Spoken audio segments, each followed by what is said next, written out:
Yo. It is Yosef. Yo. How's everyone doing?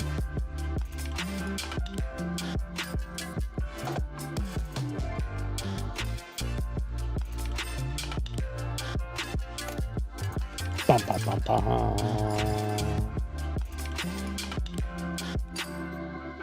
Bum, bum, bum, bum.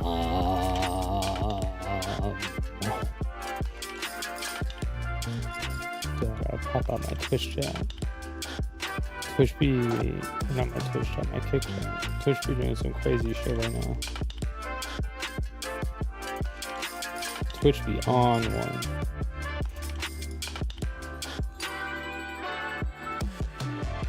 Yeah, Twitch is going crazy.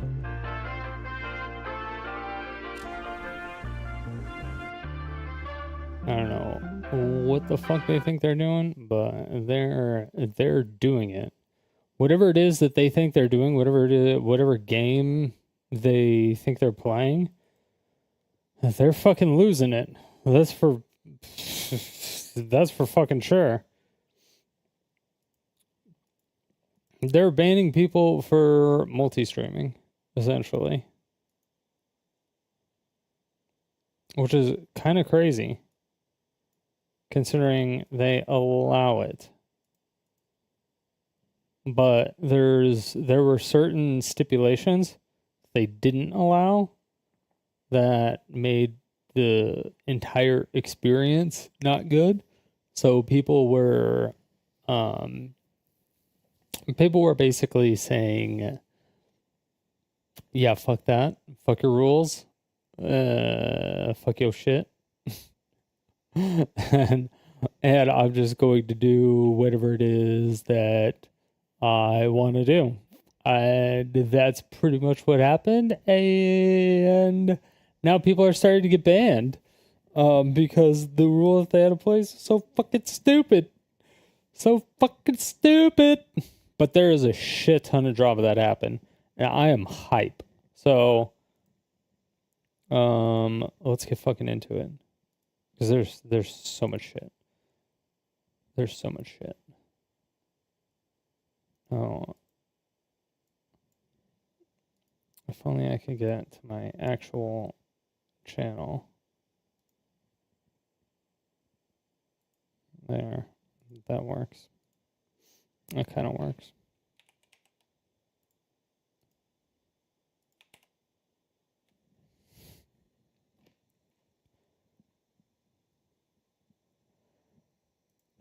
Fuck. We'll get into all that.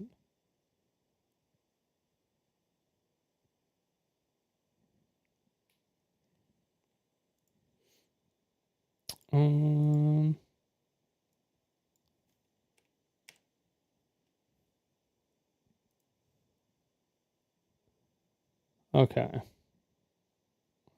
Just trying to think of what we started with. So we got like all that's happened in the last like almost 24 hours. I feel like it's been about 24 hours, but I think it's probably gone over the whole week. The whole week. I'd love to join live stream whenever you're streaming. Any up on Discord? Yeah, hit me up, Strider Stone.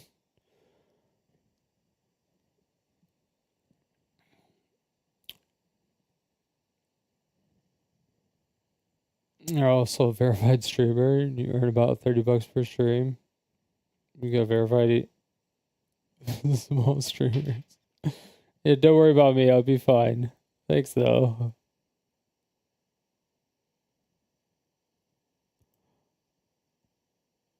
Jesus Christ.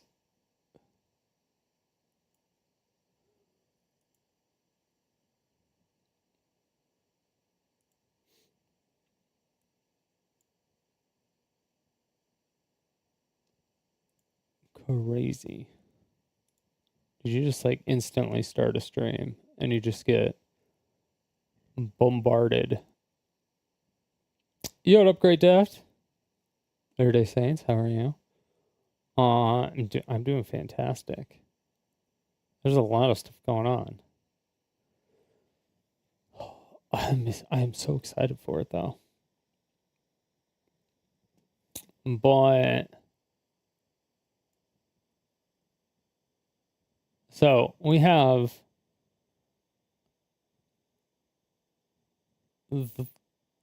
I mean, we could just kind of start from the beginning, but we'll do the list.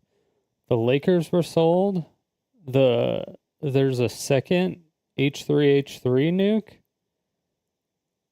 nuke. There's a bunch of content creators getting sued. Amouranth is going back to Twitch. Twitch has been doing some stealth bans. And then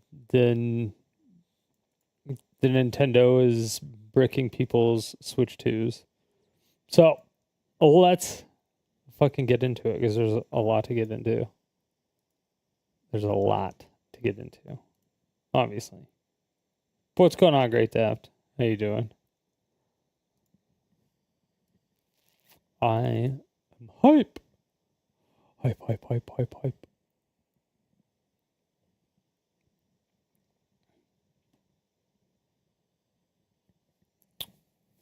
Did I know John likes games? I'd give up on streaming for now. I didn't.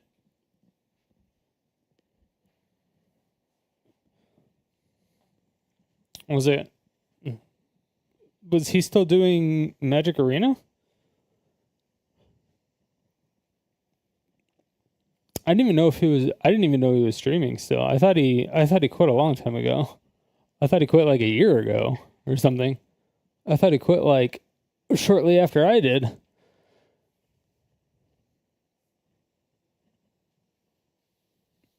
Which was like almost 2 years now.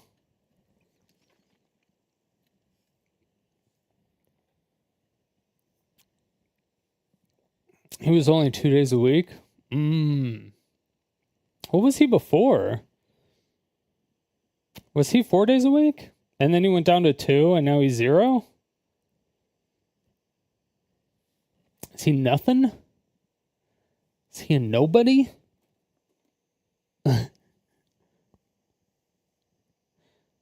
Basically. Oof.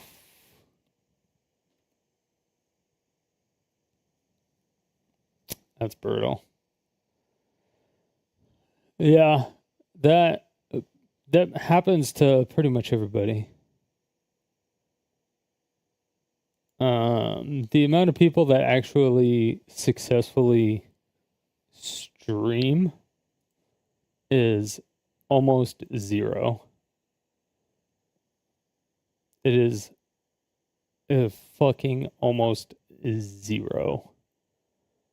If you didn't get in the early days, like early 2010s, like when I very first started, like if you didn't get in at that time, it fucking sucked.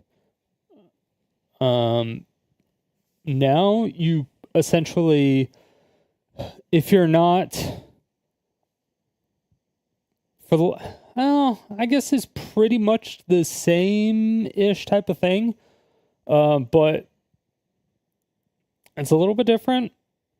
So now it's like you either have to host events, you have to do collabs with a bunch of people, which is usually event-based things. But you have to do it like in real life. You can't do it digitally, just because it doesn't work very well that way. For some reason, people much more prefer the in-person collabs than the digital collabs. But you also pretty much you have to be like a pro gamer, an ex-pro gamer, or like somebody really, really well known in the space. It's like, it's really, really, really difficult. Obviously there's exceptions. But then you have, for the most part right now, which a lot of people don't like, is the whole really loud group of streamers. So like the WL community. W's in chat. 10 gifted subs. W's in chat. Thanks, chat. W's in chat.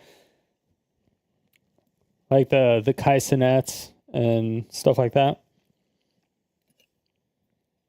The ISO speeds, to where everything is exciting. You're pretty much, you're not streaming to stream. You're not streaming to be a part of a community, really. You're streaming for clips is what you're doing at that point. And they're working the system really well, because when you stream for clips, you clip it, your team clips it, or other people clip it. They put it on, YouTube, TikTok, Instagram, Twitter, Blue Sky, wherever the fuck. They do all that shit. And so your face just gets everywhere. But that's because you're always 100% streaming for the clip. It's no longer like Twitch used to be a place where you went to, I don't want to say, actually, well, yeah, I mean, in the very, very, very early stages of Twitch, more like when it was just in TV, it was a place that you would go to where you would just kind of like play games with your friends kind of thing, and then like show people that you play games, just like hang out with people. It was just like hey, let's just fucking hang out. And that's all it was. Like you would get your squad of 5 or whatever game you were playing, and you would all just get on a call, and you would just fucking play. That's all it was. You would just get on a call and you would play. It was like the same thing with like it was like all of Tim the Tapman's stuff. He was always with people like Dr. Disrespect before his whole drama thing. But he was on Discord calls with him all the time, just like playing games, and they would banter back and forth. But like that banter is what made you a good streamer. Like, if you don't have that constant, like, somebody to talk to with banter, it is so difficult to be a streamer. It's really, really difficult. So if you don't have that other person, at least one, it's almost more beneficial to just be a YouTuber and not be a streamer. Unless you're like just covering the news, kind of like, yo, what up, Low Cobb? Welcome back to Sodium City. It's nice to see you W's in chat, W's in chat for Low Cobb, W's in chat. 40 months in a row, W's in chat for the 40 months, big 40 months.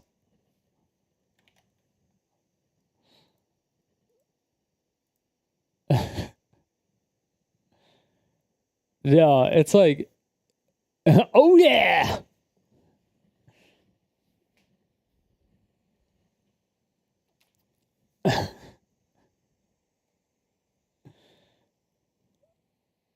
Yeah, so it's like it. I don't know. It's just it's weird. It's weird. It's, I couldn't imagine.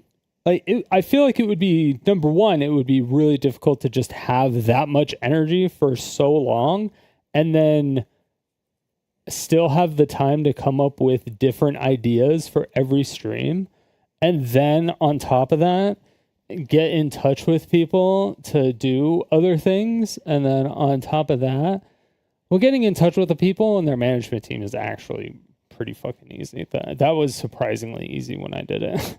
I thought it was gonna be much harder to do that, but it's actually really fucking easy. Adderall, that it will help you focus, but it's like it's not gonna help you like get more creative or help you figure stuff out. Like if you look at like, because you know when everyone played Elden Ring, right? I don't even think Kai played Elden Ring on release. I don't believe he might have, but I don't think he did. But he made like a whole set for it when he was playing it, and it was, yeah. So he does it like everything extra. So like anything that he can do, he does. And he just does everything in his power to do everything. And yeah, I don't know. It's crazy to me how some people have that type of like creativity and that type of drive. It was like when I was watching some clips from the Streamer University when Agent was talking, because Agent seemed like he was probably the only teacher there that was legitimately trying to teach people shit, which I thought was very comical, to be honest. I thought that was a very funny. He seemed like he was the only one there to actually teach people shit.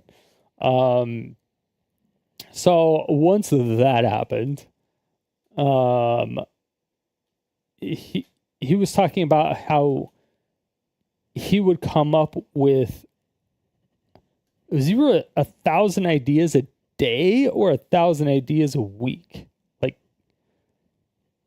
and I don't know if it was them as a team or just like him and his team or all of AMP together. So like them 5 or 6, but it was 1,000. I just don't remember if it was in like a day or a week.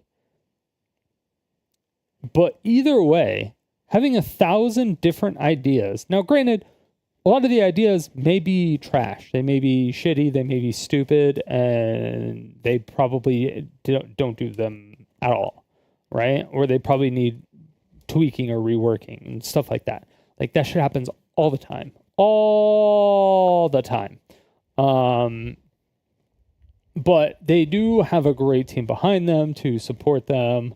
And of course, they have each other to push each other. So having someone there to help push you is also very, very beneficial. So like if you had a podcast and you had a co-host, then you have accountability, right? You have the accountability to the co-host, because if you don't perform well, the co-host is going to be pissed off. But now, if you do perform well, the co-host is going to be really helpful. Like, they're going to like you. And then, of course, at that point, it's just going to be a good podcast. Well, hopefully. As long as you do all your shit properly. The thing is that the reason that a lot of people don't get big is because they're not doing the stuff that they need to do. And the reason that I'm not growing right now is because I'm not doing like any of the shit that I'm supposed to be doing. And it's not that I'm necessarily being lazy or anything. It's that I'm like focusing on different things, or I was focusing on different things. Like I was focusing on moving, for instance, and then I was focusing on unpacking, and then I was just focusing on just getting shit set up so it looked okay for stream, and then just stupid shit like that, right? But it shouldn't have taken me that long to do it, and it did take me way too long to do it. So things are just like not. I don't know. It's almost like I don't want to do certain things, but there's a lot of things that I want to do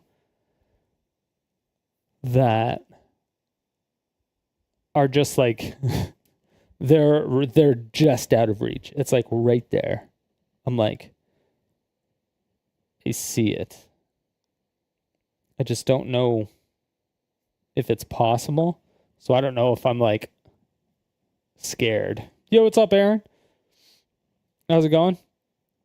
Yeah, so it's like it's right there. So I don't know if I'm like scared that it's just not going to work, so I don't do anything about it, and I just like constantly prep and then come up with ideas and stuff, or if it's like it's kind of hard to say. It's weird. It's really weird.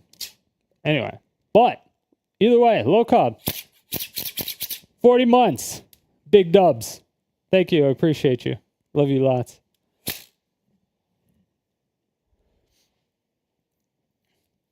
But overall, the WL community is, I don't want to say slowly taking over, but it is slowly taking over Twitch.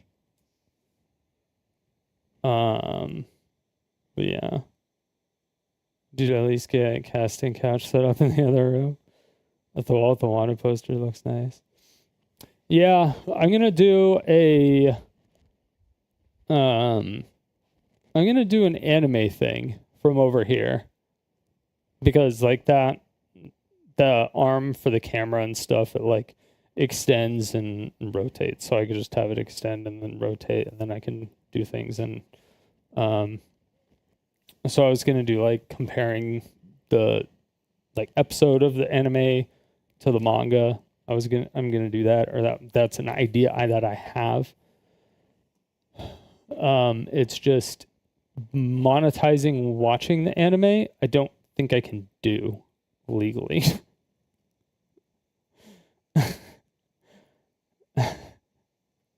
But I see people do it on YouTube.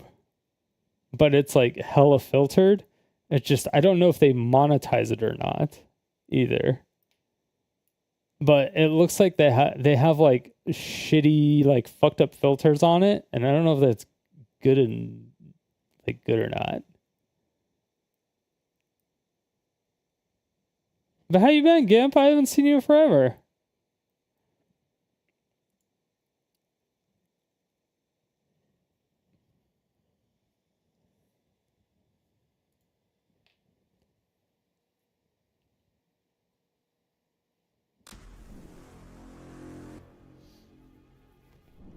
All right. So the first thing I want to take a look at is this, because I didn't hear anything about this. You like the new setup? It looks sweet. Thank you. I appreciate it. Yesterday, the Buss family agreed to sell majority ownership of the Lakers to Mark Walter for $10 billion. That's the highest ever for a sports franchise here in the United States. Yesterday, the Buss family agreed to sell majority ownership of the Lakers to Mark Walter for $10 billion. That's the highest ever for... Who the fuck is Mark Walter? CEO of what? Of a who and the what now? A global investment and advisory firm with 2 main businesses. Oh, okay. Yeah.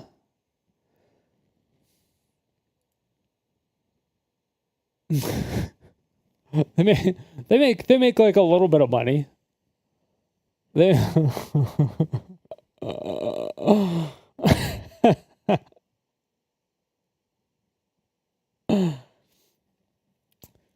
When did I shaved it. I shaved it. And somebody I don't know, it's probably like a year and a half ago now. Somebody redeemed the channel points to do it. So that's what I did.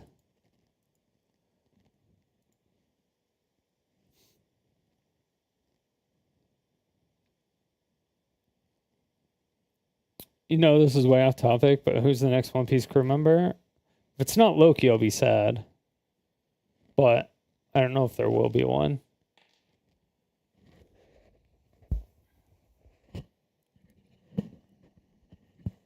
I wanted it to be Kuma from when I first saw him. He was my favorite when I first saw him when I was when it was being released. It's supposed to be 10. I don't remember.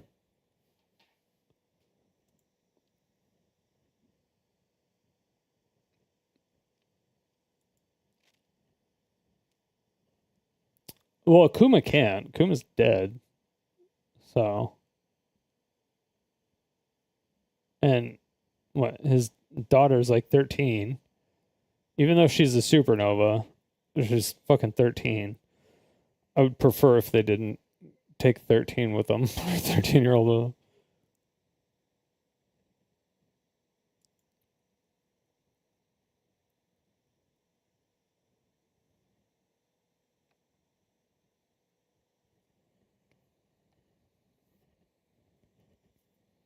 Joy Boy can bring people back. No, he's like he has no sentience anymore.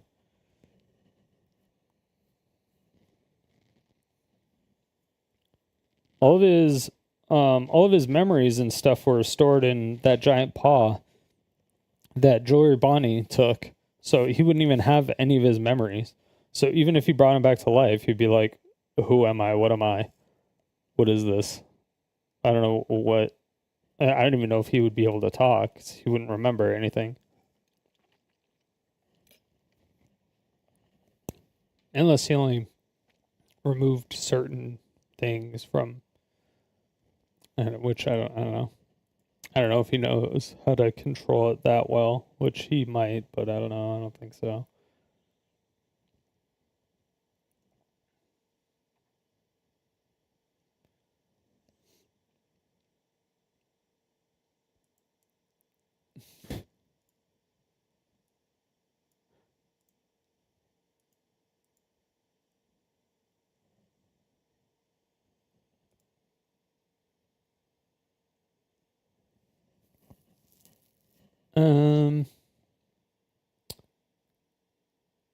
Anyway, okay.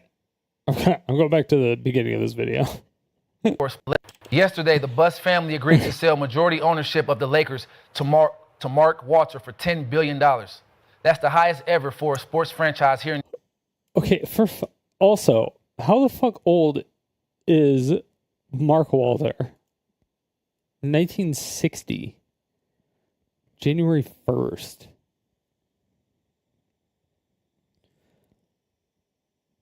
He did not age well. He did not age well.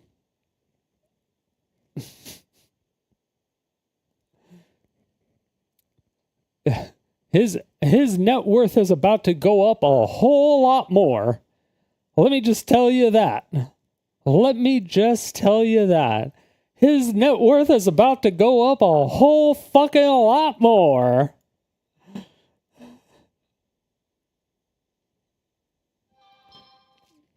Sorry, I saw the One Piece a lot. Oh, no worries. I'll be doing a lot of anime content. And new chapters should be in Discord as well.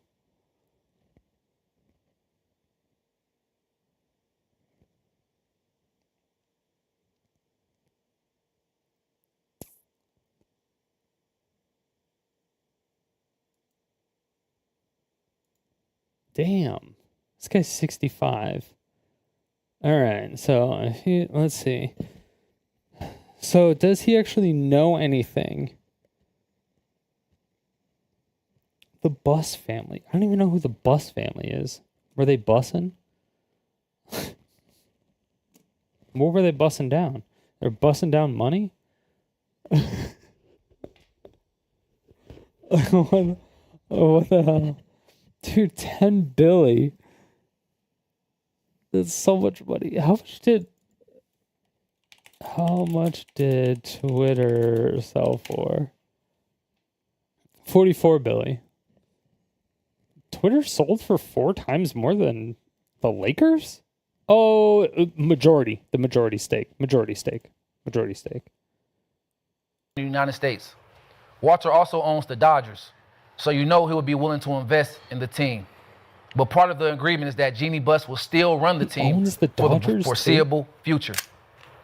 Our very own Gilbert Arenas gave his instant reaction on social media. What the fuck?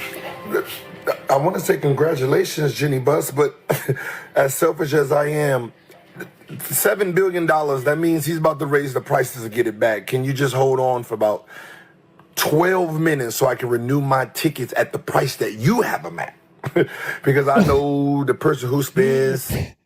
Yeah. He's about to raise that price because Luka's on the Lakers. Now because Luka's on the Lakers, everyone's like, oh, I gotta re-up my season tickets. Before they raise them prices. $7 billion nosebleeds about to be $500-$600 to go see Luka and LeBron.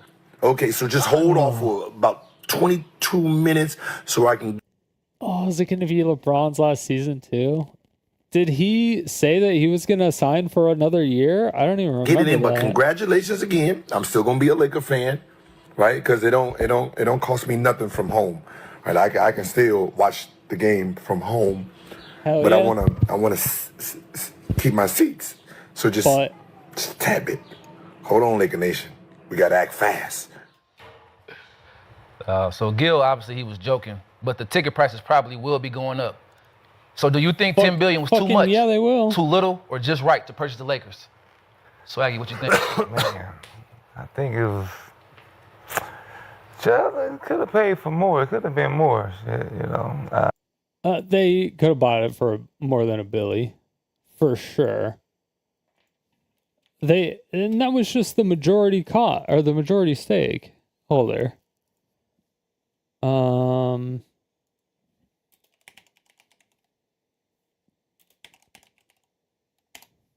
How much does he actually own? Has agreed to purchase a majority stake. How much was the majority stake?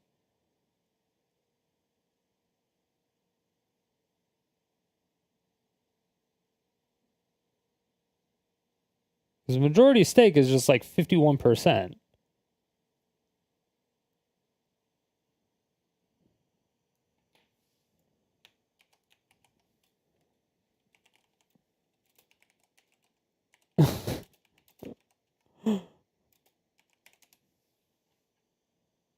But that isn't even necessarily, the Buss family will retain a minority stake, reportedly just over 15%. Walter holding 27% stake, acquired in 2021.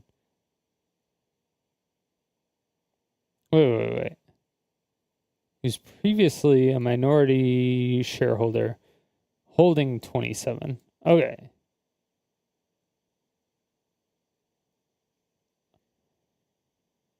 Wait, did the Buss family own the Lakers by themselves?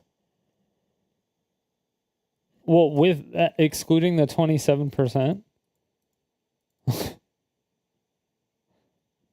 There's no way. Are they not like publicly traded?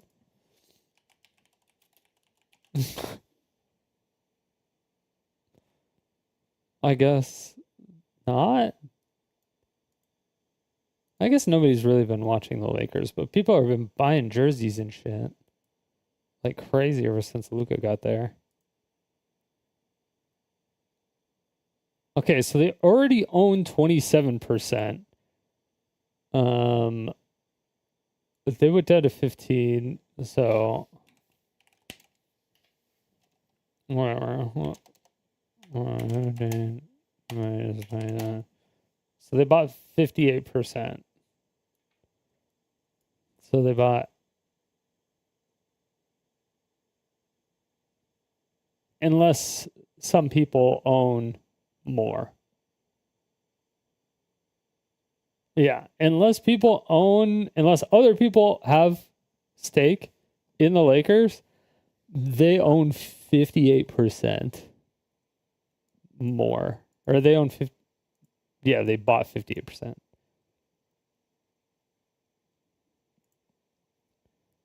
Just for 10 billion? That can't be right. Is my math stupid? Am I stupid? Because again, the majority stake is just 51. We already had 27. Yeah, minus 15, minus 27.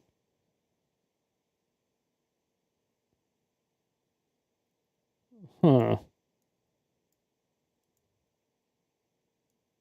Purchase it. Well, the exact percentage is not specified, described as a controlling stake and a majority ownership. Got it. Okay, so they haven't said. Oh, they will retain a minority stake. Reportedly just over 15% after the sale. Is this shit not public? What the fuck? Oh, he owns that much of the Dodgers? Wait, no, the Lakers.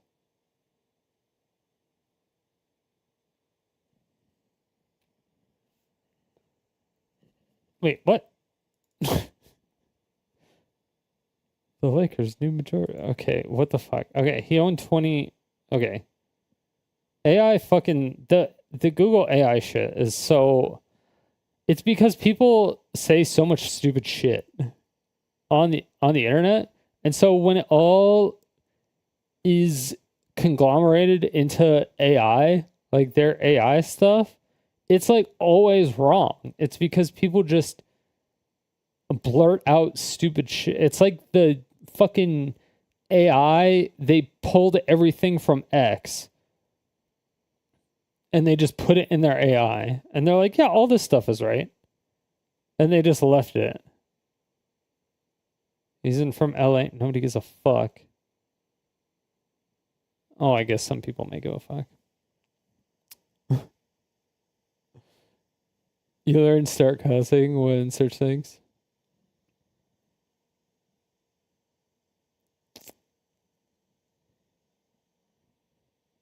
Does that get rid of the AI stuff? Or does that make it correct?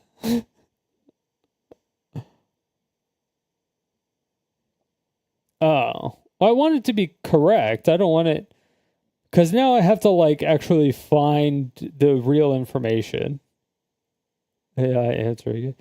It would be, yeah. It would be more like machine learning than anything else, I think, but okay, yeah. So he owns 27% of the Dodgers. He already owns the Sparks. Has been the owner in waiting? Well, the news of him buying the Lakers caught Sporting World by surprise. Has technically been an option for some time now when he purchased 20% of the team in 2021 from Philip, who was not in the Buss family. So the Buss family had a majority stake compared to everybody else. So if like if there was like 4 people that owned the Lakers, and the Busses had like 30, they would control more than the other 3, right? So if he already owned 20%, then he could have just bought, 10% for 10 billion. Okay. So I know other people are involved now.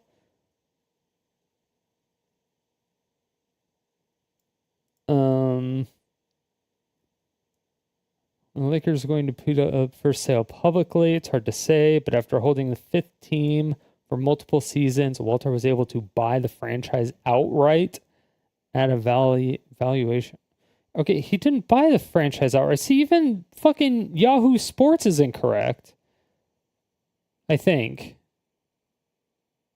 Because they just said majority holder. They didn't say outright.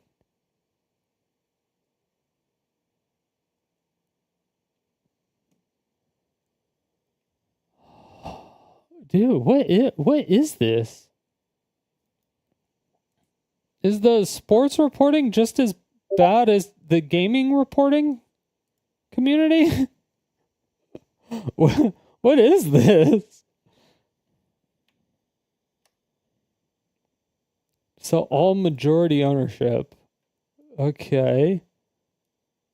Told them Wednesday, so it was yesterday. The Bus family will keep a minority share, 15, for a period of time. Okay. So they're keeping it for a period of time to see if the Lakers blow up because Luka and LeBron end up fucking winning a title. I would assume. Or I don't even know if LeBron said he was going to even stay. That part I don't even know. Or if LeBron said he was going to be a coach or something. I don't know either. She will remain the Lakers governor and continue to run the team for at least a number of years. Sources with knowledge of the deal told ESPN was guaranteed as part of the agreement that Buss would remain in charge for the foreseeable future. That's way too ambiguous for a $4 billion deal. Is it like, yeah, until we have you assassinated, you'll have control. You'll still have a job until we assassinate you. It's like, I get it. It's like, come on, I've done a great job with the Lakers. I mean, look at what I've done. I mean, come on, we've done Shaq, Kobe, LeBron, Luka. She's like, come on, I've done a great job. Let me continue to make the calls, and you can continue to just rake in the money. Because I like this job, and I'm clearly good at it. So let me just make the calls, and you could just use your money and make more money, and then use your money to have more influence, and then we could just go from there. And it's like that. Yeah. Because, like, if you're amazing at what you do, and the only thing that's stopping you is money, that's the hardest thing to do, is to get a AI is answering it. I know, right? AI, the answer. It's funny how that works. I just now put that together. Allen Iverson in the NBA was nicknamed AI. Well, people called him AI, but his nickname was the answer. So AI is the answer.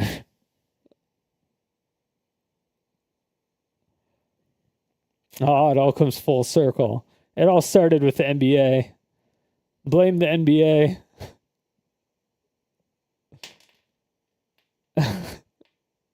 It turns out AI really was the answer.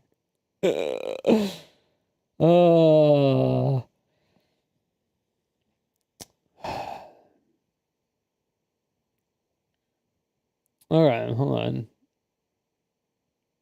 Do you actually have anything of substance in here? Lakers have been in control of the Bus family. Wait. Lakers have been in control of the Bus family for 46 years, the longest ownership of any current NBA. Dude, 46 years. Dude, that's so long. That's even before that. That's like Kareem era. Isn't it? Like Magic Johnson? Dude, like, come on. So the Bus family's been fucking killing it forever. They've been on point.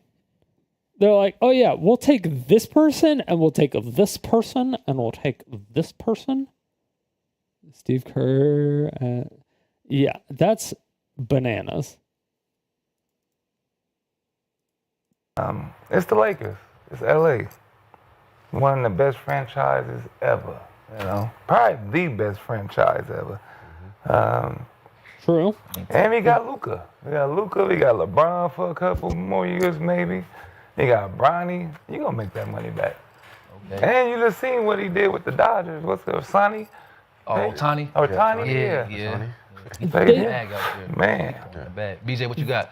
I think it's a win for the Bus family. They almost made their money when you back watch just winning time and well. you're seeing everything they had to go through to get the team to where it is, and Jenny helping. didn't have majority stake It's a win for when them. $10 billion. All the trade kids get $1 happened. billion. I mean, you know, they are the standard of what it is to, you know, have a great franchise. So, being from LA, you know, I'm happy for the Bus family. Speaking for the Bus family, Jeannie's dad, Jerry Buss, bought the Lakers in 1979 for $67.5 million. 1979. Dealed out Lakers in 1979 for $67.5 million.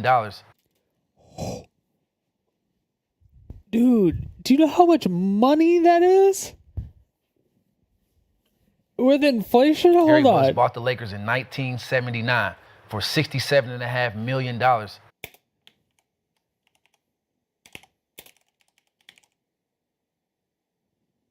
Million. With inflation. $16.5 million in what, 1979?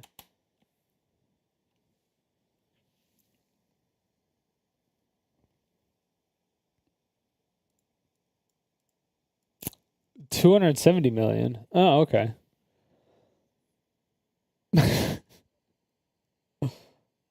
That's not bad. Average inflation rate of... Okay. That's still fucking crazy. But...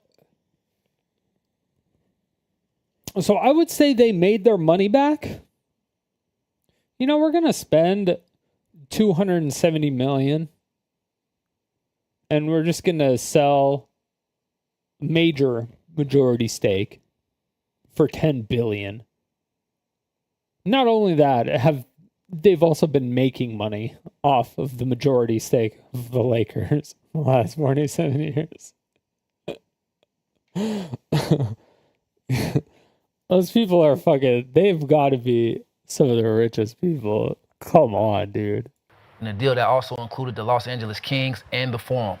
The franchise has now won 11 championships since 1980, the most of any team in that span. So was it too much, too little, or just 1980s and the Forum? The franchise has now won 11 championships since 1980, the most of any team in that span. So was it too much, too little, or just right, OG? Shit, it's what you pay for. Shit, it's what it is. It is what it is. I'm saying whatever the valuation came back as. It is like the franchise. 10 and it's like that and the Bulls. Or he came in like, hey, $10 billion, I want it. Yeah, whatever the number was, it was. Like if it was, yeah. He already had it. When you're talking them numbers, man. He already had big ass numbers. Right. 9, 10, 8. Come on, let's. Right. It doesn't really matter. Right, you're talking them kind of numbers. I can't. Dude, I mean, it's almost laughable untrue and true that is at the same time. Like, people don't understand the difference between like a millionaire and a billionaire. Like, the differences is crazy. Like, the differences between a million and a billion is insane. Like, how long is a million seconds? 11 days, 13 hours, 46 minutes, and 40 seconds. All right? So 11 days, 13 hours is a million seconds. Now, a billion seconds is 31 years and 8 months. 11 days, 13 hours, or 31 years and 8 months. It's a big fucking difference. A million is a lot. Okay? But you have to get a million, and then you have to get 10 of those, right? But you actually have to get 100 of those. So getting 100 of the 1 millions is hard. But actually, you have to get 1,000 of them. That's crazy. But actually, you have to get 100,000 of them. 100,000 millions.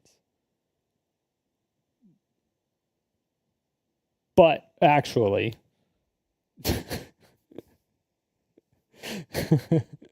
have to get a million millions. A million millions. That's fucking crazy.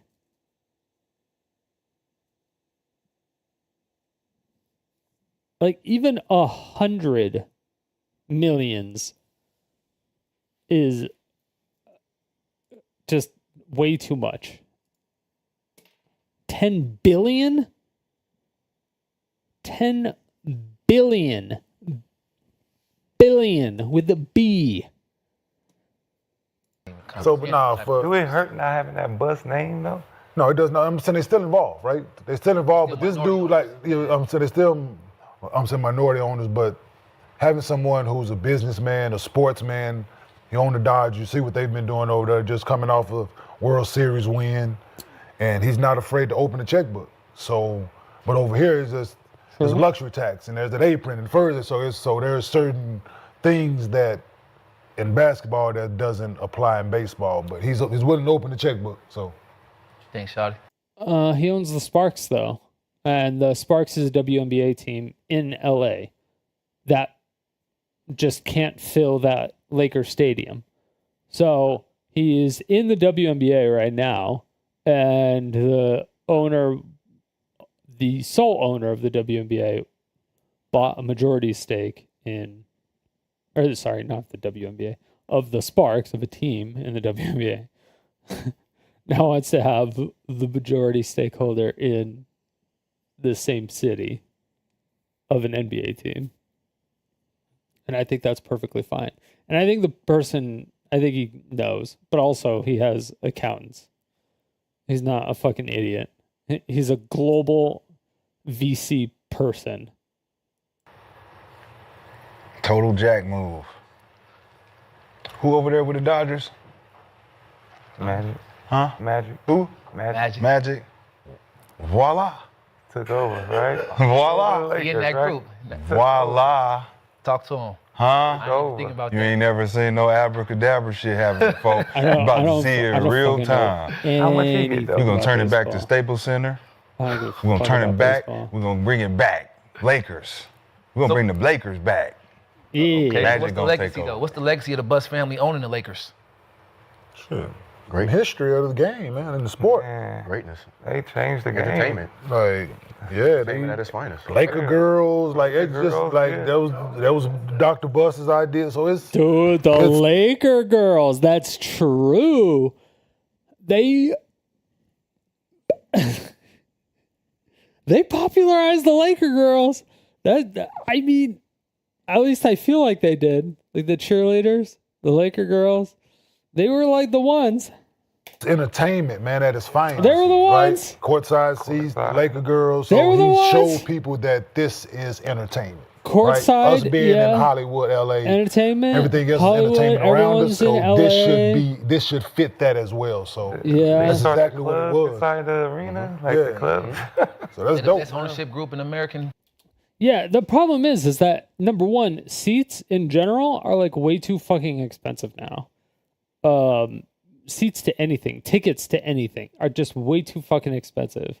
And when you're doing it in LA, where there's all these celebrities and all the front row seats are sold out to celebrities, and so the chance of you meeting a celebrity is high, and you're already going to see a very high caliber celebrity team because of the fact that they don't grow players, they buy players. Like they find the best players and then they buy them and bring them over. That's just what they do. That's what they've always done. That was their method. That's how they changed the game. That and the Laker girls. So you're getting so many quote unquote benefits from all of that. That's what you're getting. But unfortunately,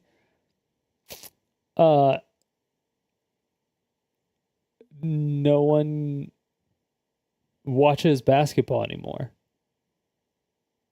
But the thing is that the finals have been so good, but at the same time is that nobody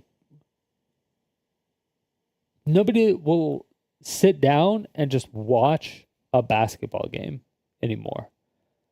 Like, I don't even remember the last time I just sat down and watched a basketball game. I don't even know where to watch a basketball game. Because if I go to NBA.com to watch a basketball game, I have to pay for it. If I go to ESPN.com, I have to pay for it. If I go to TNT, I have to pay for it. If I go to whatever other place, I have to pay for it. Like where can I watch a game? And the thing is that if I want to watch a game that's in my city, if it's my team, it's not always on the same network. And so if my team is playing on a different network, I have to pay for that network. And then I have to pay for that network when they play on that team. And then I have to pay for that network when they're playing against a team that's signed with that network. Because like the people who own the teams will sign with a network. And so all of the teams on that stadium or the stadium will make the deal with the networks and say, hey, you know, the all game shot at the stadium will be brought to you by, you know, whatever, ESPN 8, the Ocho, whatever it is. And that just fucking sucks. It's turning into a worse old TV. Because now with old TV stuff, it's getting better because you can actually search for shit too. So when I have to go out of my way to also Google where can I watch the Lakers play, it's going to give me like 500 different results, and it's going to show different dates, and it's going to show me like the live stats of the game if it's currently on. So you have to be like hella like specific. You're like, but if you're on like a normal television now and you have cable, you just get cable with. I don't know what packages they have now. I think they've changed it a lot to where they have add-on packages, and you don't have to just do one specific thing anymore. They're just like add-ons, but it's essentially the same thing. But instead of it being billed like Netflix, Hulu, HBO, fucking I don't know, Prime Video, YouTube TV, I don't know, the 50 different things. It's all just coming from one bill. So it makes it a lot easier to maintain as far as bills go. You don't forget that you have that service. You don't forget that you're paying for it. But at the same time, if you actually look at your bank statements and stuff, you will know that you're paying for it. So you'll cancel if you're not watching it. But when you're getting it all from one company, like, I don't know, whatever, Cox Communications or whatever, when you're getting it all from that, you don't know if like an add-on is just increasing your, if it's increasing your bill or not. You just won't know until you call and ask or something like that. You won't have any idea. So there's downsides and upsides to all of it. It's just you really have to just look at your bills constantly, which is fucking annoying. Sports history? Handicapping in the family. But yeah, I can't.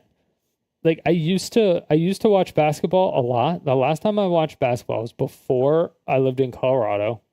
I used to go to this hookah lounge, and the guy that he didn't own the hookah lounge, and I don't know if it was the guy's son or if he just like worked there fucking all the time. But he really liked basketball, and so he would put on the NBA games. So I would just go over there and I would just like smoke hookah and watch basketball. And yeah, yeah, that's what I would do. And we would just shoot the shit and we would play basketball, or we would watch basketball. And it was hella fun. But yeah, that was like the last time, because that was the last time I had, number one, somebody to actually watch basketball with, because no one really watches basketball. But number two, now it's like all the best things of basketball are like kind of clipped or highlighted. Like if there's a fight or something that happens, of course, everyone's going to want to go watch that. They're not going to watch the whole game to wait for the fight, you know? So there's going to be some crazy nonsense that happens. But nobody's really going out there and just watching the whole game anymore, because TV doesn't really exist. It's just online and stuff like that. There's no, hey, we need to have all of the games on one channel, because the amount, like, I don't know if the NBA is publicly traded.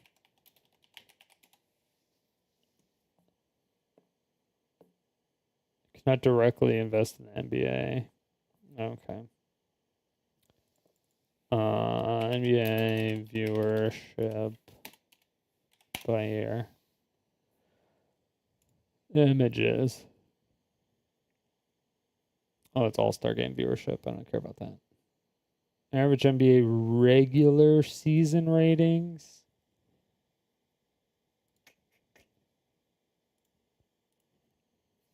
Okay.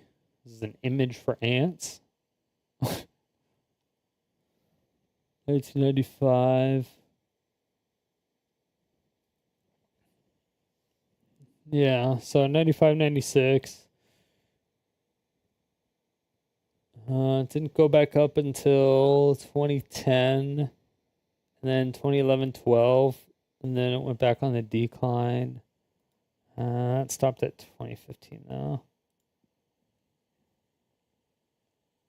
Finals average rating. Here we go. Oh, NBC and then ABC. That's right. I forgot. NBC and ABC have their own things that you have to subscribe to.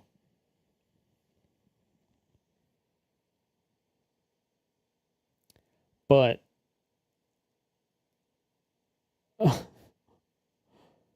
so there's TNT, ABC, NBC,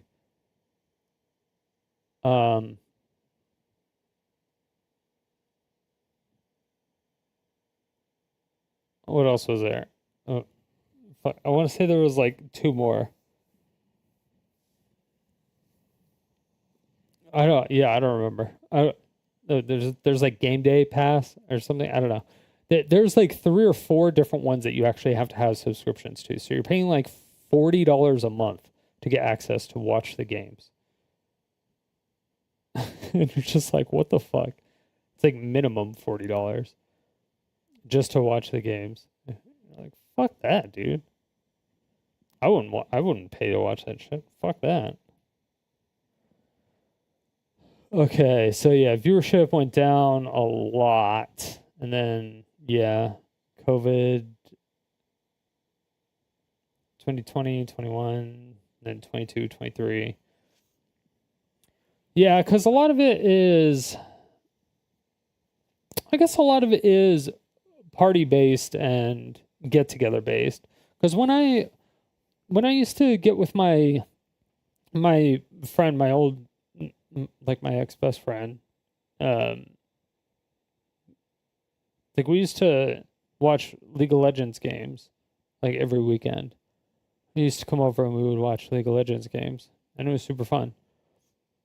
But then we don't do that anymore, and I haven't really watched any League games since then. It's kind of been the same with Counter-Strike and most things. Other than that, I'll just watch I'll watch clips and highlights of things, but if I don't have somebody who is wanting to watch as well, I don't know, it's really hard for me to watch, I guess. I don't know.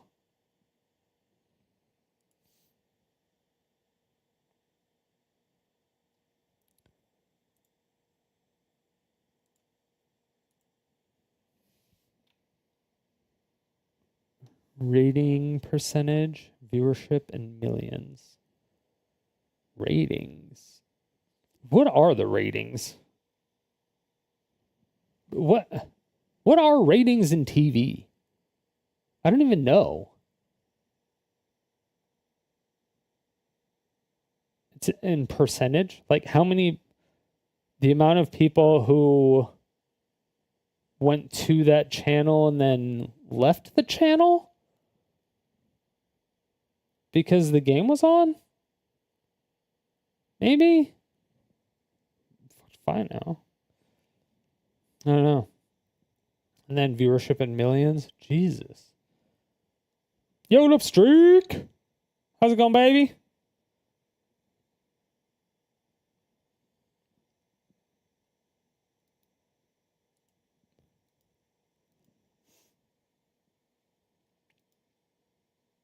But yeah, that shit's nutty. Don't know that. I haven't done enough deep dives. Yankees. They are definitely up there. So there's people who've owned NFL franchises since they've been in existence. The other thing is who owns the content? Does the stadium own the content? Or partial of the content?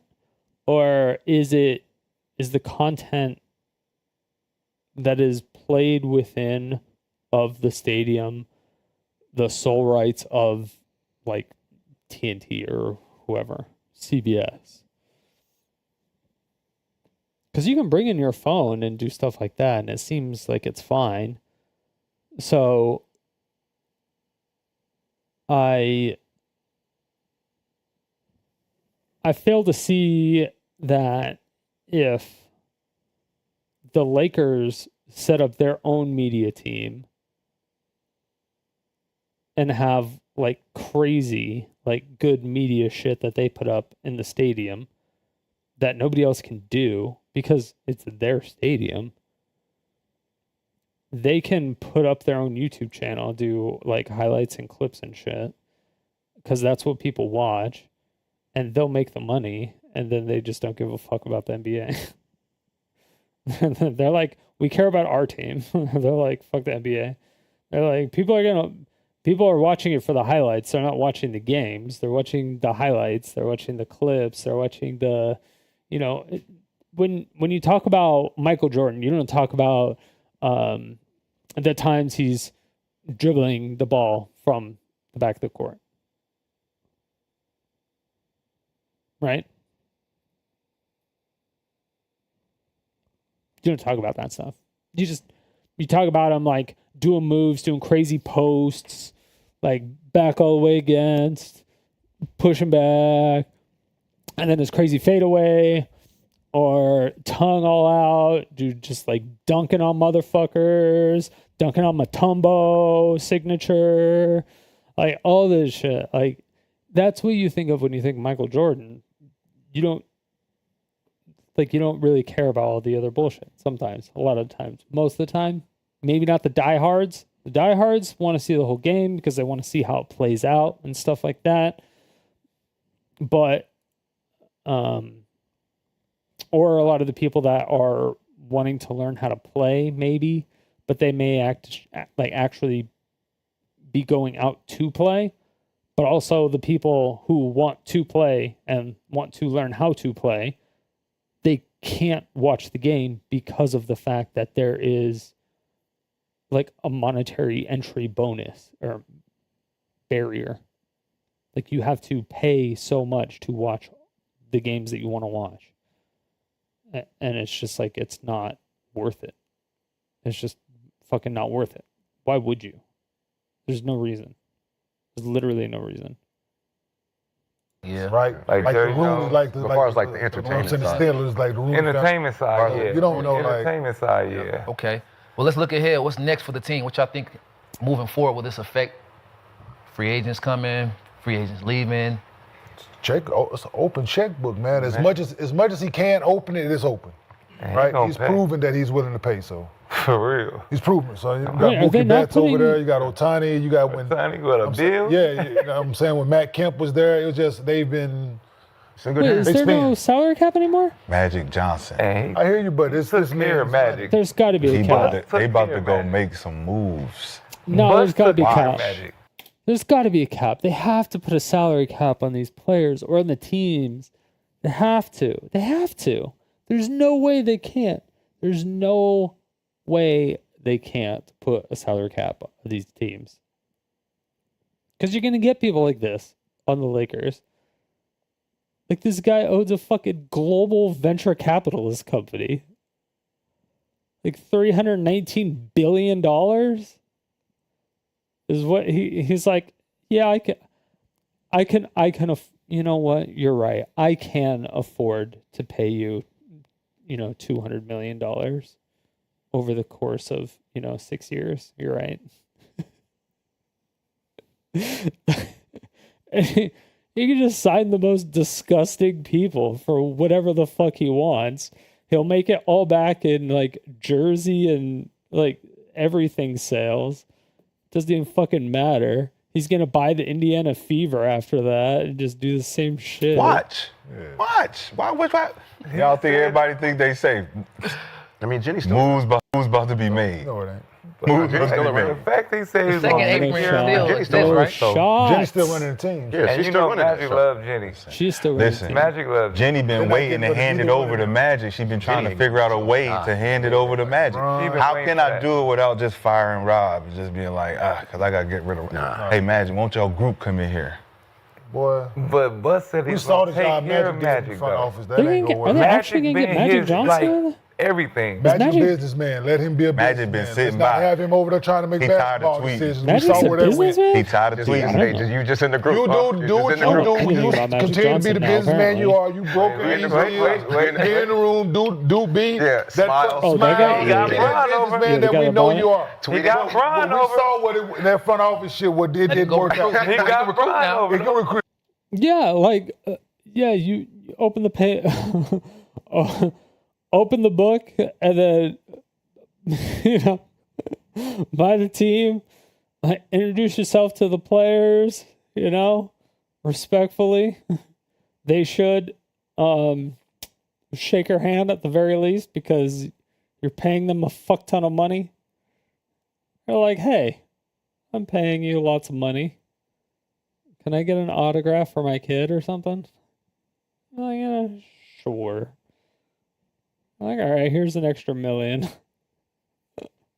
He can definitely recruit. What do you mean? That's what they need. He can recruit. Why you think ain't nobody been I'm with here? all that. Smile, tweet. Hey, go in these rooms and Do Magic win? want to be a Laker? All day long. Do Magic win? Want to be a Do Laker? Magic Everything win? he touches wins. Is Magic Did one of Magic those Magic winning always his wins. Lakers? Yeah, you know what I'm saying? On and off the court. On and off. Magic Johnson is just. Why you think he reappearing on Yeah, but he in the TV? group, though, He like don't Kenya show said. back up unless he Like making Kenya said, he in the group, moves. though. He in the We group. about to take over the Lakers. Y'all ain't paying attention. Those seats at the Lakers. Man, he No got LeBron. way. Magic Johnson, man. Nah. He's smart. No. He going to get whoever he want. He got But a they ain't open getting. checkbook. But they not No. getting. Let Luka Nah. go. Luka They need to need- get. they still need a big. What did Like he we say? stated yesterday, What did he motherfuckers. say? Board, Hey, huh? He said Luka better superstars get put in motherfucking shape. bodies in seats, and they got 2 of them. So ain't neither one of them going nowhere. There's a lot of superstars out there. Nah, not Take them this two. check. Not them 2 though. So will they be in contention this year? Who? Lakers. As current constructed, no. No. Okay. They got to do some. They need some help. Yeah, they need some moves. Well, no, Who? they still was 3 at the end of the What? day. A lot. They still was in that There's 3. some NBA players name out there a lot. A lot. They Like, still was the that's 3 what they seed, need. though. Oh, they were? I don't know. Have you Lakers was the seen 3 Luka? seed, and he was without maybe really not playing next together. year. So They had very minimal time to play with Luka this year. But next year, they will have Luka and James. But it looks like Luka lost like 25, 30 pounds almost. And so if Luka is on a brand new, he almost has a brand new body. So I don't know if he just like took after LeBron James or if LeBron James was like, yo, what the fuck are you doing to yourself? But yeah, he's in like a completely different body. So I don't know if he can do the same stuff that he was able to before. He's probably going to have to get used to some of the stuff, but that may be part of what he's doing now. Possibly. I could be wrong. they could get past the second round. They can get past the first round if Not they with don't this make no team. moves. Not with this team. If they don't make no moves and just gelling a full year together, Will they get past first round if they don't do anything? I think they might need one more year. I think if Austin Reeves becomes more consistent, then I think they'll be fine. Because there were some games where AR was like, I don't know what he was doing. He was like, it seemed like he was scoring on his own team. But sometimes it looked like he was putting up 100 points. So I don't know what the fuck. But if we could just get them more consistent, I think they could make it to at least round 2, if not round 3 or something. Carry him to the 3 seed again. man. You don't think these other teams getting better? Yeah, that's what I go. All with the other that's my teams. narrative. What be other close. teams is getting better? The young teams, all the That's 3 Besides teams. OKC. No, That's my Houston, team. Gonna be better next year. Young teams are San giving them trouble. Antonio. All these teams gonna be better. Dallas, nigga, Dallas gonna be better. They still got scared Jalen Green that don't know how he gonna play unless the coach let him play sometime. There's So a you're not lot worried. of One guy. injuries You're not worried. lately. You talking about one guy. Damn. There's a lot of You need him. injuries. But you lately, talking about man. one You guy. need that one guy. There's Yeah, too but many the rest of the injuries, West ain't though. gonna be. Listen, I'm telling you. Denver don't West look is the up for same. grabs. They could be a Denver, 3 seed Denver again. don't look the They same. could be in the But the playoffs. Denver Lakers make do moves. got to make a move, though. Denver They making still- moves. They're gonna get better. But if they don't, I'm saying if they they're not gonna stay don't. the same. I promise you. I know they not. The They're Lakers not gonna stay the same though. But But No. as But current- you I'm said saying if if we start this they season stay off, the same, they if not. we start the season off, everybody gotta stay go. the same. They You ain't think gotta they go. won't get past the first round? depends on who y'all play in the first round. Matchups. Yeah. Who you Oh, playing? who Who you match up with? Who you I mean, playing? that's kind of true. But Nah, now you know that smoke. it is the West. It It depends if there's any They wanna play trades. Minnesota. Depends who's They wanna play Play Denver injured. though. No. Boy, no, you know what he been doing. No. You ain't got nobody know for what that. he been doing. You ain't got nothing for You want to that. look up these last 4 years Yeah, but Huh? what happened last year? in the playoffs? No, I'm talking about the versus the Lakers in the playoffs. Do you want to look the numbers Because- up? We ain't worried about them. His eyes Did light up when he LeBron see that commit purple and gold out there in the to playoffs. He's like, another- oh, this is He To got another Luka. season? Hey, where the daycare at? So Only do y'all thing think, he's worried about was OKC. question, y'all think before they Okay. bought this team, do you think ownership asks, are they going to be able to keep LeBron and Luka? Or you think they bought the team not worrying about they can retain LeBron and Luka? I ain't worried about that. Because you're the Lakers, so they. Yeah, those are. Somebody, yeah, you always gonna be able to get You gonna somebody. get somebody. Yeah. You're the Lakers, so you You gonna. are. You have to You are. Is that a question you would have asked, But- though? but- I would have asked that Get question. him. Yeah, but if you put Luka and Bron out there, Yeah, how you Somebody- know you gonna be able to get them though? Like, Yeah. Luka. These dudes gonna be here, man. Yeah. LeBron go retire Laker. no, that's He wants to. Your future is Luka. He still puts bodies in the seats, so Sure. you need more you than still need. But he still listen. Yeah. New What Jersey if sales. they don't LeBron get? What is if? LeBron Still is a free first agent. team All NBA player, man. So they can't give him the max, Who? Luka. Nobody They can't. can though. No, not the Super. So They can't. So Under what? the table. So let's say they don't agree to terms. There is a might wait for player short term. max. That's what I'm saying. So what happens There if the is a player term max, don't but is not is there a met team and Luka max? like? That man ain't going nowhere, bro. He ain't going nowhere. That's what I say. Under Can the table, can they you can. walk away from that? Can you walk away from the Lakers? That man ain't No. going nowhere, bro. He ain't going nowhere. No. Because they When got you're they Luka. If they don't give you what They- could, he can, though. could a player walk away can. from the Lakers Dude, right They now? can give him whatever. Yeah. he Could wants you walk under away the from the table. Lakers? This man just gave a baseball player $700 I million. know, but he can't you give him max. Just for no, he no. can't They give can Luka give max under right the- now. they can Yeah, give Luka the do max. They baseball can give him the players. super Think that max. They he's can't not give him the gonna super give- max. They Oh, can't give yeah, him 350. whatever the They top can give him number the is, super whatever max the under penny the amount table. is under that, he's Under going the to give it to table. him. There's a super He- max. What is Put him in a couple Hey, movies. hey, Is this prison? What the what's fuck? What's the max? Not the super max. What's the max The Luka penny can amount get? right up under the super max, yeah. that's what Yeah. that number going to be. Right. Yeah. To the penny. Hey, To the penny. Bron still haven't. So that haven't means you accepted could, the Lakers clear can option sign yet. somebody else too then. Yeah. If he is willing to pay whatever that number is. in What's order the to tax? compete, What's the luxury he's tax for proven that. teams right now? Yeah, no, for sure. I'm not. I mean, He is. We need to find out I the told The him. Yeah, I luxury know he gonna tax spend for the money. teams. So therefore, He'll go over the luxury tax. whatever he's allowed to do. Yeah, whatever he he's allowed is going to do. You should do. to win. You should. Yes. But that's what the Lakers been doing. They've been penny pinching the last 6 years. Yeah.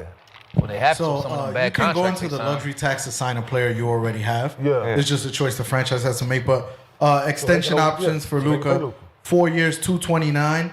If he waits till next summer, 5 years, 295. Or he could do, if you want to do the shorter deal, he could do 3 for 165. Yeah. And then go for the supermax you assume he would be eligible for in 2029. That's the Oh, move. that's the chump move change. right there. That's chump change to him. Keep him for 3 years. 3 years. Chump change to him.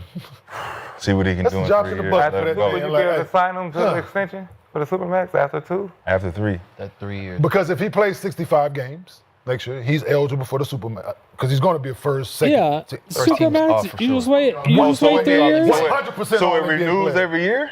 Say it again now? Every year it But he's renews? eligible, though. No, He negotiable. was eligible this year. No, he didn't play 65 games. No, he didn't. And he got traded. When you get traded, you lose your bird rights.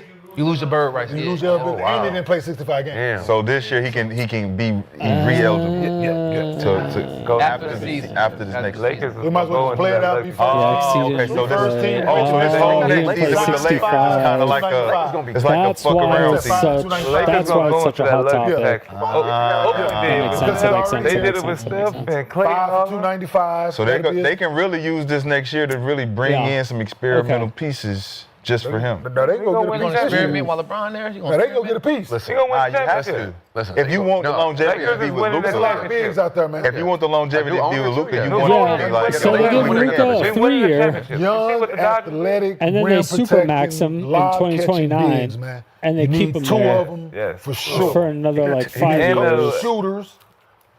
You need athletes at these And positions, like athletic man. Like, small. So they keep him until like 2035. That take the pressure off LeBron. Let him go Keep do what him he there do. for Let 8 him be the years, facilitator when he need to be. maybe Let him play the 10 four or total, whatever. so Let maybe Luka they do do a it. 7-year But you gotta contract? put Can you some do a pieces 7-year contract? that fit what these two dudes need right now to be successful. If you play To do that, he's got to go on the luxury tax. You need. No, Lakers really? winning it again, No, watch. not really. You need structure. Next season? There's a lot of Next season, they gonna win the chip next season? There's a lot You of young need pieces structure. out here. 2026. Y'all hear them on the side? You need structure. In the next 2 years, I got him. You need structure. Next 2 years, okay. Coaching, structure. That's what the Lakers need. They don't need nothing Coaching else and but structure. a system. He gonna make all that money back. All that shit, if they go out and get all You're that gonna need a lot more. and don't got no system, they look like they've been looking like every other team look, running around trying to figure out who play Actually, what role. yeah. They look like the fucking Phoenix Suns, They look like the third seed. It's tough, man. right? So you Yo, you're why out you there hating- and you why looking you hating like on Phoenix? everybody don't got no role. Unless you First wanna turn fours and shit. man, turn out. Yeah, it's because you're turning fucking LeBron into a goddamn guard. He's like a power forward that you turn into a guard. And so now you're not giving Austin Reeves any fucking playtime. You're not doing anything for that shit. So it's just like you're fucking screwing people over. And it's just like weird. It's just weird, man. The team composition is weird, but everybody seems to be getting bigger in general because Luka is also fucking huge for a guard, but he's an actual guard, I think. So, but he's like 6'6", and he's a guard. But he was also like big as a guard. He should not have been a guard, but he's not fast enough to be like a power forward or anything like that. But he probably could have been. I think he needed to be taller. If he was like 3 inches taller, he probably could have been a power forward pretty easily, but he would have needed to be faster too. We need to figure out what the system is. What you think? What are we doing? What you think? Phoenix. You got to develop something because you saying play around these two dudes, right? These two passers, playmakers. So what kind of offense are you putting in instead of pick and roll, rise and roll? Like that shit is just old, right? And we do it every time down now. And it's like if you're a coach and you don't got no real sets, it's like run this set for LeBron to get the ball here. They gotta double him. He can pass out of this shit, or we gonna get a bucket and one. Talking about LeBron. LeBron ain't never looked like Phoenix in none of his careers, but it's probably Okay, you gonna play that role today? How many? You gonna play that role today? none of his You teams. gonna have. stand on That's what it? you gotta do. None of I mean, overall, obviously, great investment. The Lakers, I don't know if you'll lose too much money. The Lakers as a franchise, that is, especially if you already own the Sparks. If you own the LA Sparks, I don't know what venue they play in, but depending on what's going on, since the WNBA is kind of blowing up because of Caitlin Clark and Angel Reese, and I mean, that whole beef is stupid, but there's actually some talented fucking ballers and hoopers that are coming out of college. Some female hoopers. And that shit's crazy that they're not in the WNBA. Like, they just don't get drafted or they don't get picked. And there's just all this trash in the WNBA. Like, you could pin a lot of these college teams against some of the WNBA teams, and I bet the college teams could win, like, by a mile. You put one WNBA player and a good coach with them for a half a season. So you have like a legacy player, people who have experience in the WNBA, and then a coach that can coach them properly. And you put them together for a half a season, and all of those college players will dominate. I can almost guarantee it. The WNBA is just, it's so like gatekeepy. I've just seen so much talent come from the women's basketball out of college, and it never comes in the WNBA. Because you look at the WNBA and you're like, this is a fucking clown show at most of the time. Like, what the fuck is this? I hate that shit. I hate that shit. I'm like, I want some talent. I want to see some talent. Because when you see some girls fucking hoop, you're like, God damn. And I mean, it sucks because the whole thing is, like, the WNBA was, I mean, obviously funded and created by the NBA, but the NBA does not exclude women from being, like, in the league. A woman can be in the NBA. It's not exclusive to men, right? It's just that none of them have made it to a team. Just plain and simple, right? So they made the WNBA, and they just lost money on it forever. But they're just doing what they're doing, right? Because they wanted to support the sport, and they wanted to do what they needed to do. And right now, it's like it's bigger than ever because of this, or because of Caitlin Clark, it seems. But then, like, Angel Reese was huge. I mean, obviously you have Lisa Leslie from back in the day, the OG, and then things just keep getting taken from people. And then I mean, there's so many ballers out there that are just not getting put on teams, and it's insane. And then when they're put on teams, they're just never put on. They're never put on the court. They're never subbed in. They got like maybe 3 minutes, and then they're subbed out. And you're like, yo, I think it's 6 minutes. I think minimum is 6 minutes. Might be 3. It's 6 or 3. I don't remember. It's fucking stupid. Either way, investing in basketball right now is pretty good because it is at a low, like an all-time low as far as people watching it, but it might be at an all-time high as far as people talking about it. So if they do something smart with like clipping stuff up and highlighting it, or making all their games free and available to watch on like their own YouTube channel, and then just monetize it that way, that would just be like fucking crazy. It would be insane. It would be insane. And they would make hand over fist. They would just make hand over fist. But then again, I don't know how much they make in contrast of having like a contract with an actual production studio like TNT or whatever. But I feel like doing it all internally would save some money, especially since there's so many people that can do the tech stuff that all the TNT people do. Because I mean, there's people doing that stuff all over the place. So you could find teams that set up and do all that shit anyway. And now that all these NBA players are being more polarizing and they're doing podcasting and shit, you can even have a lot of these podcasters just doing their own commentary on the actual game, like when they're actually doing the game. And so, because, like, I mean, I think these people are doing a watch party, like, right now of the game. Oh. Or they were. They were doing a watch party of the game.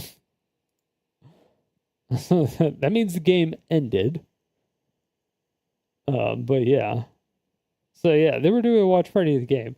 You can almost just have those people there talking about the game, watching the game, and then talking to each other and yelling and screaming and doing all that shit during the game, or instead of commercials, having them talk about it and all that other stuff. And it would be crazy. It would be crazy. But yeah, that's my thought on that. Overall, great majority purchase. I'm interested to see what the actual percentage is if they're ever going to release it. I'd be very, very, very curious on that one.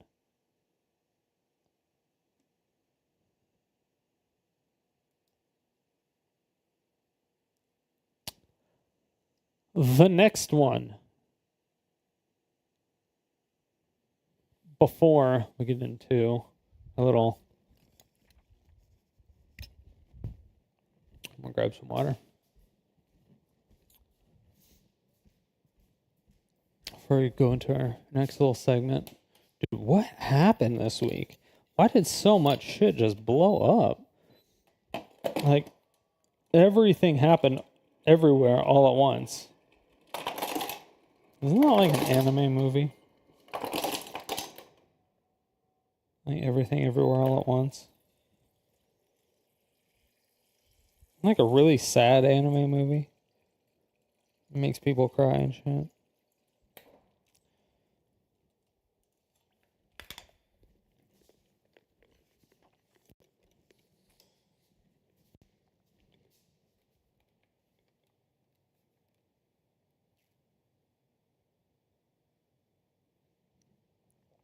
What the hell?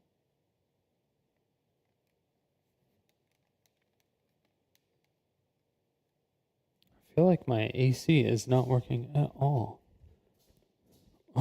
Or barely. It's like so fucking hot in this room. It's so hot.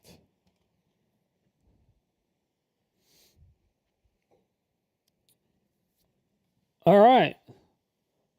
It looks like Amouranth, kick streamer, cap, official kick streamer, only kick streamer, nothing else, just kick streamer,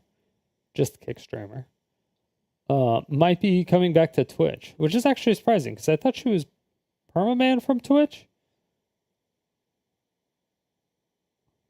But I'm not 100% sure.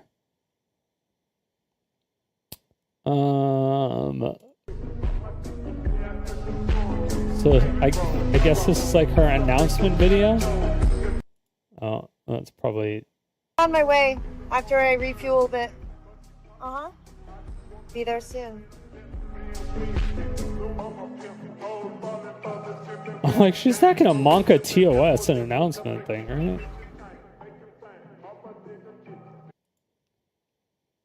Kick.com. Nice. 38 million later. She made $38 million on Kick. Jesus Christ, dude. Holy shit. God damn. Amouranth, 150 mil and still can't hold down a man.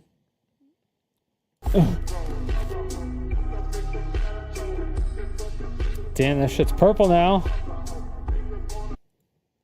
Does it say Twitch on the back? No, it still says kick.com.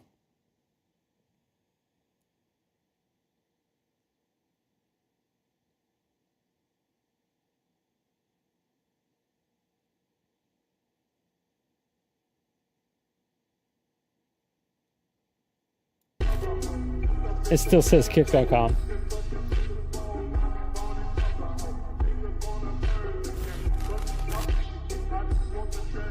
Oh, never mind. All right. So she's coming tomorrow. Her abusive husband filmed the whole thing, by the way.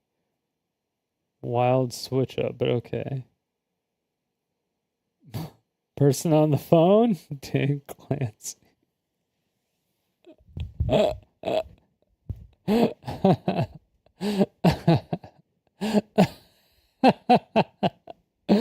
Yo. Out of pocket. True. True. Fucking Coomer. Oh my god. Jesus Christ. I know, Cal. I do actually like this green though. Hey, yeah, I'm on my way after I refuel a bit. All bias aside, I actually do like. That was a good pause. Pause champion.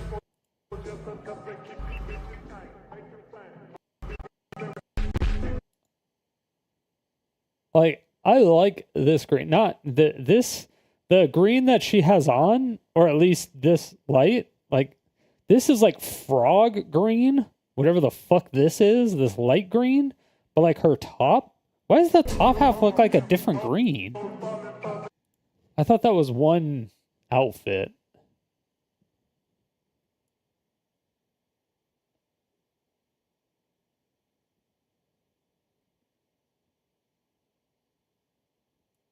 Is it? The lighting can't be that different. Post editing? Yo, what up, Brack? It's a nice green paint for the car. Yeah. I really like that. I like that green paint. But I also really like this purple, like pinkish thing. I like this too, which is kind of weird.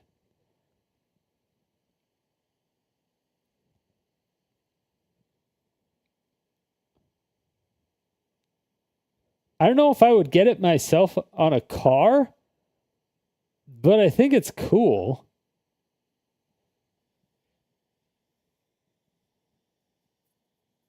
Yeah. Oh, nice. My gift. I mean, OnlyFans is almost free right now. So check it out. Big changes happening on June 20th. Stay tuned. Oh yeah, if you didn't know, she wasn't natural.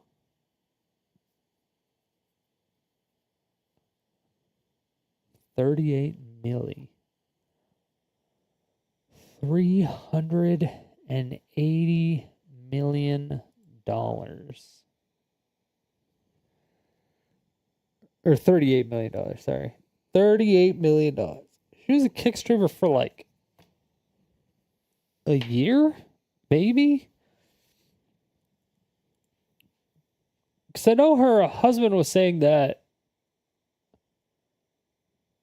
just off a kick, in some months, she was making over $1 million.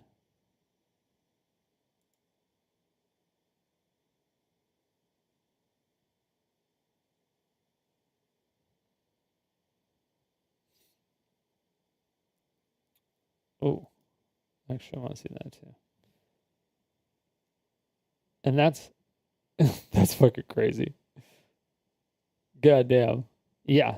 In 1 month, could you fucking imagine making $1 million in 1 month? $1 million in 1 month. That is fucking insane. Motherfuckers really be thirsty these days. Yes, but there's also a couple things with it. Number one, she is actually attractive. She does actually like change up the game. Like, she doesn't do the same shit all the time. Like, she doesn't just sit there at the camera and stare at it and show her tits or whatever. Like, she invented the meta. Like, she basically invented like the hot girl ASMR. She invented the pool streaming. She invented like all these things that like came from her.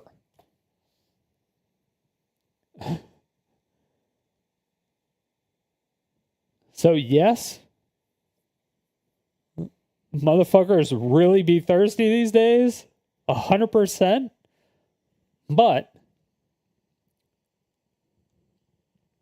she also did stuff that created the meta and pushed the meta for every other like e-girl or e-slut or whatever the fuck you want to call them, whatever, in that whole directory and the whole, like that whole thing, like she is the meta. She's rank one. And she's been rank one for like over a decade almost. Like, imagine being rank one, like anything for a decade or so, you know? That's crazy.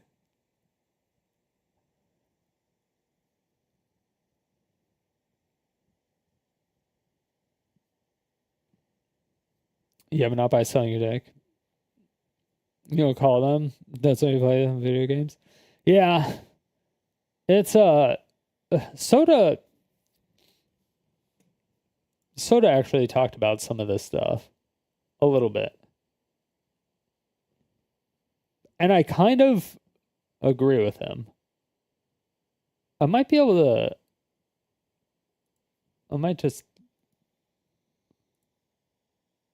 I don't know if I'll tie it into the segment. I might, but I don't know. But yeah, I don't know. Getting Amouranth back to Twitch could be good, but it could be bad. I almost want to take bets to see how long it's going to take for her to get banned. How long do you think? So if her first stream is tomorrow, do you think she's going to get suspended tomorrow? You think it's going to be her first stream back?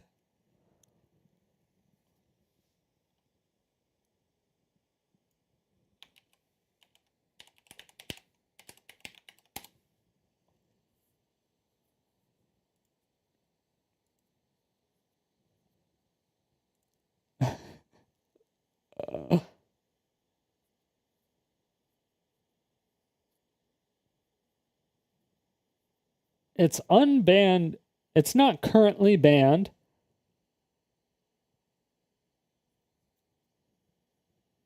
So we know that much.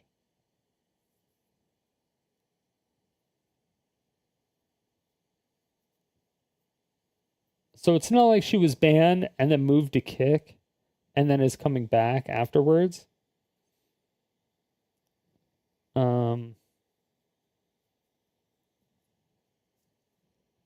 So yeah, I'm not sure. I also don't exactly know why she's moving back to Twitch. That's one thing I don't know.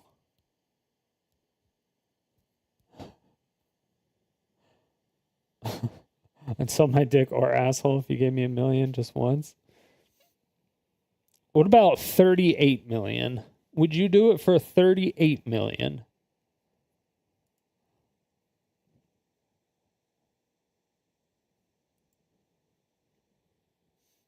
Would you suck on a rubber dildo that looks like a penis for $38 million?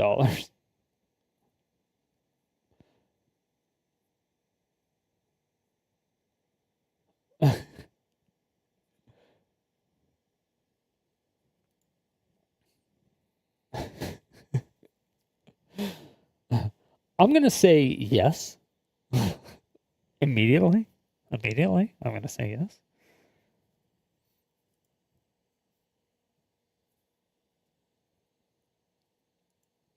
I used to, like, I stick up for Amouranth because of the hard work she puts in and the stuff that she does and the stuff that she pushes forward and the extra things that she does.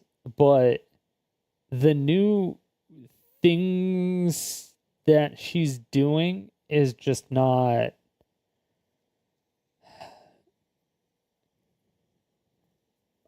I'm not a huge fan of it. The her saying that she's actually going to like suck a real dick or fuck a real dick on her OnlyFans and then gets a bunch of people to subscribe to it and then uses a dildo instead and nothing ever comes from it. Like, that's fucking crazy. And then her and her husband dynamic, even from the first time, the whole abuse thing, when that whole thing came out as a lie, like nothing happened. And then the most recent time, not the shooting, 'cause I don't remember if I think the robbery was actually real. I don't believe that was staged. In any way, I think that was actually like real.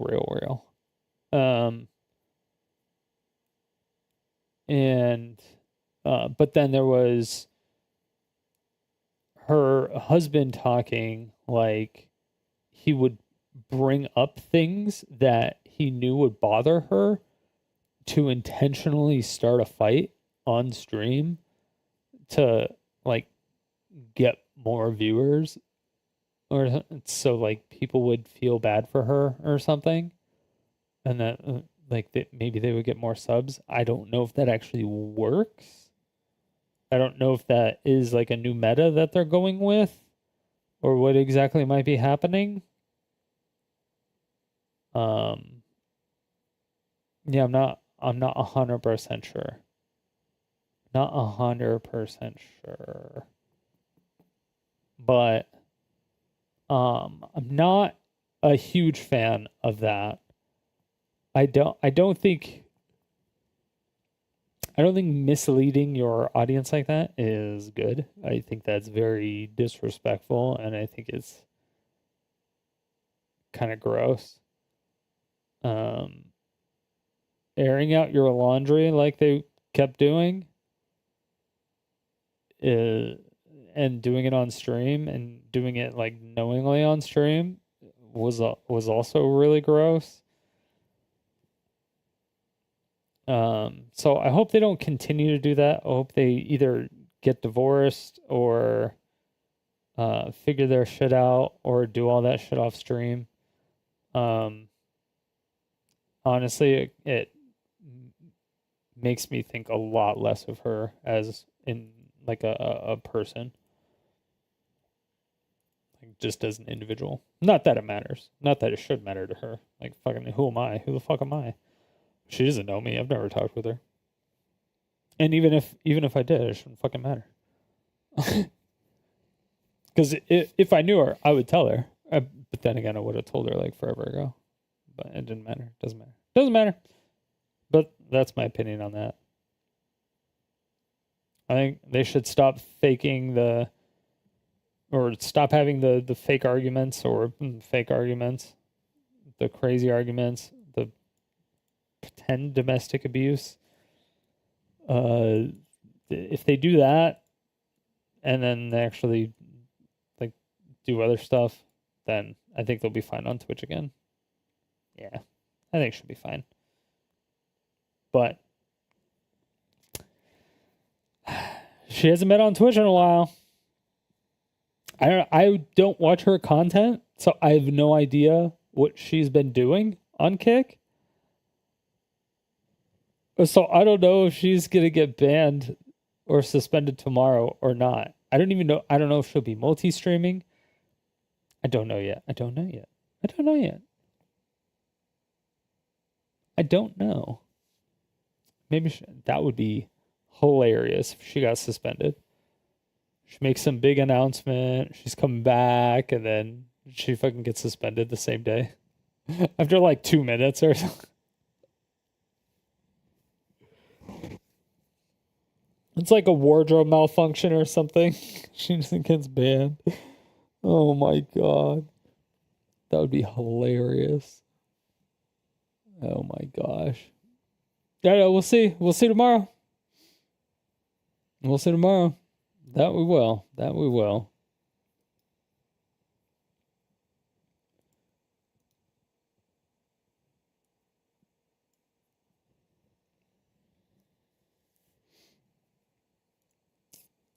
Okay.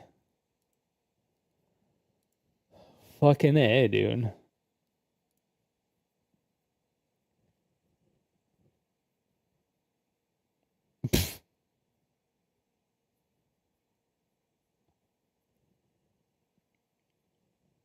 Kick founder calls out Twitch for multi-streaming ban.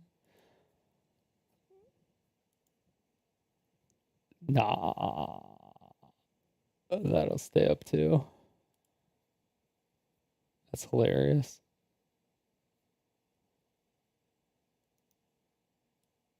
What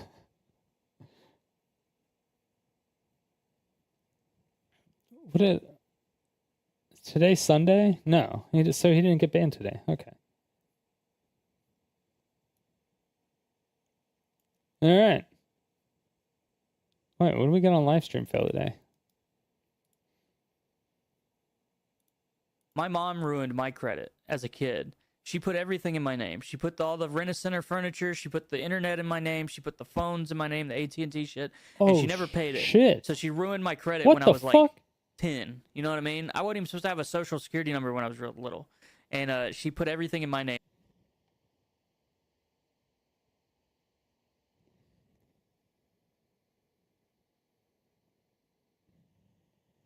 What? My mom ruined my credit as a kid. She put everything in my name. She put all the Rent-A-Center furniture. She put the internet in my name. She put the phones in my name, the AT&T shit. And she never paid it. So she ruined my credit when I was like 10. You know what I mean? I wasn't even supposed to have a social security number when I was real little. And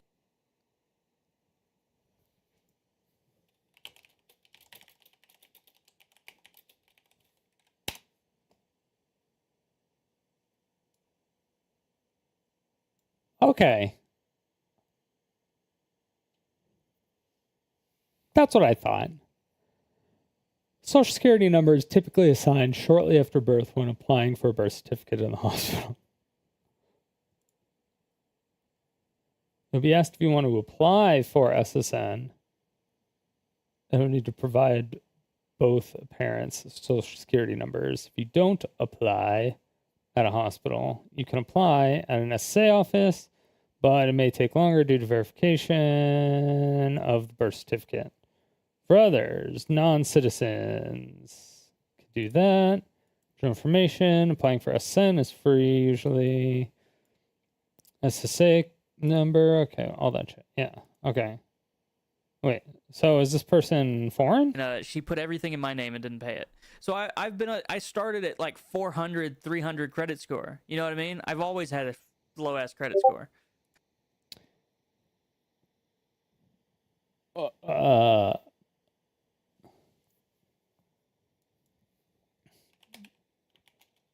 What is the lowest age your parents can open up a credit card under your name? A child cannot have a credit card open in their name until they're 18 years old. However, a parent can add their child as an authorized user on their credit card accounts. And some card issues allow as early as 13. The minimum age. Yeah, I was like,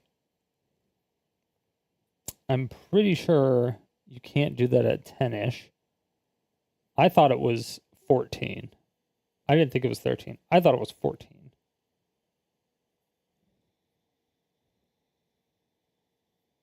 An authorized user. That's for a credit card. But that's just to be an authorized user. Because there are ways to help your kids build credit.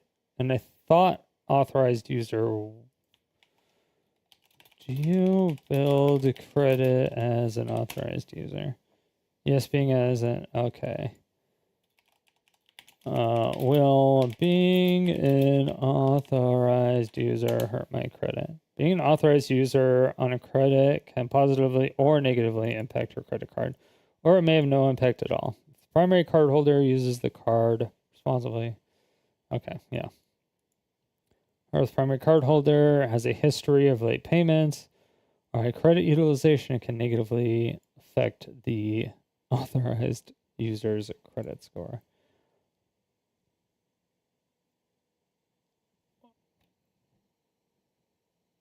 Wait.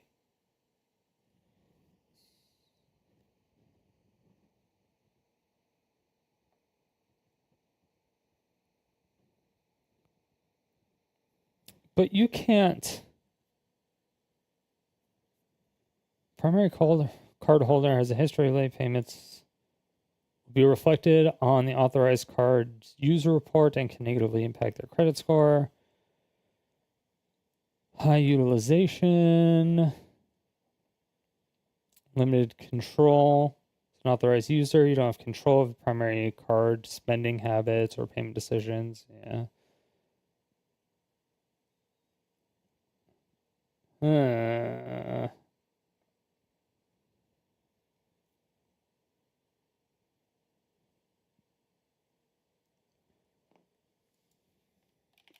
my parents open up utilities in my name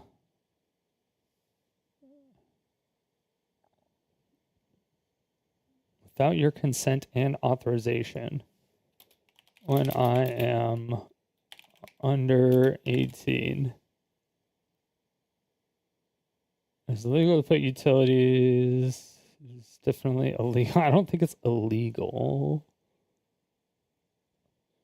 If they're underage, yeah, because they would have to be signing the contract. Well, the contract would be null and void. Because they didn't even sign the contract. And they're underage, so they can't even be, like... Yeah, number one, they didn't sign the contract. And number two, they didn't understand the contract. So...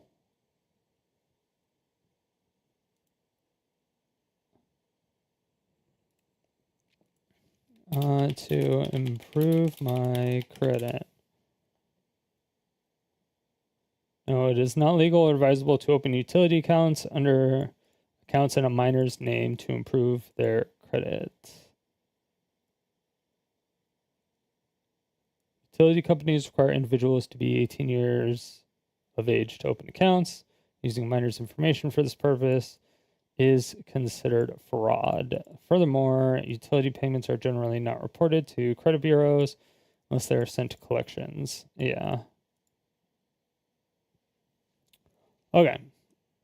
I'm like 99.99999% sure this guy is lying.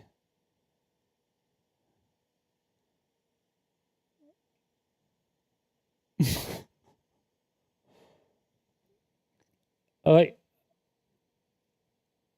I understand having really fucked up credit. Trust me. I also had like a 400 credit or something like that. But, dude, you got to take some accountability.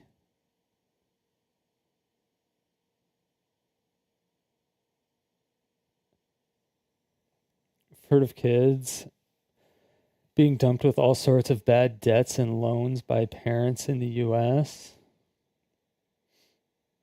Oh, like when they die?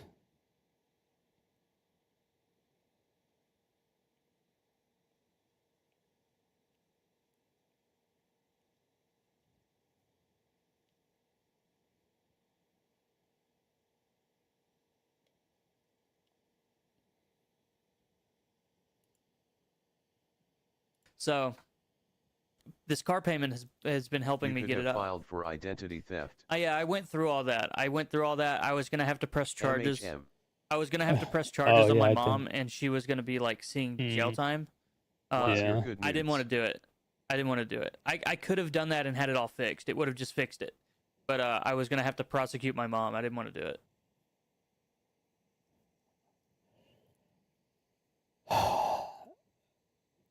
Yeah. Which is true. He would have to, but the not having a social security number, I don't know. This seems just not. I mean, congratulations. Congratulations for getting over 600, 100%. Good job, dude. That is fucking awesome. It is hard to build your credit. It's hard. It takes time. It takes learning. It's just not taught. Credit is not taught in school, and it's not taught by your parents typically, which clearly wasn't taught by his parents, because either his mom fucking sucked and did identity theft shit and was doing illegal stuff and then was also not very good with money. I'm assuming she was doing some type of drugs, because in order to fuck up your child's future to the nth degree, you have to be a pretty fucked up individual. Like, just flat out. You just you have to be a really fucked up individual. I'd be like, oh yeah, don't worry. I'll just ruin my kid's future. Don't worry about it. It'll be a surprise when he tries to buy a car for the first time when he's 18 and he finds out he can't get a loan for anything because his credit score is fucked.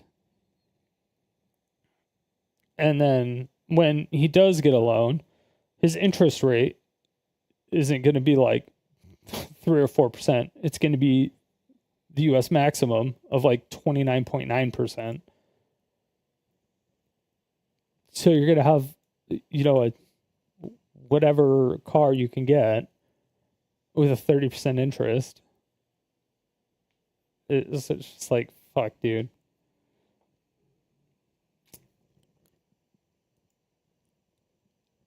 Yeah. Shit sucks, man. I've gone through it. Gone through it all. I went through a debt consolidation place. The people who send you letters in the mail, let's say you, like the collections people, when you owe them money, I just kept giving them the letters. So like, yeah, whenever you get letters from people, just give it to us. So I used to go there once a week and give them the letters that I would get. And they were like lawyers or something. So they would just like talk to them or go to court if they needed to, like for me or something.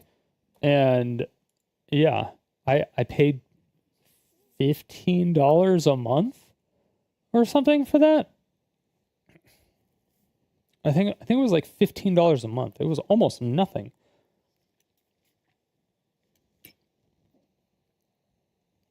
For what I feel like they were doing, for what they actually did for me, I don't know what they were doing. They could have I don't know what the fuck they were doing, but for what I was paying them, they did way more than for whatever the fuck I was paying them. I was doing it for 2 years, and yeah, my credit score went from like 400 to 600 hella fast.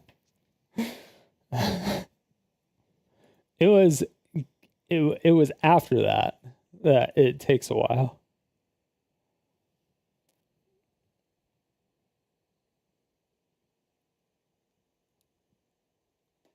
Yeah.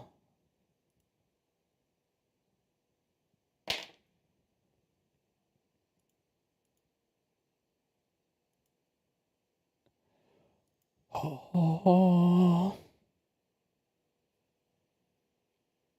Thanks, Carl Jobst. I'll be closing this one soon. Can't wait for the equity in your hope to arrive in my bank account. Damn. Oh. Ooh. Damn. Dude, Billy Mitchell's a fucking savage. He's so... Oh, you're such a fucking savage. Oh my God. I didn't realize he was so funny. He's such a fucking asshole, but he's so fucking funny.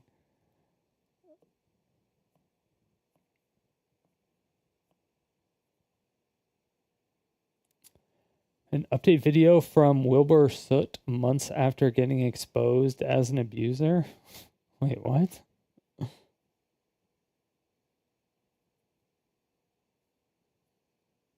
Found somebody share a Google Doc regarding the Sonic parody animator. What the hell? What am I reading? What is this?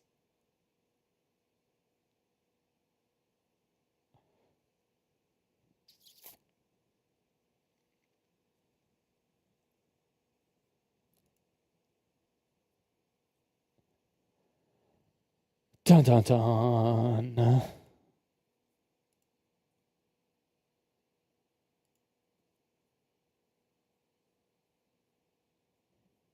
Let's see, where was this video? Damn. Named as a co-conspirator in both lawsuits. I am Doe number 2, the head moderator of the H3 Snark mods. Yeah, I don't even know how dumb and ridiculous this bullshit lawsuit is. Damn.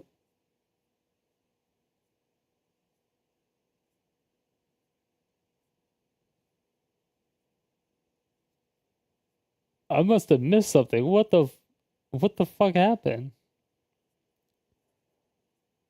As you watch Hassan fans and Twitter leftists celebrate the murder of 2 innocent Israel. What am I missing? Understand that V and Hila are just as valid targets to them. I've known this as people like Hassan and iDubbbz lecture me about hallucinating threats. I knew at that moment I ended leftovers. Why we would want to be a member of a community that would literally cheer my death. There's toxic, violent, nihilistic extra. Oh, yeah. Oh, that was the. Okay.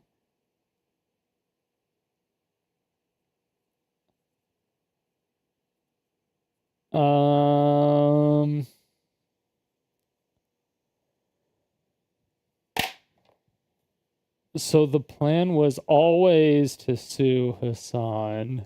It's why he cried for months about him not watching the nuke. Hassan not finishing it ruined his plans, so he settled. Small creators, psychopath, narcissistic, with no true ideology or moral compass. Okay, so if somebody who's known for suing people for watching their entire videos without pausing the video, without saying anything, standing up and leaving and walking away, like that's not like commentary. You're not transforming the content at all. You're just sitting there watching it. You're not doing anything. You have no opinions on anything. You're not like verifying any information. You're not doing. You're just like you're not doing anything. You're literally watching it. And then when you post on a subreddit that specifically says, hey, if you want to watch this video and not give these people money, you can watch it on these streams here instead. And you link it to, you're linking the streams of the people who are watching it. And so you're directly taking revenue from the source of the person who made the video away from that people. And then those people are also advertising it as, hey, give me money because I hate this guy and you can watch the video here. So not only are they taking tangible funds from this person watching the video, they advertised that they wanted to reduce the amount of funds from that individual. They audibly advertised it and they tangibly got it. So they did so many things that were just fucking stupid. Hassan was apparently not that stupid, but Hassan was also such a dumbass that he didn't tell his friends. So all the people are just getting fucking annihilated. Obliviated. Obliviated.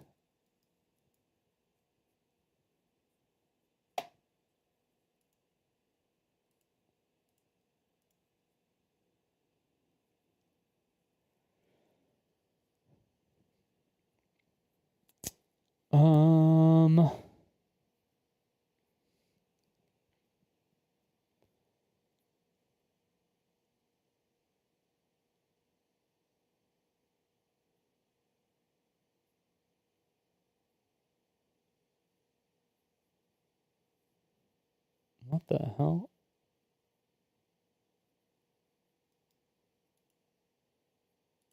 Wait, what? Hello and welcome to Runkle of the Bailey.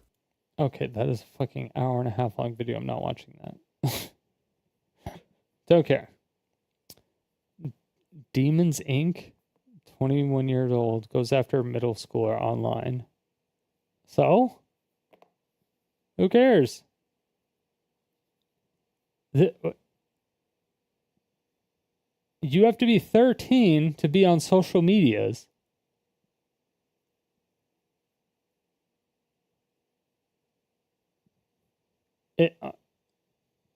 If you're on a social media platform before you're 13, that's your problem. If you don't want kids to get fucking slain on social media and get fucked up, then you need to pressure the government to do something. Like, I don't, or the companies. Like, what, this is the dumbest shit. Who cares? You're a fucking pussy. And I'll show you exactly what I mean. What is it, Justin Wong? Beats. Was it 8-year-old? Yeah. Faction battle. Uh-oh. Here you go. Talker? We got a talker. Oh, Can you fuck. talk to me? Oh, my God. Go easy on me, okay? I'm new. So I'm new to the game. I don't have that many. Why are you picking Jack?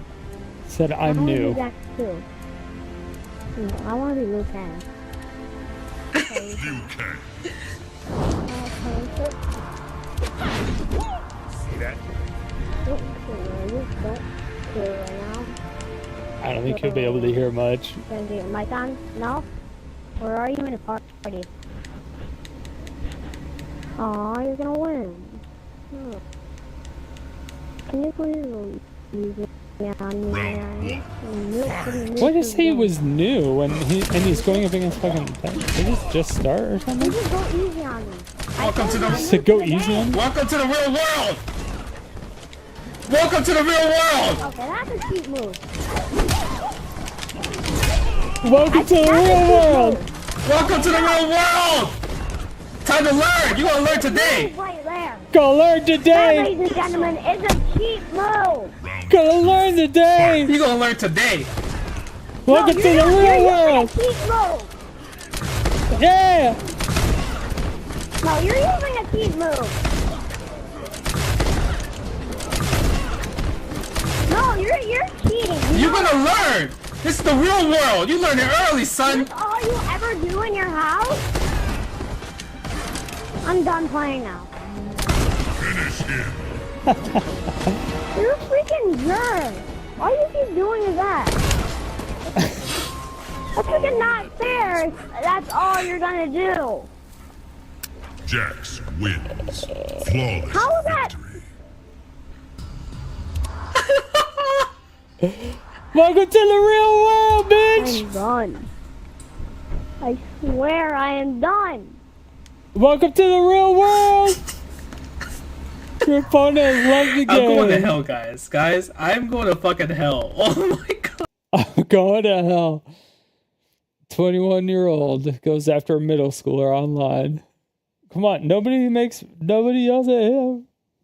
Wait, that kid was like 8 years old? I don't know how old Daigo was in there, but I don't know. I think he was older than 21. Maybe. 8 years old is third grade. It's not middle school. It's just elementary school. But you know what? That day, he fucking learned. He learned about the real world. I don't know if he learned how to get around that move, but he fucking learned about the real world. Oh, shit. I don't know. This seems like some gross shit, but man, see, yeah, like back in my day, this like getting 12 and 13-year-olds in a chat room. Actually, yeah, that was probably par for the course, but it was like chat rooms, not audio, not like video and audio chat rooms and stuff. I guess it was just like chat rooms, and you never knew who you were talking to. But nobody thought anything of it. We never knew. We didn't know that we were talking to some like 50-year-old guy on the other side of the planet or whatever. Like nobody fucking knew that there was like pedophiles all over the place online. But then again, nobody was taking like, there was no way to like just take a nude photo of yourself and scan it and then send it online. Like there was no real logical way to do that, especially if you were a kid. You just didn't have that knowledge. The technology didn't really exist. It just wasn't there. So it was just, that shit didn't really exist. But there is no way, if you were a kid, if you were like under the age of 10 and you were in like 1995, there's like, and you were on like MIRC or AIM Instant Messenger or ICQ. I think those were the big ones around 95. Yeah, you 100%, there's 100% chance that you spoke to a pedophile and you had no idea.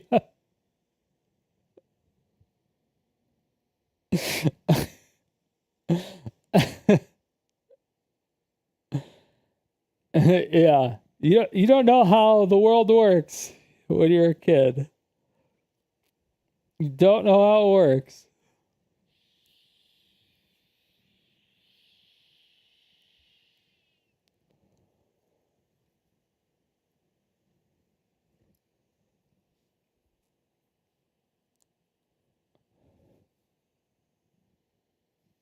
Wait, what happened?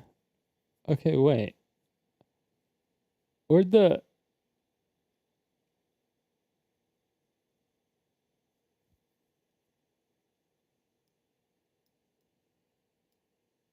Oh. Moving on from the Ethan, H3 Productions. Moving on from Hassan. Oh, okay. So there won't be any of the Hassan and Ethan drama on here. Because there's been so much. That makes somewhat sense. Oh my god, there's so many good things here.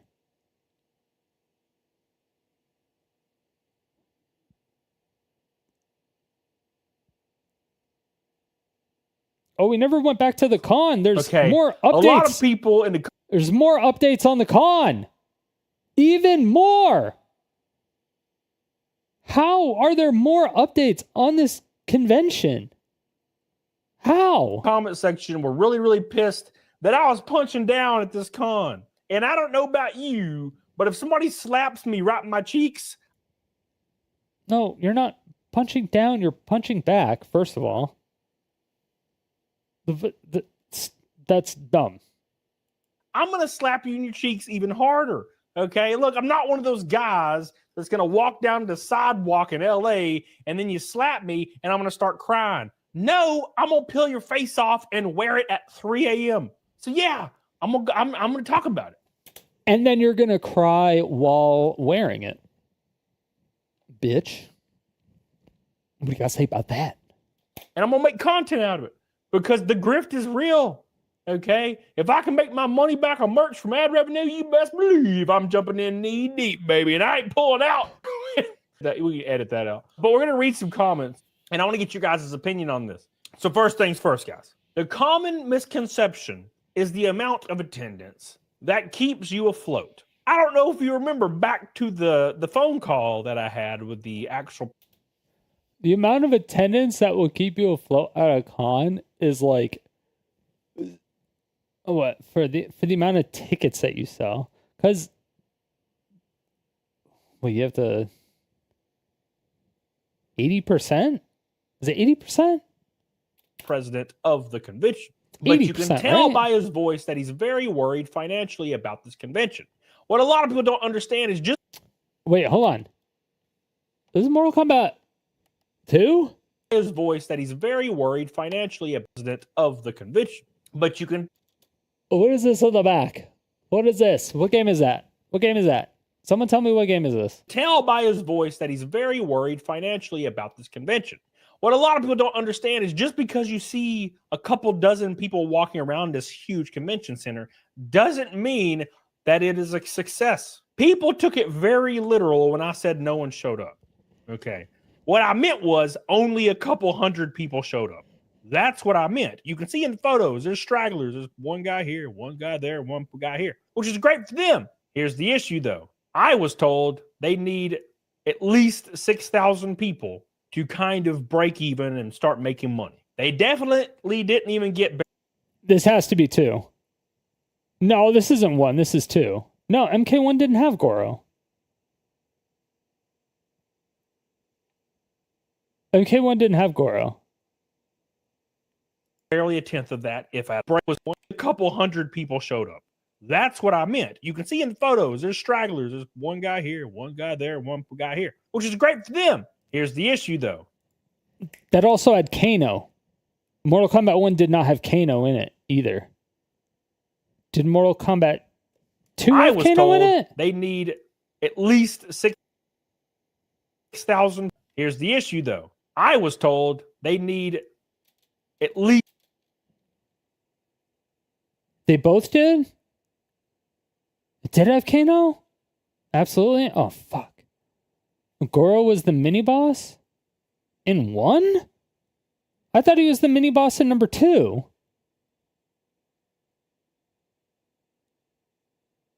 Then you got Shang Tsung. Yeah, that was in number 2.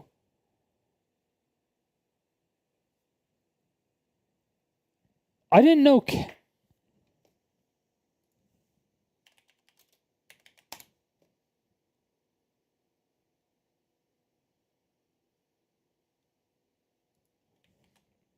All characters, original Mortal Kombat.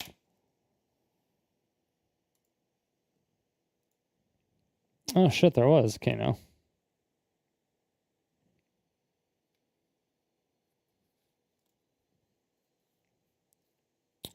I don't think. I think it was Mortal Kombat 2 though. It looked more Mortal Kombat 2-ish.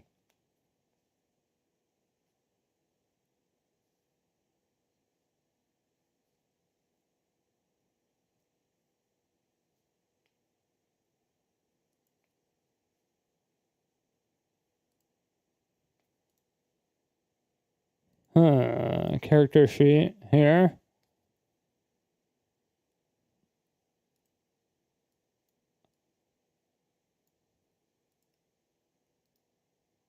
Okay. Then we go back to the con. It's great. You can see in the photo.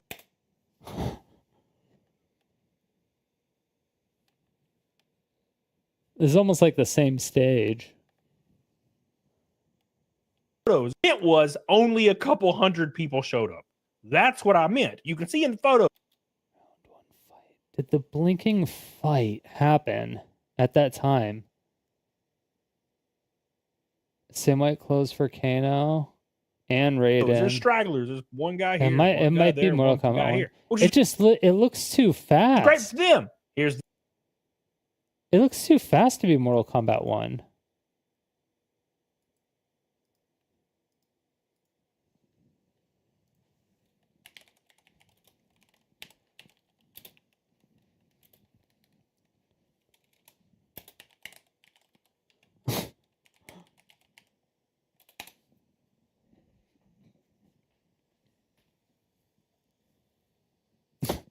There was Goro. I didn't even know there was.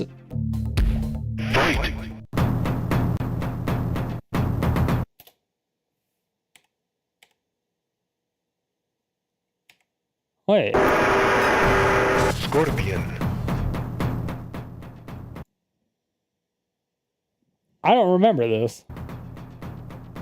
I remember the towers, but I only remember the towers in Mortal Kombat 2. I think I just had a revelation. I never played story mode on Mortal Kombat 1. Ever.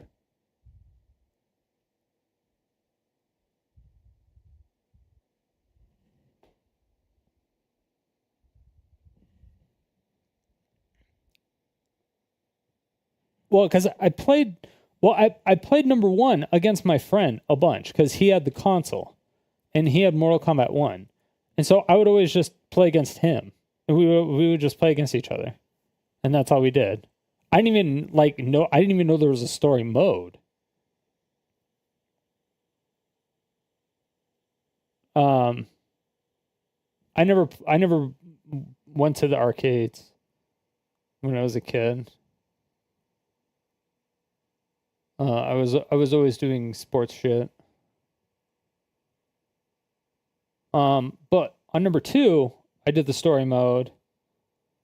And same with 3 and 3 Ultimate or whatever. But like 3 is when I was really good. And 3 Ultimate was when I fell off hard because people got way too good. And it introduced a lot of characters that kind of hard countered some of my stuff. But then I got better. And I was okay.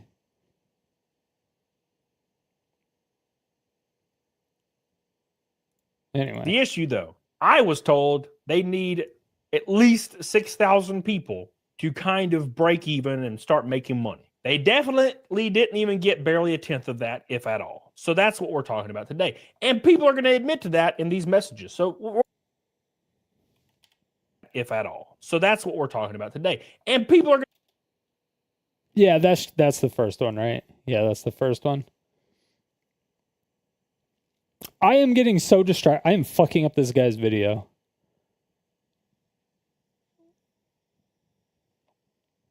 So much. Okay, sorry. Admit to that in these. So first things first, guys. Okay, to be fair, Camelot. It was the background of your video in the cool arcade that made me want to go look into it, okay? So it's your fault, okay? It's your fault for fucking up the video, all right? Not mine. It's yours. Common misconception is the amount. That's not a common misconception. It's your fault. Of attendance that keeps you afloat. I don't know if you remember back to the phone call that I had with the actual president of the convention, but you can tell by his voice that he's very worried financially about this convention. Previous video. What a lot of people don't understand is just because you see a couple dozen people walking around this huge convention center doesn't mean that it is a success. People took it very literal when I said no one showed up. Okay. What I meant was only a couple hundred people showed up. That's what I meant. You can see in the photo. Dude, I hate when people do that shit. I hate when people do that shit. It's like if you need 1 million people to do something, and you're like, and like 1,000 people do it, and you're like, or 10,000 people do it, and you're like, dude, nobody did it. Fuck. And then someone's like, what are you talking about? 10,000 people did it. And you're like, yeah, 10,000 is a lot. Like, it's a big number. But we needed 1 million. That's like not even scratching the surface. 10,000 is a lot, but 1 million to 10,000, like it's bad. That's bad.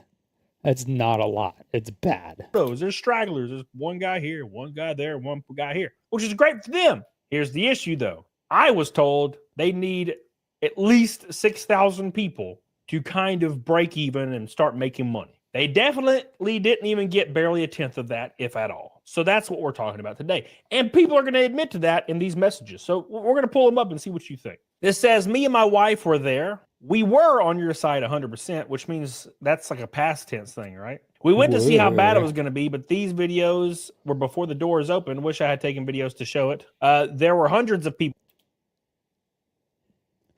You wish you had taken videos to show you? Do you...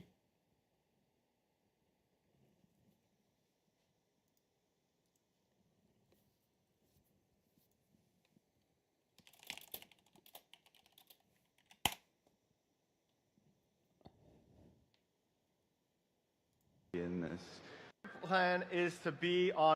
We don't have any plans at the moment. Do you guys not have phones? Yeah, you guys all have phones. Do you guys not have phones? Yeah, do you guys not have phones? Yeah, do you guys not have phones? Yeah, do you guys not have phones? Yeah, you guys. Do you guys not have phones? Yeah. Do you guys not have phones? Yeah. Do you guys not have phones? Yeah, you guys all have phones, right? That's all I have in response to this. I wish I had I wish I had taken a video to show. We were on your side, but man, once those doors opened, there was a flood. There was a fucking, it was an ocean of people. I wish I had taken a video, but man, my phone got stolen by some crazed cosplay crackhead that didn't want me to show it to you, and then threw it against the wall and said they were some anime crackhead. I don't know, who's an anime crackhead that would steal a phone? I don't know, some dumbass from some shit anime like My Hero Academia. I don't know, Deku or whatever. People there. You need thousands, but there was hundreds of people there. Not as many if they hadn't pulled the whole cancel thing. The video is misleading, so I hope people don't dive in on me for telling you this. I've been a part of your page for years, but we were there. Now, here's the issue. This is the very, very, very big common misconception. There was going to always be that people there. Well, yeah, there's always going to be people there because they already booked their flights and you can't cancel flights anymore. They already booked hotels and you can't cancel hotels for full price anymore. And people, like if they come from out of town, there's like other shit you can do there. And obviously if there's less people, that's actually good a lot of the times. Not a lot of the times, but it's good. It's a better experience a lot of times if you're going, because he talked a lot about the vendors, right? So if you're going to like shop or something, if you're going to see a bunch of vendors and do a bunch of stuff and see a bunch of things and inside this one convention, and a bunch of people decided not to show up because some guy that you've never heard of isn't showing up, you're like, oh, okay, I don't give a fuck. And you're still going to go. Or if like, cause he's a NASCAR racer. That's how I've never heard of this guy. I'm not Humega lolling him because obviously he's way more famous than me. But he's like a NASCAR racer. He was gonna bring his like NASCAR cars and he was gonna like do a whole bunch of shit. He was gonna do some crazy shit, right? He was gonna take all of the attention away from everybody else. And so it's great. The vendors should have been somewhat happy. Somewhat. Because nobody would have been to their booth. They would have all been at his booth. Unless, you know, he wasn't really selling anything, so it would have been a little bit different, but that's kind of hard to say. Either way, if people already have their tickets and shit, going through, like, you can't refund shit anymore. Like, you used to be able to reschedule a flight or do something like that, or even at the Hilton when I worked there, when I was, I don't even know how long ago it was. When you canceled, I think it was like you had to cancel at least a month in advance. And if it had to have been more. It was like, if it was within a month or something, then you got 50%. Or you could,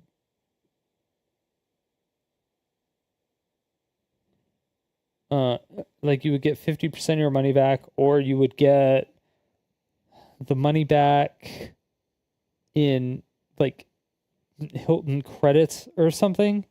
Like, you would get Hilton, like, you would get it on your account. I forgot exactly what it was. It's been so many years. It's been a long ass time, and they probably changed all that shit by now.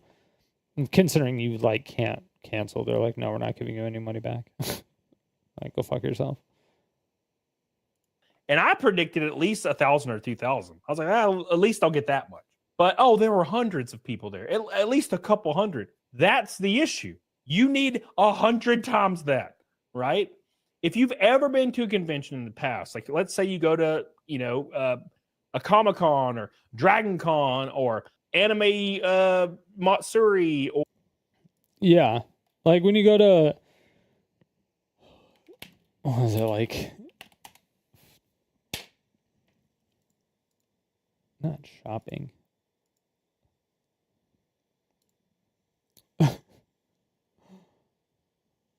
That was finals, so that doesn't really count.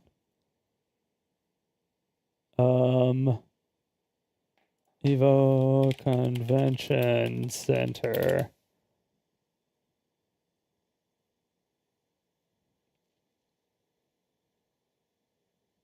This was like the super early. People were here hella early because the seats were never that empty. This is what a lot of it was. It was like, this is all side games.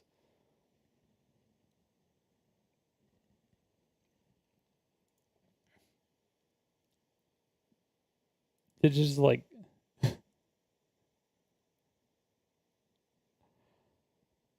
don't know, man. I don't know. Or Anthrocon. If you go to any of these conventions, you're going to know immediately that there's thousands of people here. They have all the streets blocked off. They got fire engines, food trucks, everything like that, right? This was all absent from this last convention. Yes, literally speaking, a few people came. No one ever said 0 people confirmed. That would be devastating. This person immediately responds and says, my friend was there and said it was completely empty. I trust them over the first comment here. And this is something I it's completely empty. Oh my God. Always see. I respond, if you begin to comment saying I support you, but then you're probably being disingenuous. You also commented again later and claimed it was a couple hundred people. They needed 10,000 to make some money. 10,000 people, not 300. So herein lies the issue. And I'll pull up that comment right now that actually came a little bit later because I saw both of these comments very early on. And I got to put this out there. I never read comments. Usually if I read a comment, it's sparked by somebody that has a larger following commenting. How do you know how much money they needed to break even? Because that's just tickets. That doesn't include the hotel they had to rent out. That doesn't include anything. It doesn't include anything else. What the fuck? Because YouTube Studio will send you a notification if somebody has over like 10,000 subs and they comment on your channel. You'll actually get a notification directly sent to your YouTube and your phone will vibrate and shit. So usually I'll click that, I'll read it, and then I'll see 2 more comments under it, and then I'll click those, and then I'll like scroll for a second and then turn it off. So I if saw you get this one something pop over up. 10,000, This is the same guy. The same shit. guy. Check this So out. if right I here. comment he on said right somebody's here, I YouTube never said logo- it was packed, and it would have been a lot better if Cody was there. Now, keep in mind, this guy's going to completely reverse his feelings right here. By the way, I'm sure they'll never hit 10,000 or even 5,000. But while I was there was at times 200 to 300 people. I'm positive they'd lost a ton of money, try to cancel people, and in the end, it never goes the way you think. So he completely reversed, because what happened is he probably watched a little bit more of the stream that he commented on right here, or the video, and was like, oh shit. Yeah, no one said it was empty, but you need thousands upon thousands of people That's showing so up crazy. to make it profitable. That's so crazy. Or else every convention you go to would not be busy, right? There would be more of them. More people would run them if they were easily profitable. But the issue is you have to actually have a huge convention to make money. There's so many logistics. You also don't need a huge convention, depending. Most hotels will do it for you because they have the ballroom areas, and the ballroom areas are like just big giant long strips, and if you need more than one ballroom, they just take out one of the walls, and then if you need more than two, they take out another wall. Those are convention centers, but they're just built in a lot of hotels. So if you go to a hotel and you say, hey, we want to do a convention here, we can promise X amount of rooms, and we want to do the X amount of ballrooms for, X amount of days. How much is it going to cost? And can we get a discount on the rooms or something? But it requires a lot of logistics and a lot of negotiations and a lot of like talks and stuff. Unless the hotel is like really well versed in it and you have a built up relationship with the people already, or if you go to a company that is going to do it all for you, dude, that's so much fucking work. It is so much fucking work. People just don't realize how much work goes into like 99.999999999999999% of running a tournament or running an event or putting on a convention. Like, people just don't understand. They're like, oh, it's just people playing video games. It's just the video game. So it's just the anime convention. So it's just the furries. It's just the. It's like, no, it's a lot more than that. You have to, hire security. You have to get the rotation. You have to make sure their lunch breaks are good. Like, yeah, you have to get the security, but it's like, okay, well, yeah, you don't necessarily have to manage that, but you do have to make sure they are, like, you have to find the company, and you have to find a good company. So you either ask around other people, or you just find a reputable company and hopium.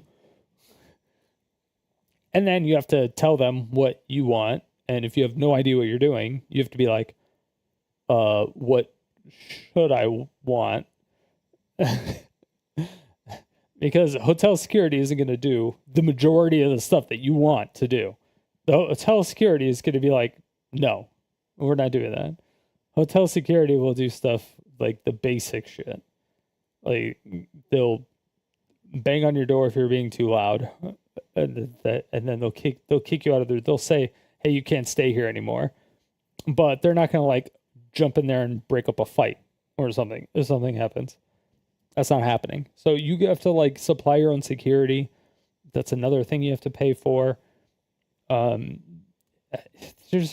so many things, man. Yeah. And I'm not saying it was my fault, but I like to imagine it was for my own egotistical growth. So, that being said, there was also a lot of celebrity guests there.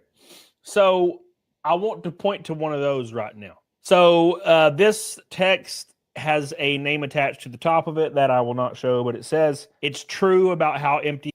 All right, first of all, I don't think it had anything to do with you. I think it had everything to do with that cosplayer that called you out, but also dropped out. The cosplayer called you out and then quit the show at the same exact time. Whoever the fuck that bitch was just needs to get exiled from the whole community.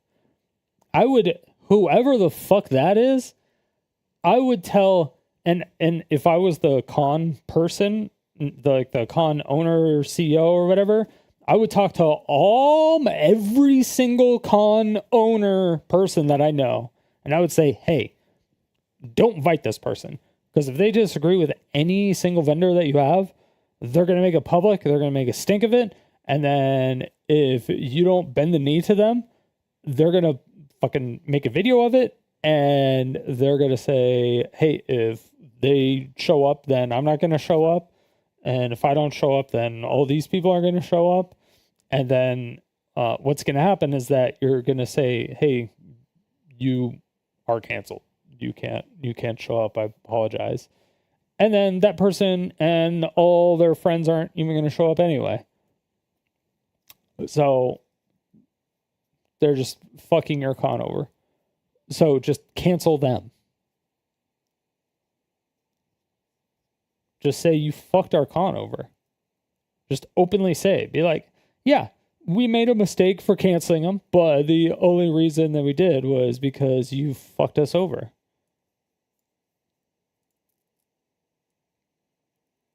So, yeah. It looks, I'm hearing they own. How do it looks? I'm hearing they only had maybe 1,000 attendees.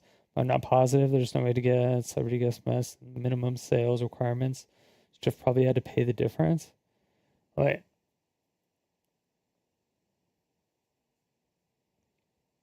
Okay, attendees and tickets sold are completely different, though. Only had maybe 1,000 attendees, but I'm not positive. There is no way the celebrity guests met their minimum sales requirements. So Jeff probably had to pay the difference, which is the owner. So keep in mind, by the way, this is actually coming from and pertaining to a celebrity. Sorry, minimum sales requirements for a celebrity guest? Guest that was at the show. This is first-hand accounts from the actual.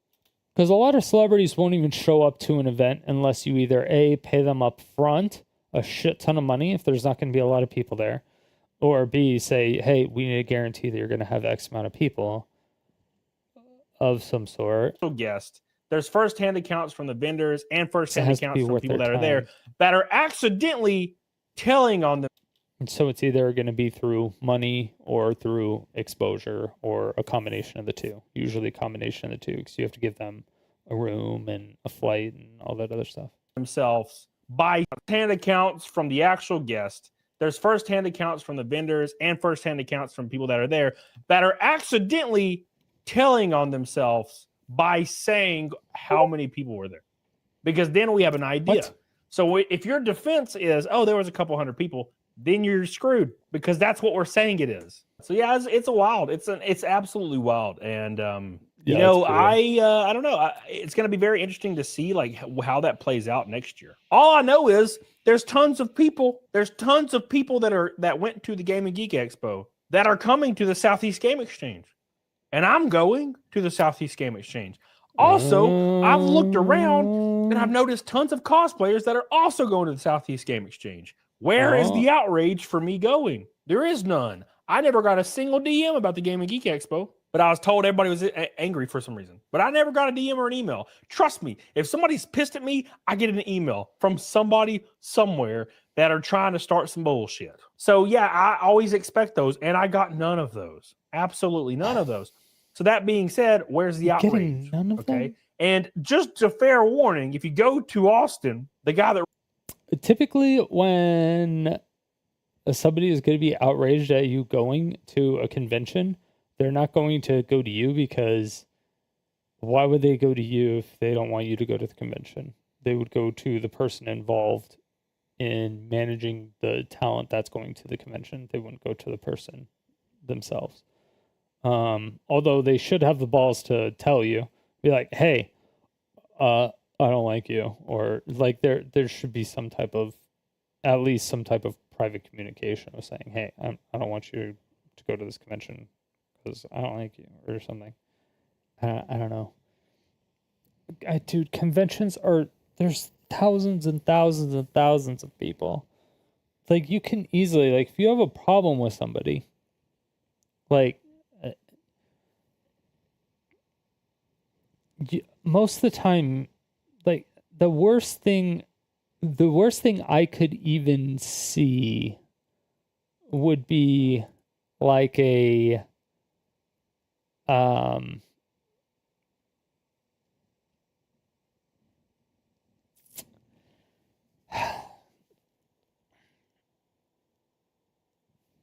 like a hey, I really don't like you. Is it okay if we talk to the con organizers and try to get our booths in places that are as far away as possible? Like that could be reasonable, I guess. Would it be childish? Sure. But it's one of those things to where it's just like, it's whatever. Like, I don't know. Maybe you hate his accent. I don't know. But if there was no like crazy, like, if he didn't like punch you or like do anything fucking illegal towards you, then I don't see, or towards anyone, I guess. Then I mean, you should be fine. There's thousands of witnesses. And it's not like people don't have phones.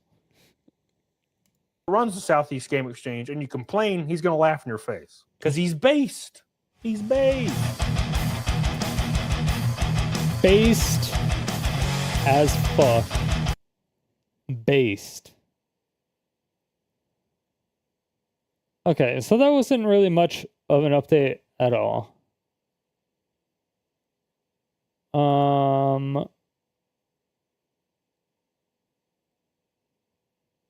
Yeah, I don't know. I don't think that was really much of an update. I think he's trying to get more clicks from it. I think that's what it is. I think he's just trying to get more clicks, and then he's also advertising the other convention that he's going to. So he's trying to get more ticket sales for that and more people to go to that venue for him, and more people talking about him going there. And if it's being talked about on Twitter and stuff like that, it makes him look better to the convention. And then the convention CEO then starts talking to the other convention people about, hey, this guy has a lot of, vocal people on, Twitter and YouTube and blah, blah, blah. And brought in a lot of people. The exhibit was cool. Blah, blah. Yeah, I mean, so it was a good video as far as what it needed to deliver, but I don't think the big update, I don't think there was any type of big update. There was no big update. I don't think. Him calling out people in his comments saying there was a big update. I don't know. I disagree with the terminology, I think. But outside of that, yeah, I mean, if somebody's a vendor and you're a cosplayer, just don't go anywhere near that vendor. The vendor is going to be working all day. They're not going to be anywhere else. So just don't go near that vendor. It's really fucking simple. It's so fucking simple. That's all I could say. That's all I could say on the matter.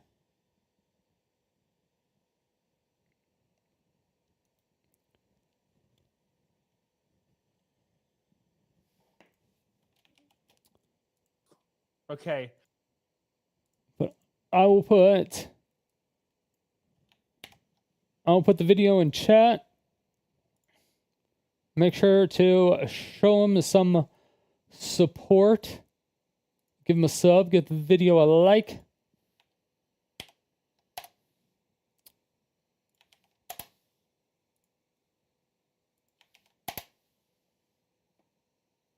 All the good stuffs.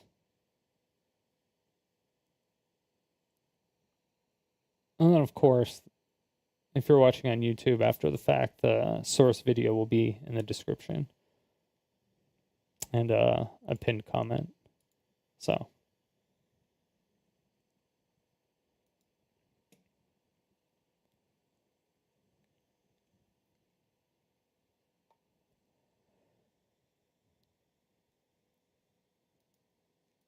Damn.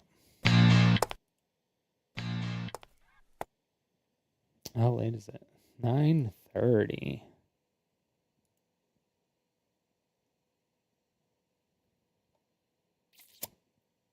Okay, how much time do we have for this? Oh, the highlights. The highlights!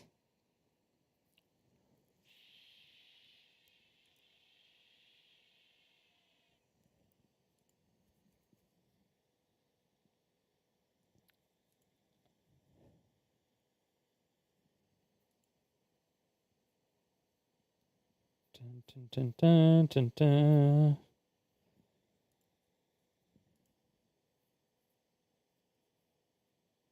Let's see.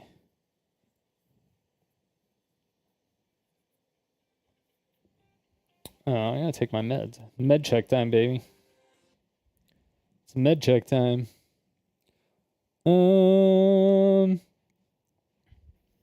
Yeah, we got a big thing with Twitch banning people right now. Stealthily. They're being secret about it. Super, super secret. I don't know why they're being secret about it. They shouldn't be being secret about it.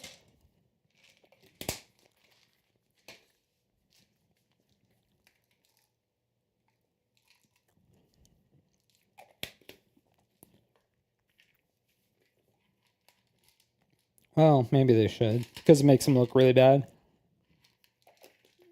It makes them look really bad.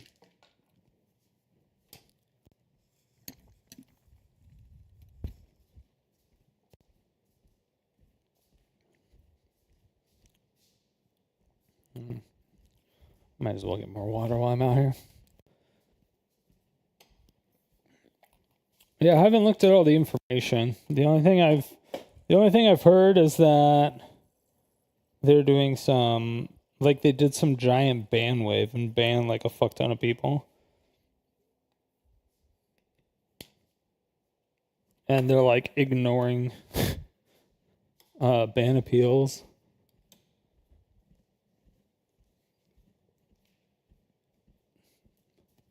Which is hilarious.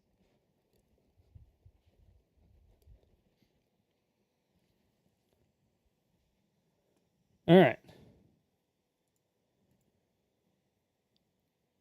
So we have that.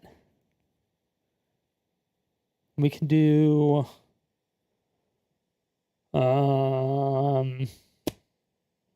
damn, we got a few things we could take a look at.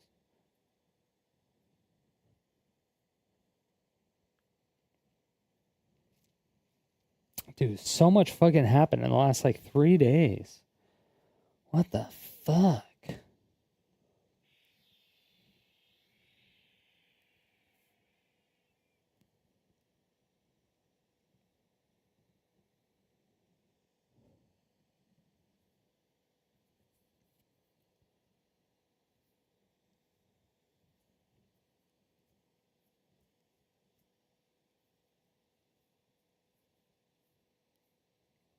All right, I'm interested in this Nintendo. Saw earlier today some people posting on Reddit.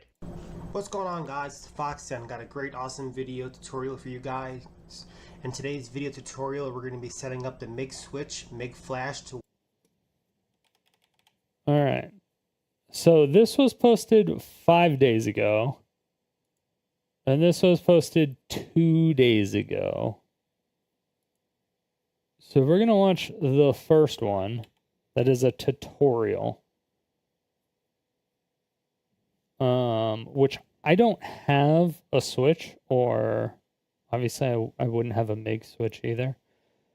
But essentially what a MIG switch is like, it's just a little cartridge that you would put in your switch, and it has a little micro SD card that you put into it, and then you can put it in your Switch like a normal Switch game. And then when you load it up, it reads it like a normal game, but you can load games on it, essentially making it an emulator. But yeah. What's going on, guys? Fox and got a great awesome video tutorial for you guys. In today's video tutorial, we're going to be setting up the MIG switch, MIG flash to work on the Switch too. And I'm going to be showing you how to get that all set up and ready to go. Please keep in mind, I'm not responsible if you get your system banned, if you get your cards banned. You need to keep this in mind. Same. Just because, you know, Same. this is a new console. This is a new firmware that just came out today, so I don't hold any accountabilities. This is up to you. Oh, it came Before out we jump into this 5 video, days guys, I just ago. want to go over some stuff with you. Yeah. Do not Because I keep hearing that it was unhackable. use Like any they were Nintendo was bragging that it was unhackable. And I'm like, well, that's weird. And then people were saying like, yeah, it's bricking it. And I'm like, oh, they're probably just not doing it properly, or they're probably just stupid, or you know, something's just happening. But people are saying that Nintendo is bricking it. Like they're doing it. And I'm like, like they're doing it online? Like they're detecting it? Like what the fuck? What do you mean? I mean, supposedly Nintendo has already blocked some Switch 2s for using the MIG switch, but also the MIG switch saying it's already working on it. They had the fix. Nintendo can 100% break your console as a fuck you. shared keys. How? Make sure you're using your own physical cards that's what I don't to know. avoid bans. And like I said, I'll take no responsibility if you get your system banned. This is totally up to you. Cards. Yeah, fine. Do not use any shared keys. Make sure you're using your own physical cards to avoid bans. And like I said, I'll take no responsibility if you get your system banned. This is No shared keys. totally up to Okay. you. If this system Your gets own banned, physical I do not cards? care whatsoever. I do not play online. I do not intend to be playing online. I'm going to show you some ways to stay safe. And my recommendation to you, keep this system 100% offline if you don't want to get banned. Wait, so a MIG switch, you can put like actual games that you own then on it. Because he would just say, just use your own everything. If you're using your own everything, then it wouldn't matter.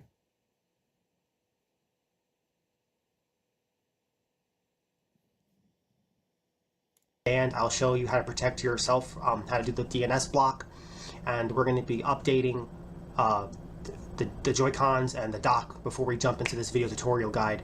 This is up to you. As of right now, I'm on the latest firmware of making this video. I believe it's 20.1.1. We'll check the firmware before we update just the Joy-Cons and just the dock itself. Then I'm going to show you how to keep. Okay, so yeah, this is going to be That's done. just the tutorial. Just wanted to show you something. I reconnected. Just wanted to show that to you. This is the last You want to make sure you do I all want you to click on this once, all that shit click on that once, offline. and we're going to go ahead and update the firmware. So, I'll be back. This is normal now. Sorry about the band, but let's try to. It's from the internet. Do not copy and paste and override. I need you to manually delete that. Otherwise, you will run into a problem, and more than likely, it will not work. Okay, I'll meet you back on the system. Go ahead and safely eject your SD card from the PC and put this into the MIG switch, and we'll go on to the Safely system. eject your mom's and we're going to SD go ahead card. and update the firmware of the MIG switch card. Before we proceed, make sure you're disconnected from the internet. I repeat, we are disconnected from the internet. You don't want to get banned. Okay? You know, it's inevitable using these products, Yeah. you're going to get banned, but let's try to not get banned. Okay. Well, It's inevitable using these products, you're going to get banned, but let's try to. It's inevitable using these products, you're going to get banned. So, yeah, not advised. Not get banned. Okay. For extra protection, go ahead and throw it in flight mode. That's Just press weird. the home button and go to flight mode and enable it. As you can see, I enabled flight mode. Sorry about the bad quality. Okay, so I put the new card in. It was flashing blue. It stayed a solid blue. Then the blue LED light went off. You have So, an entire library of Nintendo I'll be back. games. This is normal now, so Nintendo don't would still freak go out. after you, make your own Just go private ahead and press collection for OK. your own private use. What I want you to do is eject the cartridge and re-inject it. Okay, now we're going to go ahead and try to launch the title. So go ahead and press I don't A. believe they up, can. If this Because pops I up, think don't they worry about it. tried Just go and ahead and press start failed. software. Now we're loading it up, and we'll see. I heard that the card runs a If little you slower own the compared to physical running it copy, in the original I don't OG believe one. they can do So we'll that. see what happens. Please bear in mind some of the stuff I have to edit in the video. Yeah, why does he have like half of his Now the original shipware? card does this. It runs very slow. The original card does a long loading process. So I'll be back when this is loaded. Okay, it loaded up pretty quickly, maybe about like 15-20 seconds. But the original card takes forever to load. That's what I noticed when I bought the card. I'm like, why is this taking so long to load? This is ridiculous. So Like it might the just be Mix that Switch this or that title is game? taking a long time for it to load. But my other friend told me that it's working okay, but it's just really long load time. So we'll see. It looks like it's loading okay. You know, it's playing okay. I'm playing it right now. It looks like it's working. This is like a puzzle adventure game. They might not be able to fix this. I don't know. They patched it. Please like and subscribe to the Fox Den. I'll catch you later. Have an awesome day. Make sure you like, subscribe, hit the notification bell so you don't miss any upcoming videos. And this is awesome. So I'm sure within due time they're gonna try to patch this out.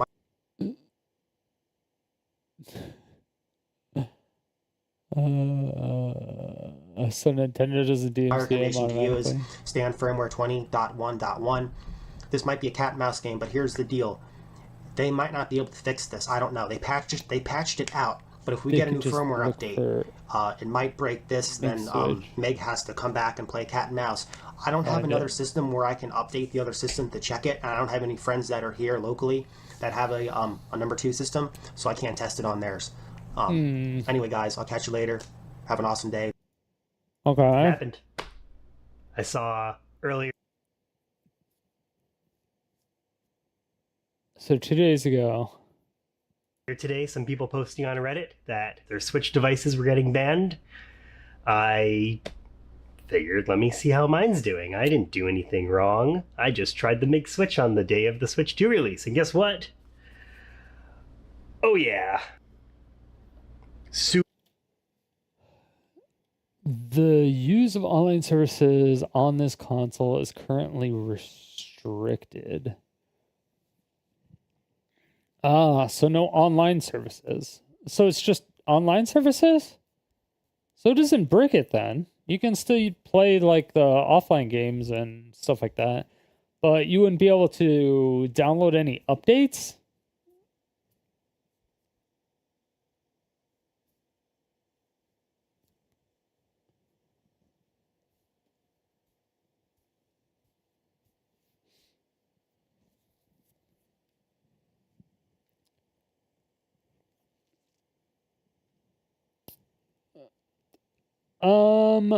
They typically go after people who are doing ROMs and emulators and altering the game, not going after people who just have the ROMs and emulators.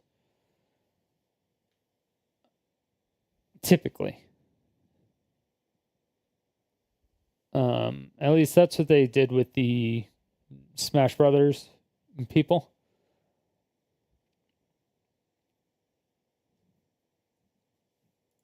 Super banned. That's right. I actually just figured I would just start filming. I have no script. I haven't tried anything else. I just have definitely confirmed that my Switch is in fact banned. This is what happens when you try to go anywhere online or anything like that. I did actually delete all of my data because I was trying to do something and then I decided I should just film. But if you try to go in, this is the super banned. That's right. I actually just figured I would just start filming. I have no script. I haven't tried anything else. I just have definitely confirmed that my Switch is in fact banned. I just decided to this is what start happens filming. when you try to This is what happens go anywhere when you try to go anywhere online or anything like that. I did actually delete all of my data because I did delete all my data. So you did do stuff.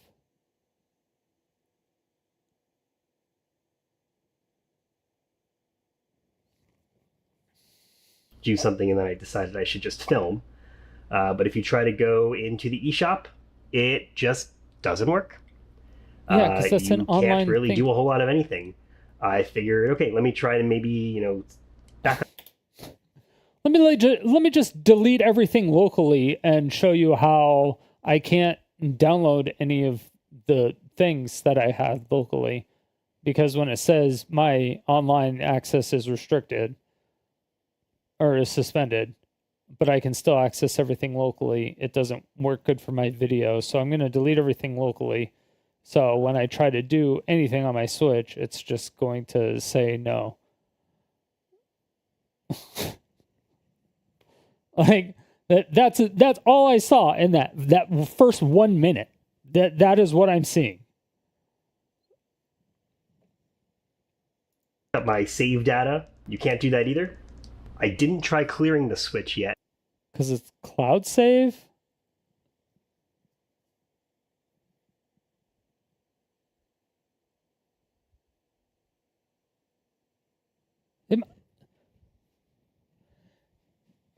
Am I fucking...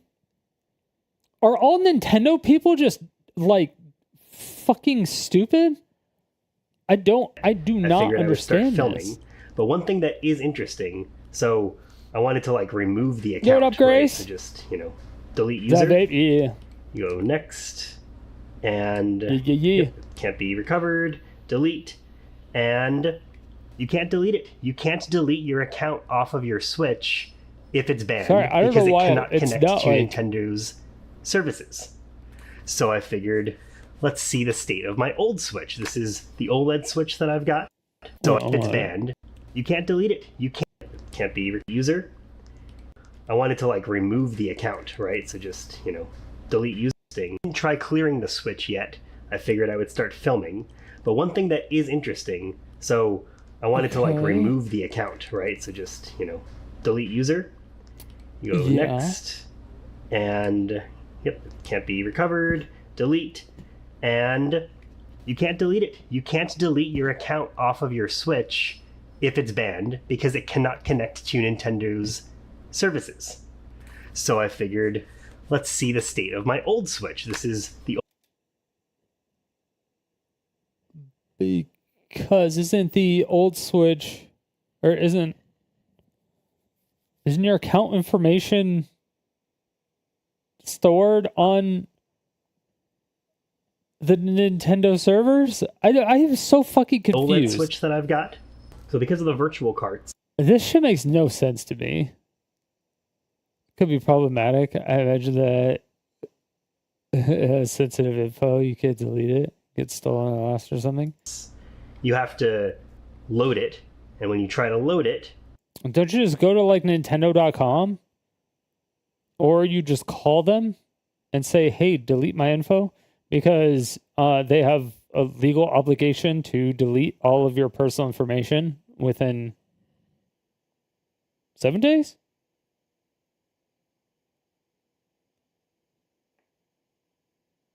$7 days? 14 days?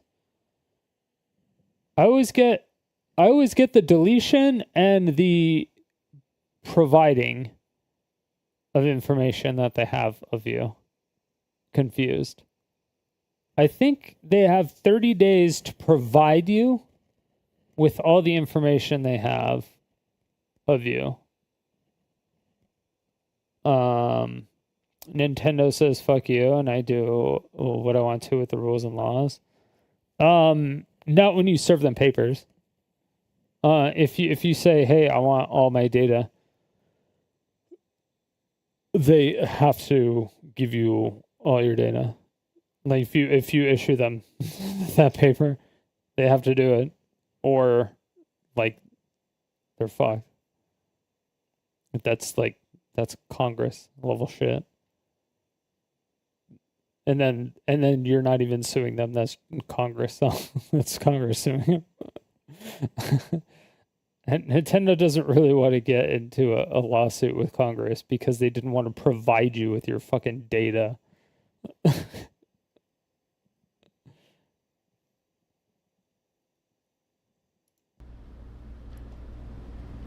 Load onto the system, and it's unable to do it because the system is offline.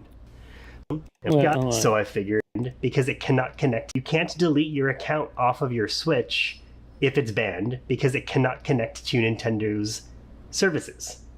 So I figured, let's see the state of my old Switch. This is the OLED Switch that I've got. So because of the virtual carts, you have to load it, and when you try to load it, load onto the system, and it's unable to do it because the system is offline. So that's when I really was like, okay, let me start a video. Let's try a few things. Let's see. Okay, at the beginning you said you weren't doing anything, and you decided that you just needed to film, and now you're saying you did a whole bunch of shit.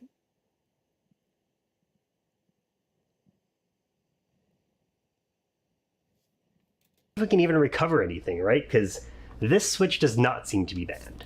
Because I can actually go on the eShop here. So we can browse the eShop, the super slow old Switch 1 eShop. And I hypothetically could buy a game, I guess. I'm not going to, but I hypothetically could. Because I'm not getting any errors or anything like that. I figured, let's see if we could fix something. Like maybe I can go on my phone, we could check out the account, see what's going on. But yeah, I think, if there's nothing that we can do, I think, my main goal is to just serve as a warning, right? I mean, I was doing this for the video. I don't know if I wasn't making a Switch 2 video, if I would have really had the guts to try the MIG Switch, but hey, look at that, we got more content. The next thing I did want to try is I wanted to just totally restart the system, clear it from factory settings, everything like that. So we could try that too. I might try to still recover the account first before I do any of that stuff. So let's see. Recover the account? I thought you deleted, or you couldn't delete the account. You said you deleted everything. Mac ban? No, I don't. It's they have. It's definitely more complex than a Mac ban. They have 4 levels of security. They have a software layer. They have a couple different layers of security, but it seems like they're doing a similar route that Riot came up with, to where the anti-cheat or anti-steal level is at the kernel-based level. So it, instead of it detecting that you own the game at the software level, so the Windows level, like it did before, it doesn't do that anymore.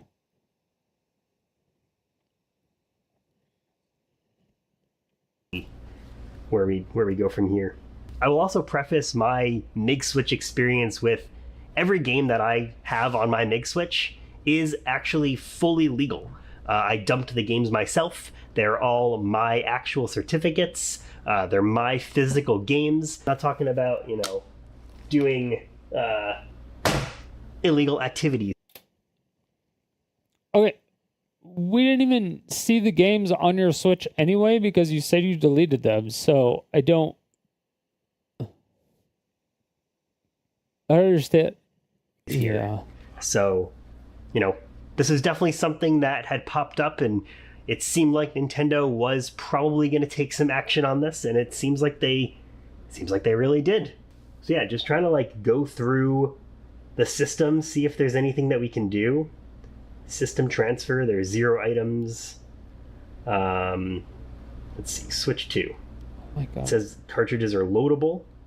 Let's see if we unlink. When unlinked, any virtual game card loaded onto the system will be returned. You won't be able to load virtual game cards until you link another system. Please note that you won't be able to unlink a system from this page for 1 year after this.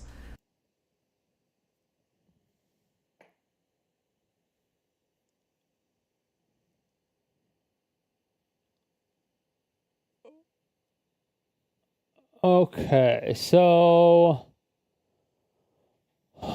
what's happening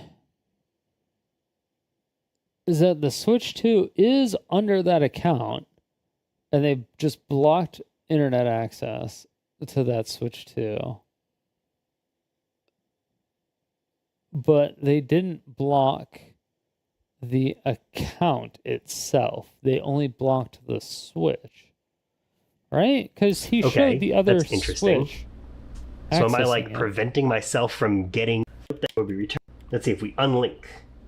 When unlinked, any virtual game cards loaded onto the system will be returned. You won't be able to load virtual will be returned game cards until you link another system. Please note that you won't be able to load virtual game cards until you link another system. Please. Okay, so you have to link another Switch 2 to your account before you load any more games. Yeah. Please note that you won't be able to unlink a system from this page for 1 year after this. Okay, that's interesting.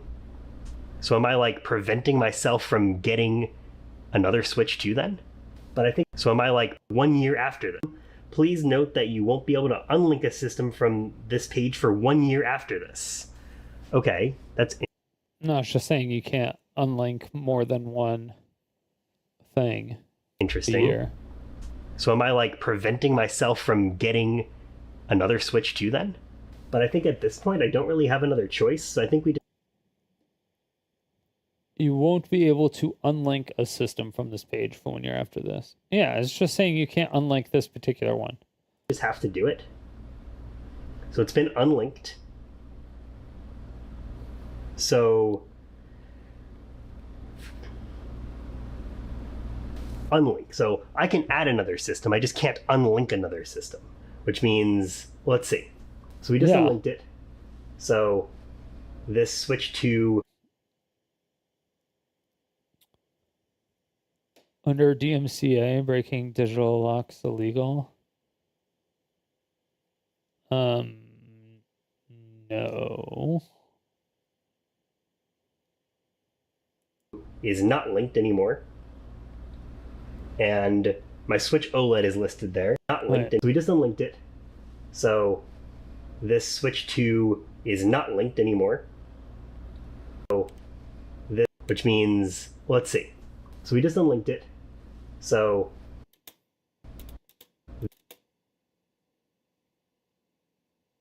wait.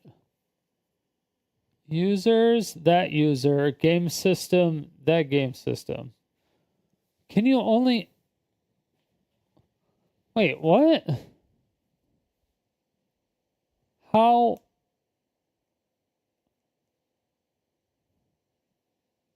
If he unlinked it, how is it still in his account?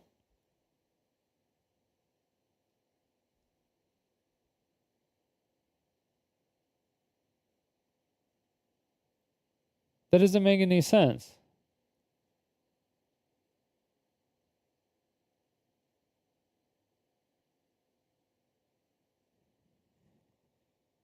Wait, what? Hold on, that doesn't make any sense. If you unlink your Switch, are you linking it to a user? Within your user? Because you have your account, and then you have your user. But even if he unlinked it from his user, it still shouldn't be here, because it still shows that person's Switch 2, which is this user, and this account.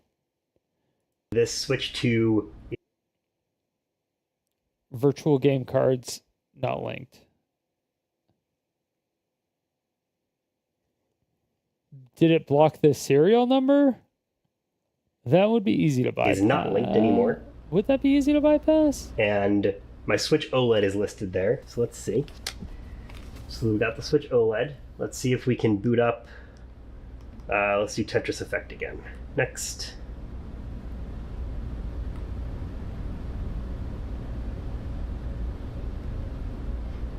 Okay, so it actually is good. So the virtual game has been loaded, and we can boot up a game, hypothetically. And let's see.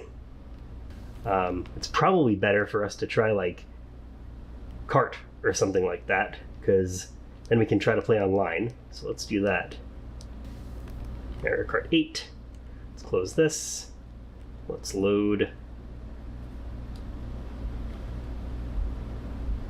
Let's load the game.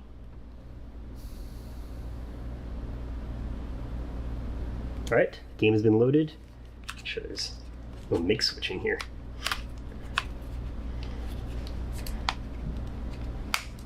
Nope, no cartridge, so we should be good. I guess we have to download the update.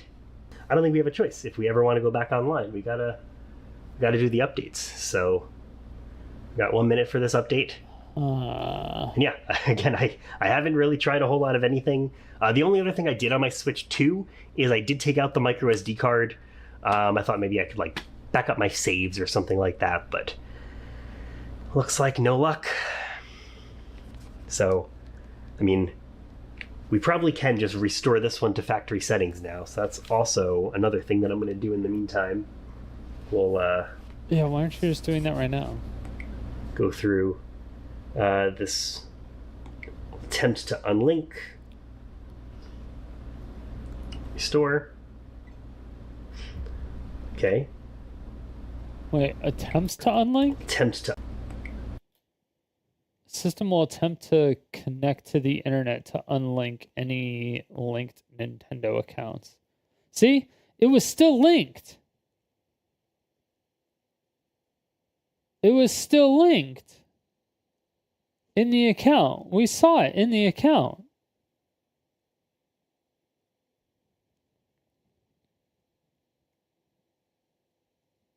And now it's saying he can't unlink another account for a year. So it's like his account, like his Switch 2 was suspended for a year.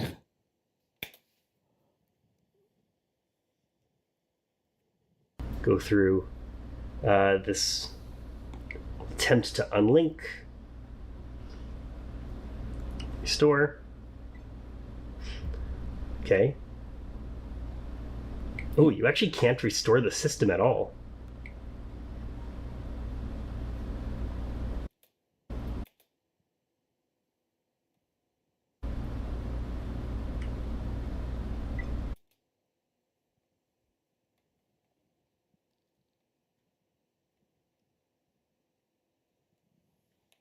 Okay, so let's error code 2181-4008 Nintendo Switch 2. Including the Switch 2, which is hypothetical future console, indicates console has been permanently banned from connecting. Permanently banned. Which means you can't even connect online to unlink it from your account.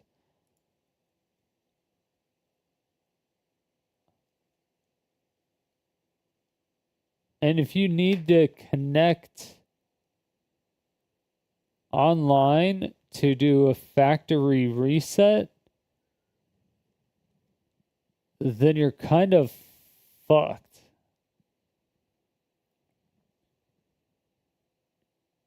What to do? Accept the ban. Offline play only? Yeah. Offline single player? Consider a new console? That's what I'm saying. Consider a new console. I'm surprised there isn't like because for computers, when you have to put in like a new firmware, you just do it in a USB, just like a USB, and then you have it auto load, or you go through your BIOS. I'm surprised there's not something that will read kind of like the MIG switch.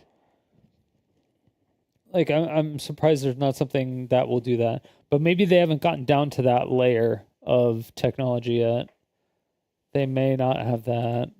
Yeah, so you can't even restore the switch to factory settings. For users experiencing problem with the system, in recovery mode, you can restore the system's factory settings without deleting save data or user information. To try recovery mode instead, cancel this process and do the following. Turn the system off, press and hold both the power and volume buttons, select the restore settings. Okay. All right, let's try that. Let's give that a shot. So we'll turn it off. All right, let's hold the volume buttons, volume up and volume down, and press power.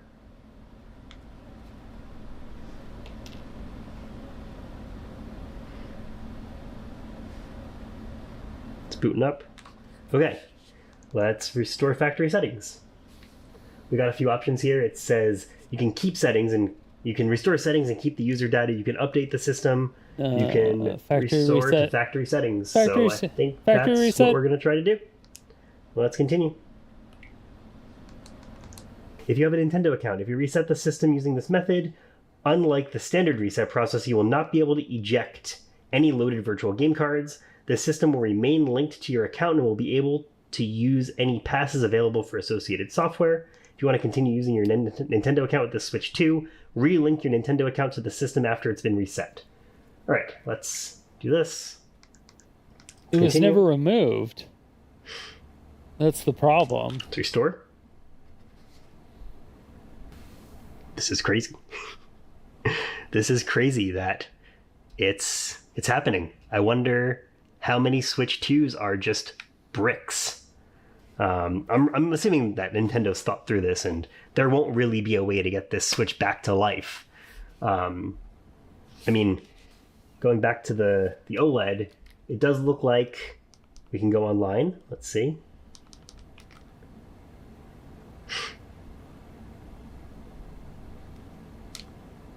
Let's join a quick game. Do it. How do I know it's the same account?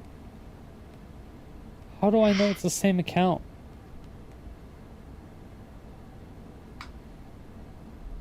I'm always skeptical. I'm always skeptical of somebody who has a lot of cuts in their videos and contradicts themselves like 4 times in the first 5 minutes. Yeah, I'm joining a spectating game. It seems like it's fine. So, yeah, Switch 1's... Yeah, your online account is fine. It has nothing to do with that. It's the fact that your Switch 2 cannot connect online. That's the problem.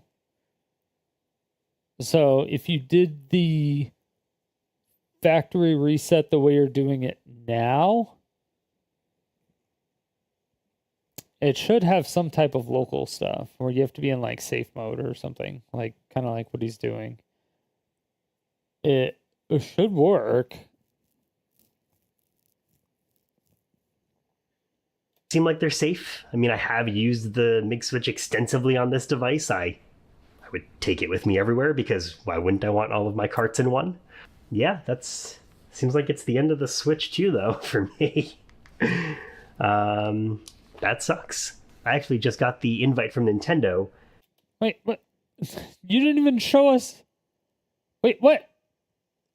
You did, but you didn't even fucking like, you didn't, what? You didn't show us it being finished, restore. What message did you get after the restore was done? Like, after everything, like, what the fuck? To purchase a Switch 2 directly through Nintendo, and I missed the window it expired. Let's see, I did restore the Switch 2, and I think what we should try to do is just go through the setup. I'm not going to assign into any real account or anything like that, but I will connect to the internet.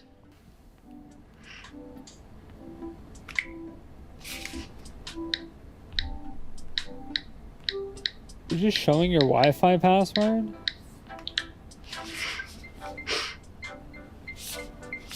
And let's see. What happy music for such a sad occasion. You showed your Wi-Fi password? let's get right to it. Let's eShop. Please sign into your Nintendo account. There we go. I can't even sign into a different Nintendo account. We are entirely bricked, a permanent brick. There is nothing you can do with this Switch 2 on the internet. Okay, I didn't see you try to sign into the same or a different Nintendo account. I didn't see what user you put in.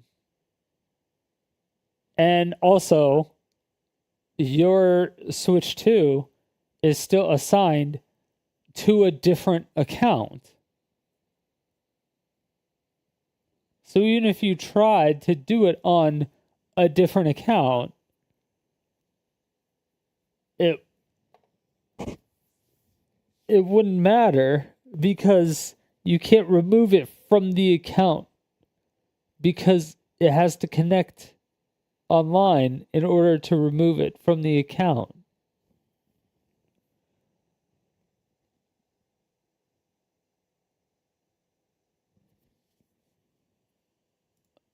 That is now confirmed. So I could have actually played like Mario Kart World or something totally offline, but now that I've restored the Switch, disconnected it from everything, there's nothing I can do. So yeah, we got a brick. Yeah, that's really it. I think that this pretty much confirms kind of the worst. I think that this pretty much... Please sign into your... Oh no, yeah, brick. Nintendo account. There we go. Oh, that's just the username, though. I can't... That could have been the username on his same account.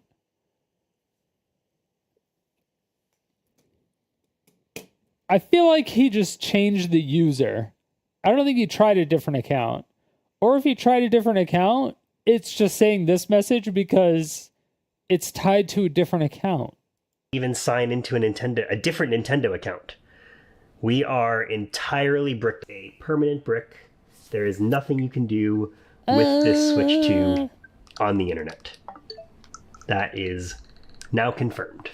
So I could have actually played like Mario Kart World or something totally offline, but now that I've restored the Switch, disconnected it from everything... It kind of makes sense. There's nothing I can do. So yeah, we got a brick. Yeah, that's really it.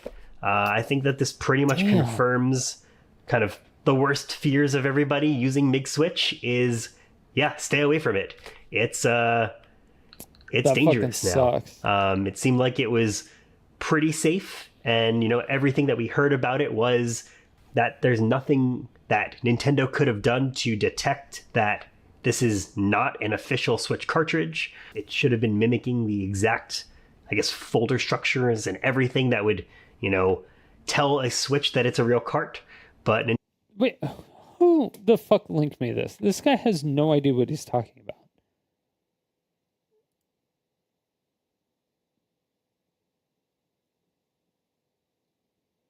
Nintendo obviously got their hands on a MIG Switch, figured out some identifying features of it, and they know now. So hopefully if you are planning on doing this, you now know not to. I got nothing else to say. I will have more videos. Hopefully I can get my hands on another Switch 2. Very expensive console generation. But yeah, just wanted to quickly see how far we can get, see if we can save this thing, but I think it's beyond saving at this point. If there's any updates, I will certainly provide updates, but I think that's where we leave it. Thanks for watching. Hopefully this was helpful and useful to you somehow. Like and subscribe, because that's really all that I got now. No Switch 2 stuff. That sucks. I had a bunch of Switch 2 videos planned. But no, maybe if I get another one, I'll decide, but I don't know. Maybe if I'll get another one. Why would you?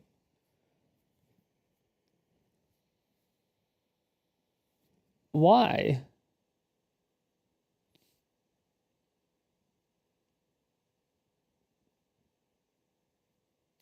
Update about the ban to clarify if it's an account ban or a hardware ban. Oh, update. There's an updated video. More click farming. You've milked this enough, love. 1 day ago. This was 2 days ago.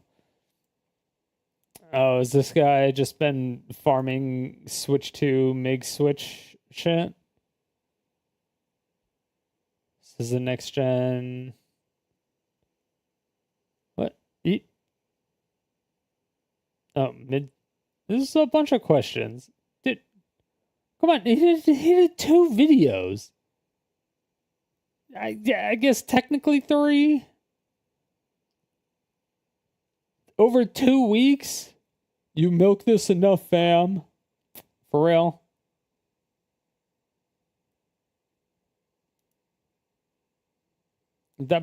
Whoever said that's a fucking dumbass. Yesterday, I got banned from my Nintendo Switch 2 for using the MIG switch. This morning, I went to Target at 7 a.m. and I got another Switch 2. They actually gave him one?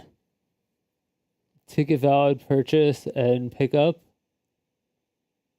6 of 7. Bring your...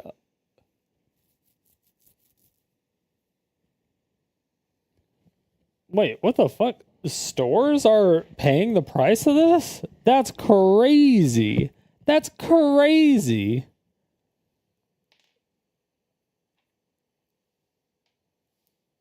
That's fucking crazy. What? Bring your ticket to the electronic service counter. Sure to pick up your paid for. Oh, and pay for your Switch too. Oh, never mind. He just bought. I was number 6 of 7. They only had 7 in stock. I was the 6th one to show up, and I got another. What can I say? Yeah, I think that there's a lot of people that might look at this and say, "Don't you hate Nintendo? You got banned." I recognized what I was doing. I knew that there was risk in the MIG Switch, but I like my Switch too. I'm loving Mario Kart World, and I don't want to give that up. And I'm sure I will continue liking Nintendo games. Do I love what Nintendo stands for as a company? Not always. Do I like how harsh they are on emulation and the modding scene? Of course not. I feel very connected to that scene. But at the same time, I can't help it. I like their games. I like their hardware. So I wanted to answer the question. I like their Is my account hardware. banned? We don't think so. My Switch 1 does in fact work. But let's open up this brand new Switch 2. So I have 2 copies of Mario Kart World. And let's see. Is your account banned? Didn't you delete all your data? Oh no, you deleted it off the Switch.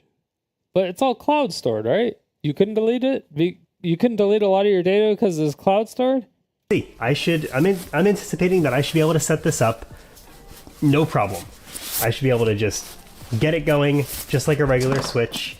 And the fact that I use my MIG switch on another system should not impact my use of this Switch, or this is going to be a very, very expensive endeavor. Got our Joy-Cons, and we got a tablet. You know what I actually think I'm going to do this time? I'm just going to reuse my old Joy-Cons. Like, why unbox all this stuff if I already have Why would you do that? Why? New Switch. Why? Why would you use the old Joy-Cons? Why? Are you actually fucking stupid? There we go. Bricked one. Hopefully not bricked one. Let's boot it up. We're going to boot it up as a brand new Switch.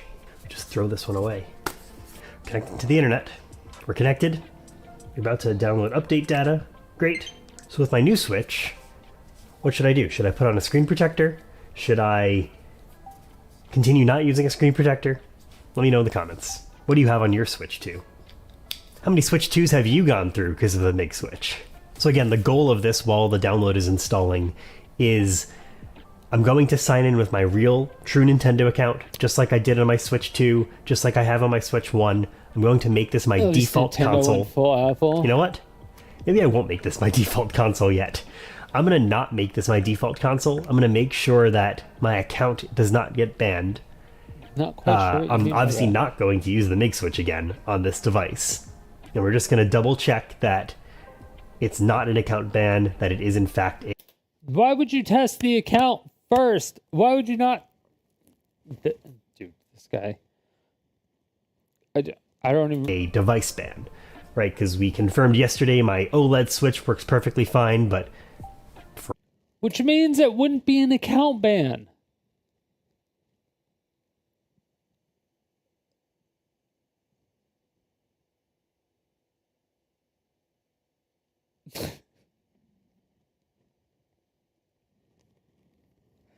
Trying to test if my account works. So I used a different product on the account to see if it works, and it worked fine. So I'm going to use this other product on the same account to see if my account works.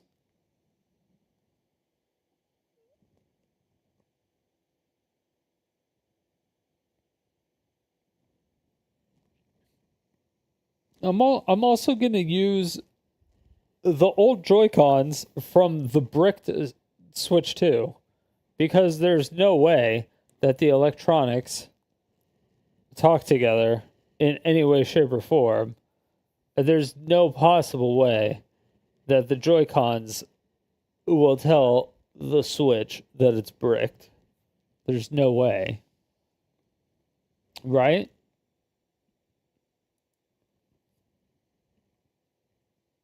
For all we know, maybe Nintendo is banning your account on the Switch too.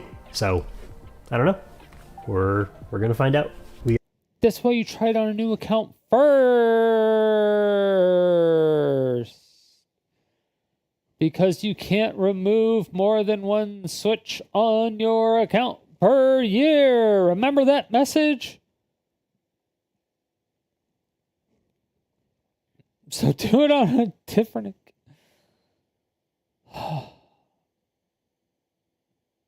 We are not going to transfer systems. We are going to make an account. We're going to sign in with my Nintendo account. And here's the moment of truth. Let's scan this QR code. Let's say hi to Pixel. Ugh. Say hello to the world. Say please don't ban my Switch. Hi Pixel. Say please. Scan our QR code. Let's... We're signed in. It's adding the user data. It's been added. We're not going to add another user.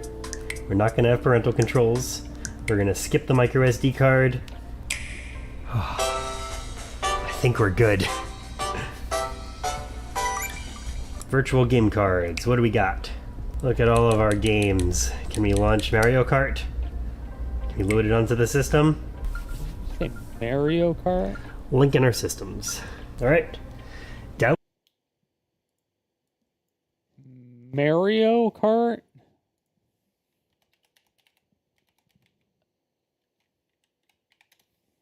Mario.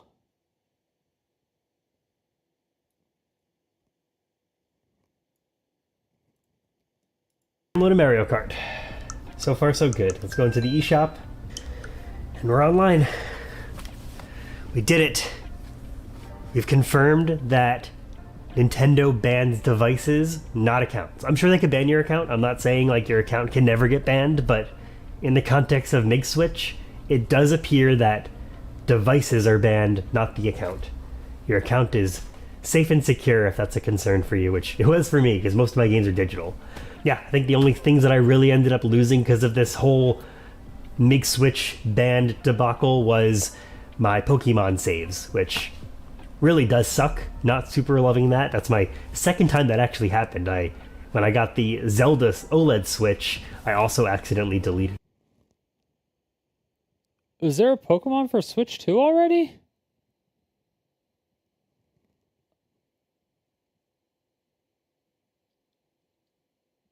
All of my saves from Pokemon. Those are the only ones that are not cloud saves. Everything else is in the cloud, so everything OLED Switch, I also accidentally deleted all of my saves. For Zelda, not super loving that. That's my second time that actually has Switch. Hold on. MIG switch banned debacle was Hold on. my Pokemon saves, which really does suck. Not super loving that. That's my second time that actually happened. When I got the Zelda OLED Switch, I also accidentally deleted all of my saves from Pokemon. Those are the only ones that are not cloud saves. Everything else is in the cloud, so everything else should actually be good. Okay. So that's it. Wait. So when you got your OLED Switch 1, so there was the Switch and then there was the Switch OLED, and it was like 3 years apart or whatever.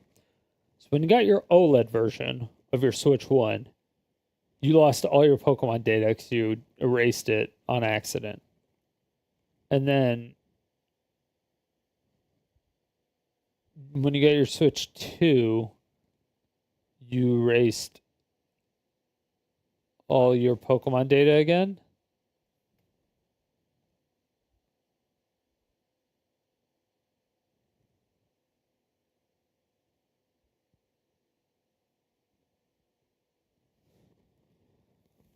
I'm sorry, what does deleting game data have to do with anything? Why would you delete game data?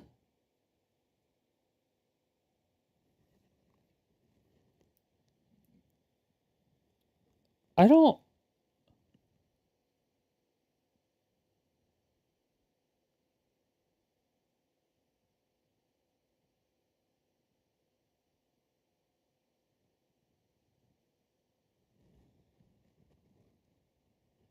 I am so... Like, my head is just trying to wrap around his thought process. At all. Like, there's... I cannot see a train of thought that he is going down to where any of this makes sense.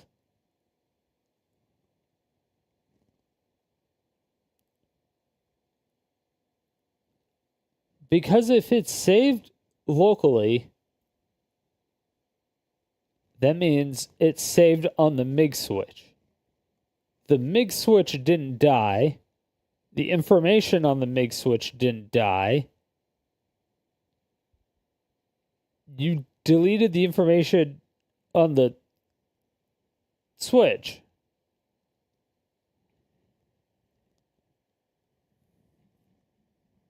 Or was the information saved on the switch and not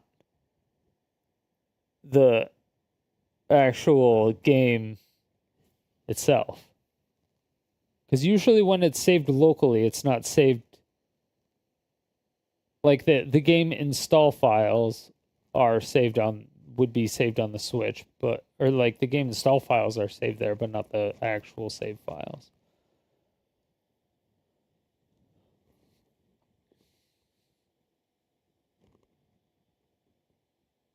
Maybe they are, though. That's the only thing. This is the only guess. This is the only guess I have. This is the only guess I have. I can give him the benefit of the doubt on it, but I mean, you gotta... Back on track. Got Nintendo Switch 2. Like and subscribe because this was a very, very expensive endeavor. Thanks.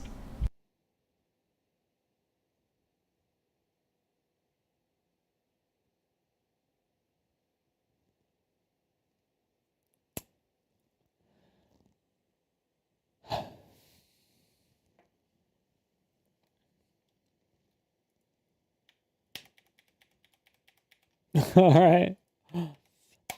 I will throw the video in chat.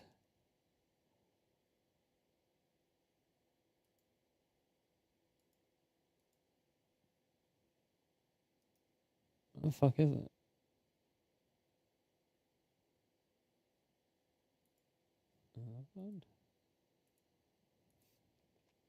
Yeah, I'll throw the video in chat as always, just in case you want to give him a like or a sub. But holy fuck, dude. I could not even. There was no I couldn't even. There was no coherent. I feel like this stupidity has rubbed off on me.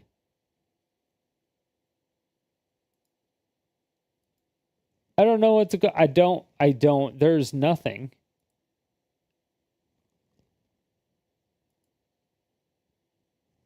I have nothing. There are no words. There are just no words.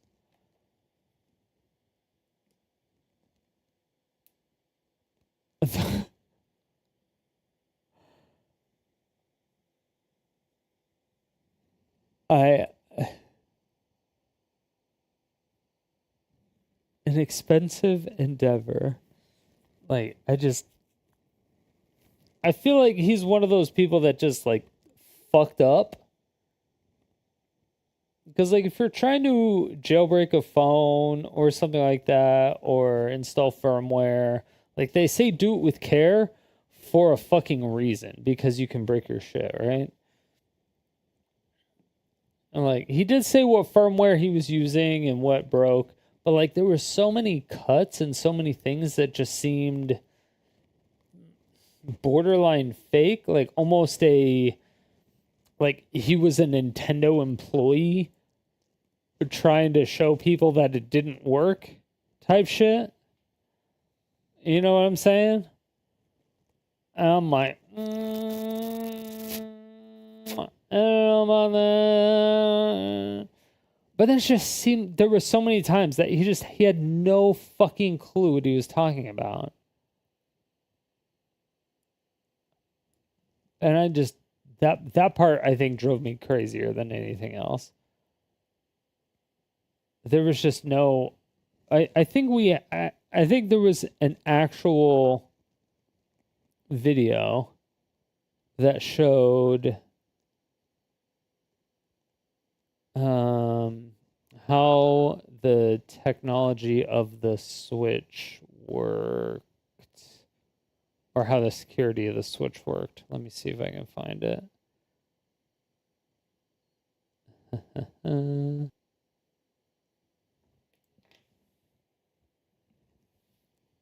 Let me see.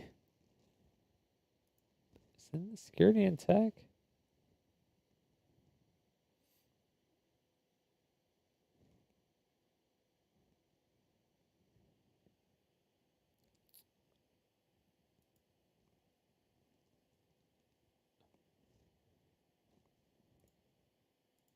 What is this? If you want to get your hands on a Nintendo Switch 2, you're out of luck. They're sold out in some spots, in others marked way up. Thieves decided they couldn't wait, hitting a semi-truck Thieves carrying the consoles. When deputies arrived, they did determine that 2,810 Nintendo Switch 2 consoles were stolen out of the back of that trailer at some point. Anders Nelson with the Arapahoe County Sheriff's Office says a truck driver was at the Love's truck stop in Bennett when he noticed his trailer had been broken into. He told deputies he didn't know these hot ticket items were in his cab. These got multiple pallets full of the Nintendo Switch 2 consoles. No small haul. Yeah, they retail at $499. The cost to Nintendo is just over $410. So either way you look at it, it's well over $1 million worth of merchandise stolen. Exactly right. Steve Beatty is a computer science professor at MSU Denver. Oh, sorry, what? It's just over. Pallets full of the Nintendo Switch 2 consoles. No small haul. Yeah, they retail at $499. The cost. Who is this guy? Cost to Nintendo is just over $410. So, how do you know that?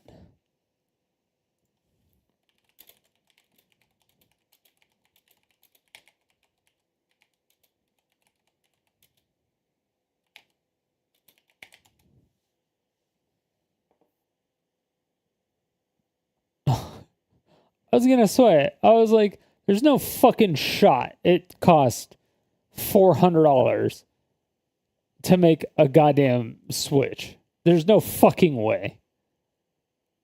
There's literally no fucking way.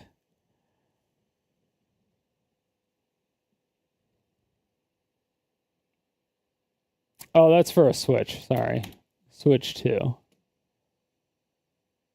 $338. Yeah. Wait, specifically the bill of materials. Essentially the cost of components to be $400. Suggestions a loss on sales of the U.S. due to the 10% tariff. Oh, that's right, the tariffs, because Trump's a fucking idiot. Either way you look at it, it's well over $1 million worth of merchandise stolen. That's why it's so Steve Beatty expensive. is a computer science professor at MSU Denver. He says don't expect those swipe switches to show up on Craigslist or at pawn shops. Because they're stolen, I would expect them to head to the dark web pretty quickly, unless they're shipped out of country. The anonymous spot to buy in. Oh my god. They're not gonna show up on the fucking dark web, you dumb fuck. What's gonna happen is that people are gonna be testing the goddamn MIG switches. And what they're gonna do is they're gonna be selling switches for cheaper than the advertised price. And then so what they're going to do is they're essentially going to not necessarily trade, but they're going to say, hey, I will buy your bricked Switch 2 for $100 and sell you a new Switch 2 for $200.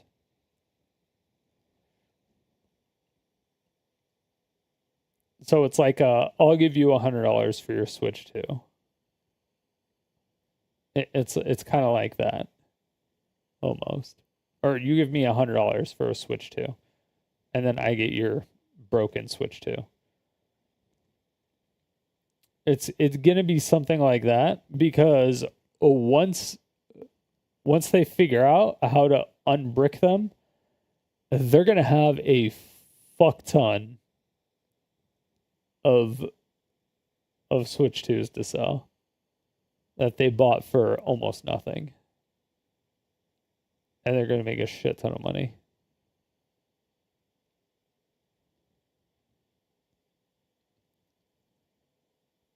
But most likely they'll just buy a lot of the bricked Switch 2s and possibly sell them as used, or rebox them and shrink wrap them, make them look new, and sell them on the dark web, but they'll be bricked anyway, and they'll sell them at a cheaper price.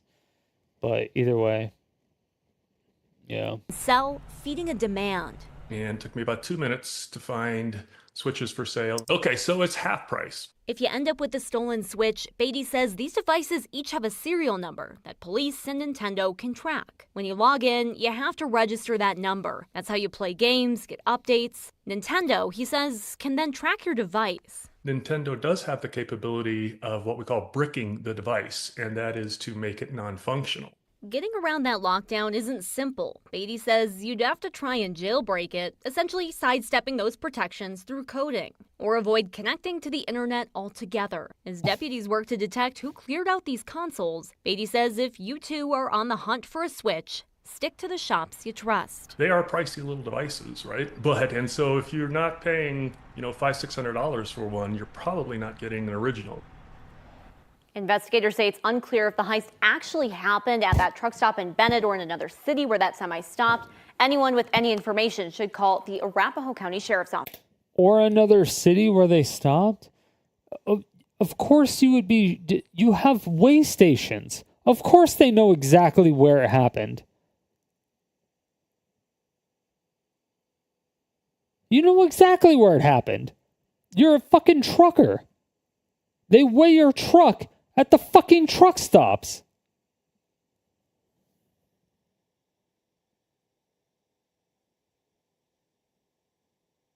Oh my God. Rachel Krause, 9 News. Meantime, Nintendo's Switch 2 consoles are flying off shelves and out of semi-trucks. Oh my God. If you want... I hate it. I hate it. I hate people. I hate people. People have zero brain.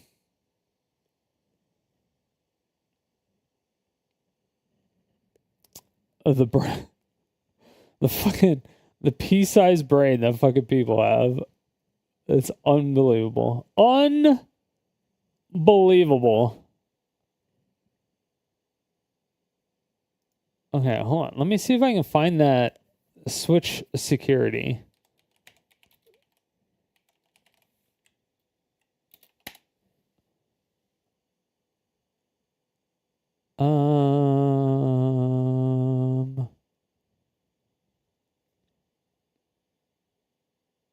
Before it's too late.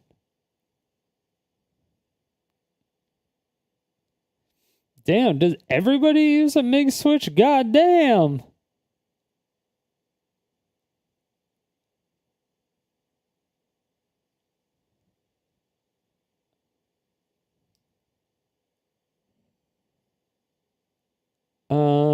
Let's see.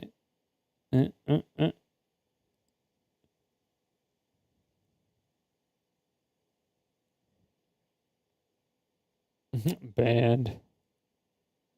Really? I hate it. People are already selling their Nintendo Switch 2s. What's going on? Because everyone is using a MIG switch? Or do people actually just hate it? Switch 2 is backfiring on scalpers? Is it backfiring on scalpers because they're broken? Question mark?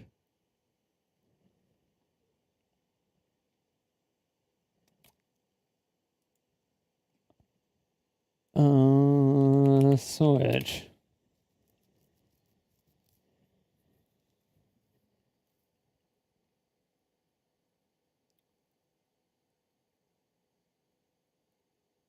Where was it? When did we watch it? April? No, it wasn't that far back.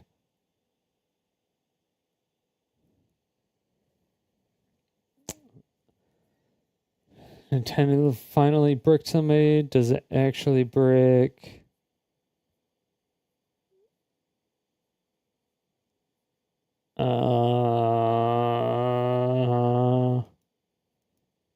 So what happens when you put a MIG switch in the Switch 2? Now, I'm covering this because when I did an unboxing for the Switch 2, so many people were asking for me to put this little cartridge in the Switch 2 to seal it. Okay, so this is how you actually do this type of fucking video.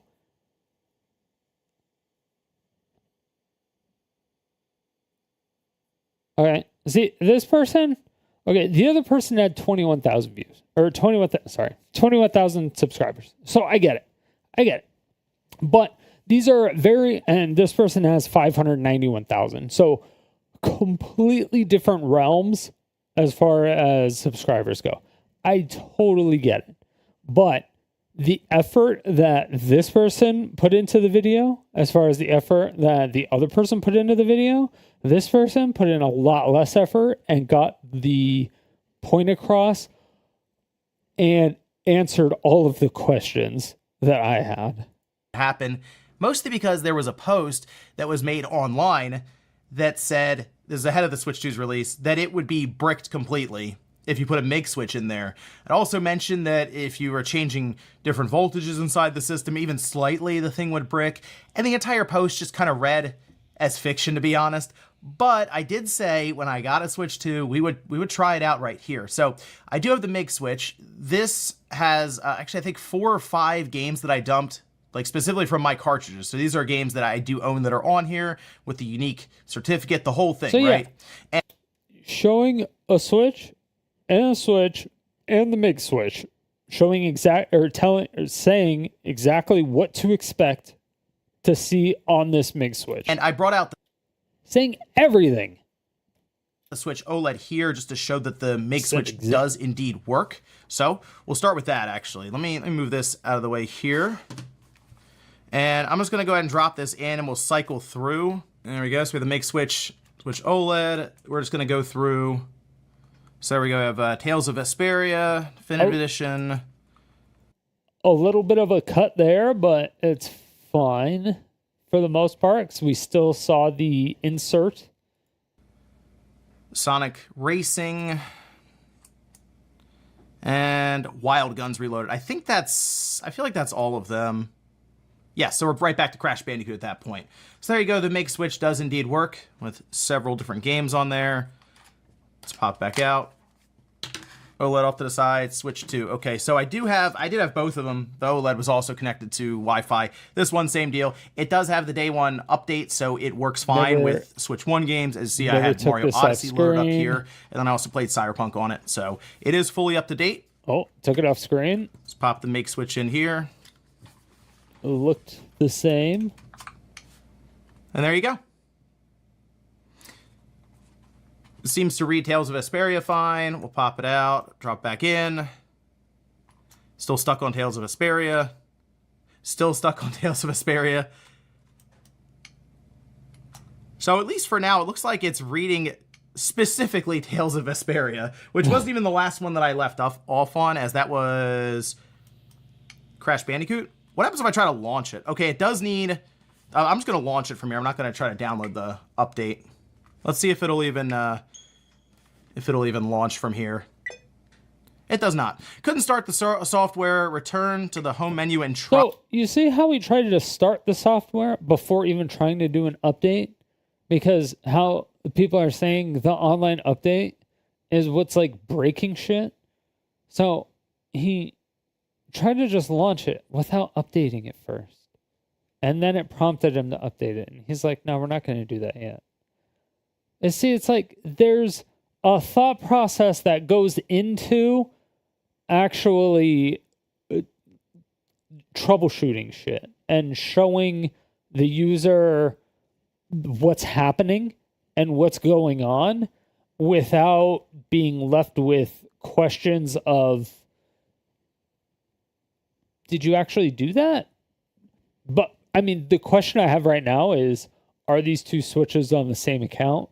Is the account banned? Because he didn't show any of that shit. Go again. So it does attempt to at least read the cartridge, but it just sees it as, I guess, one of the game files that's on here. Let me go back to the OLED real quick. I want to see if maybe just cycling back through here will have an effect on it. So it sees it as Tales of Vesperia. Still just sees it as Tales of Vesperia. It is not coming off of Tales of Vesperia at all right now. And actually, if I go to it, it says a software update is required for my Switch OLED, which is interesting.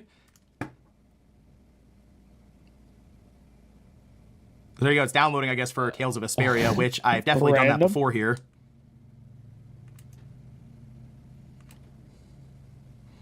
Okay, so we did the update on the OLED, not on the Switch 2. It's very important to note. And it still loads it after I downloaded that. He did download the update. So while it works there, I've noticed that now, all of a sudden, after going from the Switch 2 to the OLED, I cannot get off of Tales of Vesperia. That's kind of interesting. I'm not really sure why. Because if I go over here, let's go back to the Switch 2 for a second. So we're back to Tales of Vesperia. Let's download the update, okay? So the update's done. Let's go through as just basic user here on the Switch 2. It cut off the update. He didn't show the update. I don't like that. And it still says couldn't start the software. So the Make Switch doesn't appear to brick the Switch 2, but it definitely doesn't play nice with it. Now it just says it can't... Oh, wait, there we go. Look, we're back to Sonic Racing now. So now it is cycling through it somewhat. I'm off to, like, Sonic Racing. That's just what it's on now, it looks like. Oh, now we're Wild Guns. Okay, so it's at least cycling a bit better. It seems to, like, let's see if it'll play Wild Guns. Kind of not. No. So the Make Switch can, it seems anyway, cycle at times. Not every time. Yeah. So that's just a much better video as far as how to explain shit and how to show everything. Except it would have been better if it showed him downloading it and just like speeding up the process and be like, I'm going to speed up the process of this download instead of just cutting it. Because people are like, oh yeah, when I download updates, then it bricks it. And then he cuts the download. And you're like, did you actually download it? Or did you like quickly turn off your Switch? Like, what the fuck just happened? And then you were like, okay, yeah, it did the same thing even after, and you're like, he didn't give the same message, to be fair, but. But the Switch 2 can't read the make switch basically, but it also doesn't brick the system immediately when you drop it in, okay? So this is kind of what I was expecting to happen, where it would still work on like the Switch OLED without any problems. But in this case, it won't launch at all on the Switch 2, but it's also not going to destroy it completely. As for it cycling through games, I've had that happen here and there with the Make Switch anyway, and this could have just been one of those instances that was just lined up with going between the OLED and the Switch 2, and it just happened to be, or feel like doing that today, I guess. Because, as you see, we did cycle from Tales of Vesperia to Sonic Racing to Wild Guns, and if I can get it to go to Crash Bandicoot, that'll be all of the games that are on that SD card. Yes, it's already happening. The gates of Nintendo's guarded kingdom are starting to collapse. If you're not aware, the Switch has been out for like 24 hours, maybe 48 hours at the time of this recording. And a gentleman named David Buchanan over on Blue Sky has landed a userland ROP chain on the first day of its existence. And through this ROP chain, he's able to arbitrarily write to the someone who actually knows what he's talking about. Thank you. Thank you. frame buffer of the Switch 2, allowing him to render this little graphic here on the ROP chain on the first day of its existence. And through this ROP chain, he's able to arbitrarily write to the frame buffer of the Switch 2, allowing him to render this little graphic here on the Switch 2. I want to talk about what this means, how this affects kind of the security of the Switch 2, and what additionally is required to get to a full jailbreak, because unfortunately, this ain't it. Now, if you're new here, hi, my name is Low Level. This is a channel where I talk about cybersecurity, software security, a bunch of other cool stuff. So if you like that or just want to hang out, hit that sub button. Okay, this all starts about a couple weeks ago, where reports are coming out that hackers had gotten access to early releases of the Switch 2, and it supposedly was unhackable. The reason for it being unhackable was that the MIG switch, they were talking about that MIG switch, basically a mod chip from the previous Switch, was put into the Switch 2, causing it to boot loop. That's not super suspicious because like it's an old hack for a new device. They probably have signatures written for it. The second one being if you touch the flash storage of the ROM chip, which is required to extract firmware from a device you want to hack, if you did this, the Switch could detect it and turn it into a brick. Now, too bad Stack Smashing stopped making videos. I don't know who that is. Unless Stack Smashing these no, I don't know. Exploit is found, it doesn't result into a brick, we're gonna have it's gonna be very hard to exploit the Switch, right? And so this caused a lot of people to regard the Switch as unhackable, saying hackers are reporting that they are having a hard time hacking the Switch 2. There's also a lot of speculation that all of these reports are just Nintendo putting up propaganda to be like, hey, don't touch our flash storage, please. One thing that I think could be happening here is there's ways to prevent these things called fault injection attacks. A fault injection attack is this idea in software security where basically there is a chip that is doing some kind of compute and you inject a problem into it, right? You do it either through a power injection, a laser injection, an EMF injection, or you literally just like stab it with a fork. The whole point of this process here, I wrote in some very high-level garbage pseudocode. If you can't program, that's fine. I can explain it really quick. You're trying to confirm that the firmware is written by the manufacturer, right? You want to make sure that only Nintendo code can run on this device. And effectively, you have this function that says, did Nintendo write the firmware, okay? And the way that did Nintendo write the firmware works is they compute the signature of the firmware, and they compare the signature to a known good, or verify that the signature came from Nintendo. And if it's not good, we return false. But if it is good, we return true. Pretty straightforward, right? Not that complicated. Well, what if we could cause the CPU to skip this return false? How would we do that? Well, what if we shot the Nintendo Switch 2 with literally a laser and cause the CPU to freak out and not run this instruction, okay? That would cause any signature to pass, bypassing secure boot. If you do want to learn to program, I have a great idea for you. The sponsor of today's video, me. Hi. It's me, guys. I honestly believe that if you're a programmer trying to write fast, effective code, or you're a cybersecurity professional trying to stop your stuff from getting attacked, all of these require you to know the basic fundamentals of computers. My courses on Low Level Academy teach you languages like C, networking in C, threading in C, assembly, and even a new installment, Rust, to learn the basics of how computers work. And Zero to Hero C programming teaches you the basics of the C programming language, the language that runs all other languages, and you can even learn arrays in C right now for free. Go check that lesson out. If you want to learn assembly, my ARM load operations lesson is also free. And I also have a free 3-day C course that you can check out right here on the landing page. Guys, if you want to be a good programmer, you got to know the fundamentals. And where do you learn the fundamentals? On Low Level Academy. All right, guys, back to the video. See you there. Obviously, the world of fault injection is much more complex. Nah, fuck that shit. Fuck fundamentals. Just do what you need to do.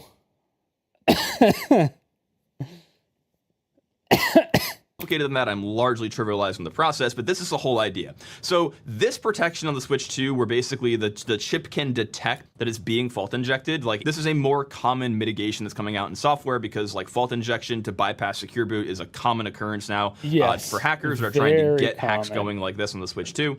And so this may be happening, but that was a big thing that happened with Apple. There was a really big thing that Apple had a problem with that they fixed very quickly. And that was a good pause. It was something that they had a problem with that they fixed very quickly back in the day. regardless of that, David Buchanan managed to land a userland ROP. Okay, now there's a lot of words here that are kind of complicated, very hackery, but I'll explain what userland ROP is. In the world, so userland is kind of like Michael Jackson's fucking what did he?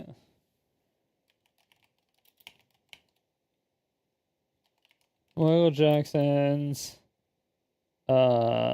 theme park name. Oh, what the fuck was it called? Neverland Ranch. Yeah, it's kind of like the Neverland Ranch. Here that are kind of complicated, very hackery, but yeah.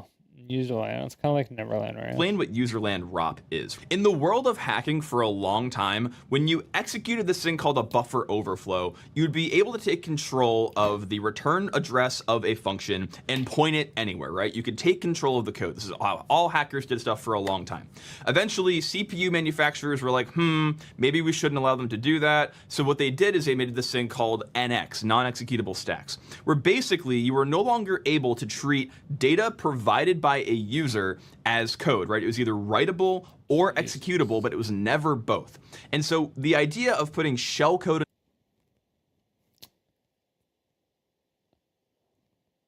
It's really fucking smart.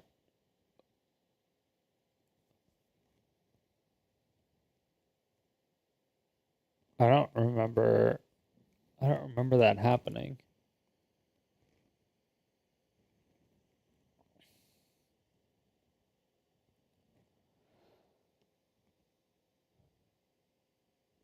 I don't remember that happening.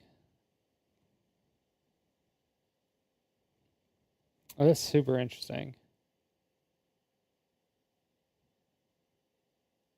Into a program that a hacker could just arbitrarily execute was no longer possible. So then hackers decided, okay, if yeah, because that's what made things like really easy. Yeah.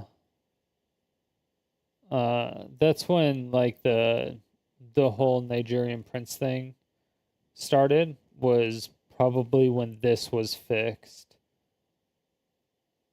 And that's when they started doing the email address stuff just to try to target older people that didn't know any better. I would assume that's what they did. Because people weren't downloading the files, or if they did, it didn't matter anymore. I think. Maybe. I wonder when they we can't write our own code. Why don't we just use the code that's already in the program and use that to write our own programs? Hence a ROP chain. The ROP chain, which again is what David is using here to run this frame buffer example. A ROP chain is this really, really neat concept in exploitation, where basically whenever a function returns, right, you have this little instruction here called a ret. The ret is literally just going to pull the next instruction from the return address off the stack. So it's going to do something by popping it off the stack. Now, if we can... The stack being the ISO model? something going to pull the next instruction from the return address off the stack. So it's going to do something by popping it off the stack.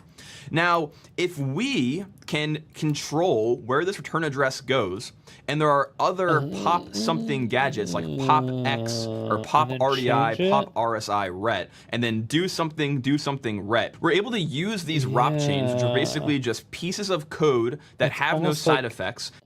So it's almost like a man in the middle, but doing it at a processor level instead.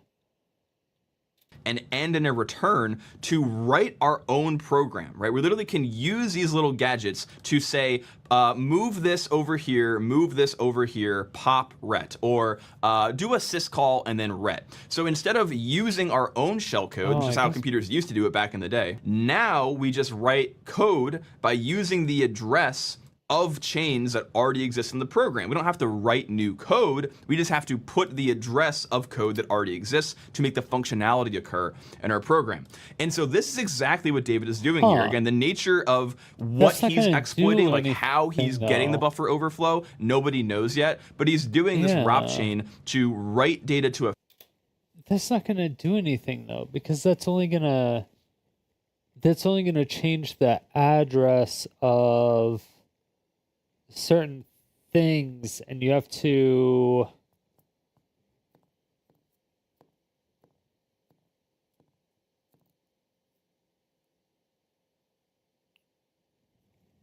that ROP chain would be at the very well, hold on, wait. The ROP chain is here.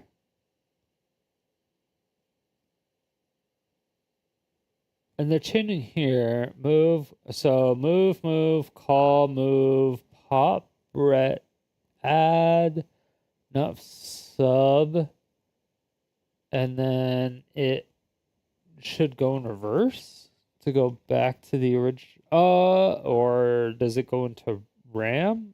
Oh, no, and then it goes into the thread? No, this is... Wait, this is the stack.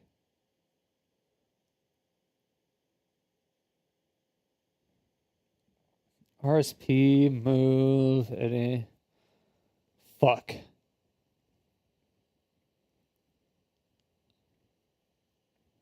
Dude, we need to have Sodium City University and learn some shit. 'Cause I am borderline retarded.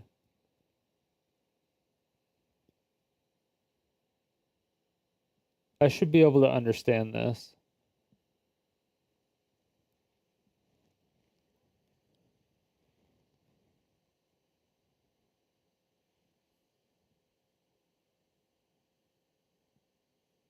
Now we just write code by using the address of chains that already exist in the program. We don't have to write new code. We just have to put the address of code that already exists to make the functionality occur in our program. And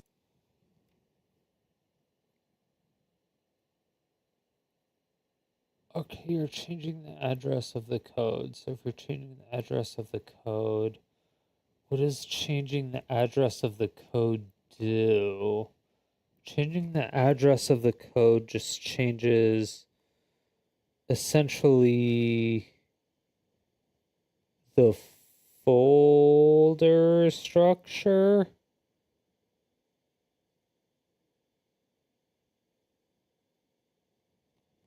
That's like maybe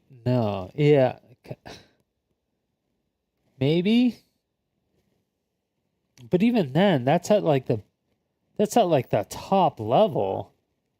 You still have to go through so much. You still have to go through so much security in order to even get to that level. You still have to go through the other, like the kernel level and the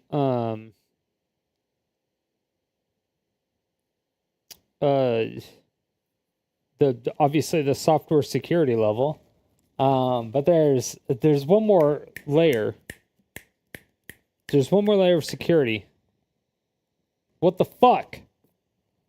So this is exactly what David is doing here. Again, the nature of what he's exploiting, like how he's getting the buffer overflow, nobody knows yet, but he's doing this ROP chain to write data to a frame buffer and then drawing this little green line going around on the screen, right? So what does this mean for the Switch 2? Is the Switch 2 hacked? No, it's not. David Buchanan is very explicit, very like outspoken about this in his tweet, where he says, hey, this is userland ROP. A lot of work needs to be done to actually turn this into a jailbreak. What's happening here is a hack in the user space of a processor. He's going to be smart for me. Woo! If you're not familiar with how computers work, generally the segmentation of computing is broken into two main domains. You have the user land and the kernel. So this means right now that he has code execution in this spot, right? But you can't do anything that violates the integrity of the operating system in a userland process. Typically when there are jailbreaks for OSs or jailbreaks for systems, there is a vulnerability in the kernel of the system which completely breaks the integrity of it, allowing you to replace components and effectively write your own OS for that platform, right? Exactly. But which makes this even more complicated. For a long time, devices did not use this thing called trust zone architecture, right? This is a new thing, new-ish, that ARM has come out with. Which is really fucking annoying, especially for Windows 11. I hate it. I fucking hate it. We now not only have the segmentation of the user and the kernels. Think of the user being like the browser that you're watching this video on, like Chrome, Brave, Firefox, etc. And then the kernel being Windows. There's like an admin and an now admin, in the ARM context, we have this kernel, whole other thing called the trust zone, right? The secure world. So ARM, the CPU architecture, has a lot of really interesting technology as it applies to confidential computing, basically making it so that multiple instances of different code, and the code has varying sensitivities, can coexist without interacting or without compromising each other, right? So right now, he has likely an exploit in this is called the normal world. So literally they are called worlds, right? This is the normal world, and this is the secure world. Again, this is like pretty crazy stuff. He has a exploit that gives him control of code control via ROP in the normal user world. So to completely violate this system, he will not only need an exploit that allows him to traverse into the kernel, he will likely also need to find a bug either from the kernel or from like a user space process into a secure user space process that has some kind of gateway built, and find a similar overflow vulnerability in the secure world that will allow him to compromise not only the normal. So in order to get into a secure user, you would basically have to be getting into like safe mode and booting into like a master user in order to change permissions or do something like that. And then once you do that, you can then make changes to the kernel and possibly just bypass the secure kernel altogether. And you could just rock out with these three. The only problem is if they actually do anything with the secure kernel, then I don't know what that looks like. I don't know enough about fucking network security. I'm actually stupid. Stack, but the secure world, and then eventually compromise the secure kernel to have complete control over the entire thing. And even if this happens, it is entirely possible that there is a thing on the device called an HSM, a hardware security module, that is doing the cryptographic verification of the firmware. Obviously, a lot of work is left to be done, but I do want to just say, I find it very funny that the Switch was reported as being like unhackable like a week or two ago, and then the Switch has been out for literally like 24, 48 hours since the release of this video, and somebody already has code execution in one of these domains, right? Obviously, a ton of work left to do to get a full usable jailbreak where you can run your own code on the device, but it just goes to show that if a device exists, there are exploits for it, and dude, hackers are gonna find it, man. It's just crazy. Anyway, if you like this video, do me a favor, hit like, hit subscribe, and then go check out this other video that I think you will also enjoy. We'll see you over there. Goodbye. I love you. All right, is there actually anything new about that?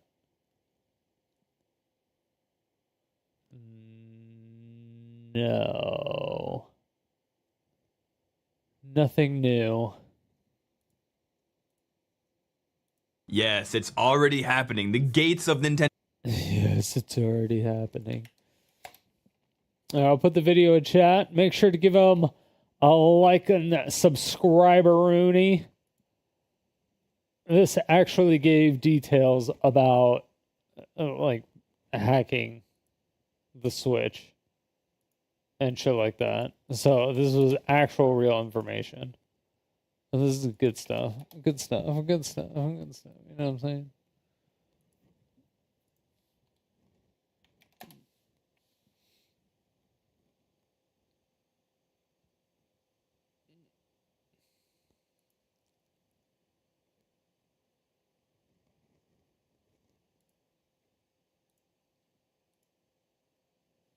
Windows Guard.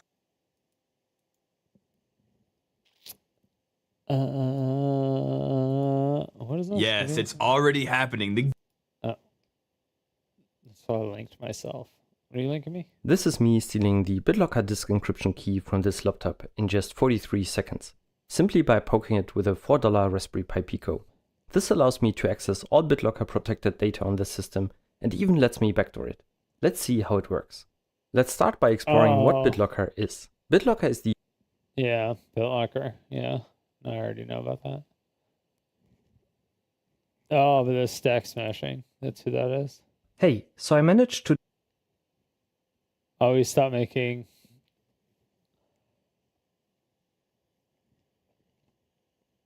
Why did he stop making videos? Did he ever say? Or he just like pieced the fuck out?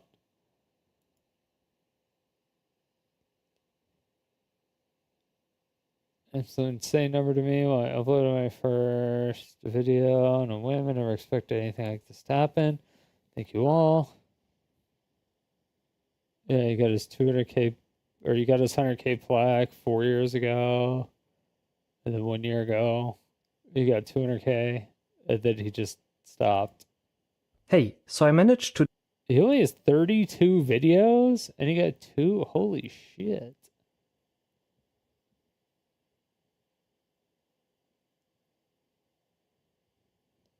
That's crazy.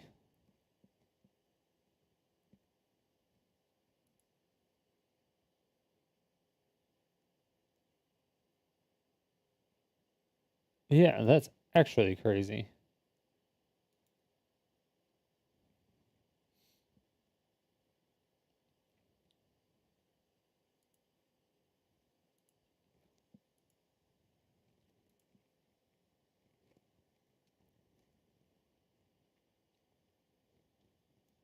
All right.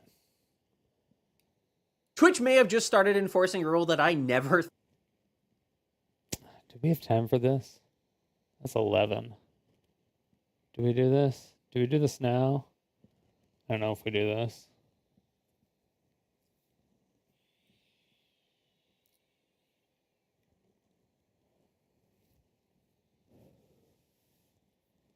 I don't know if we do this. I think we might be done for the night. We'll have to pick this up. Twitch doing crazy shit. And then the H3H3 Nuke. We got fucked up Friday tomorrow. We got some stuff. To do tomorrow. We'll be fine. Yeah, we got a lot. We got a lot to do. We be Gucci. All right. Well, that's going to be it for me tonight. Thank you all so much for watching. I do appreciate it. All the new follows, subs, the resubs, the gifted subs, the biddies, the follows, the subs, everything on Kick, YouTube, Twitch.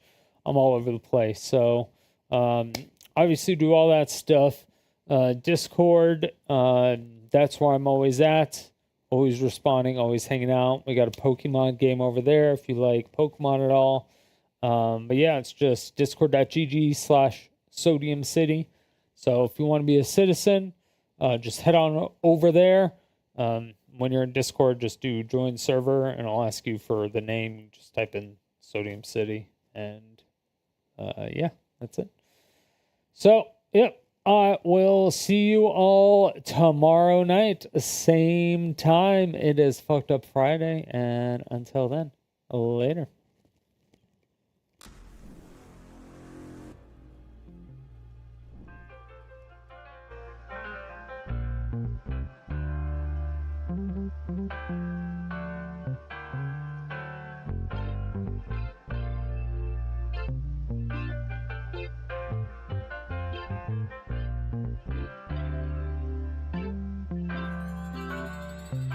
Thank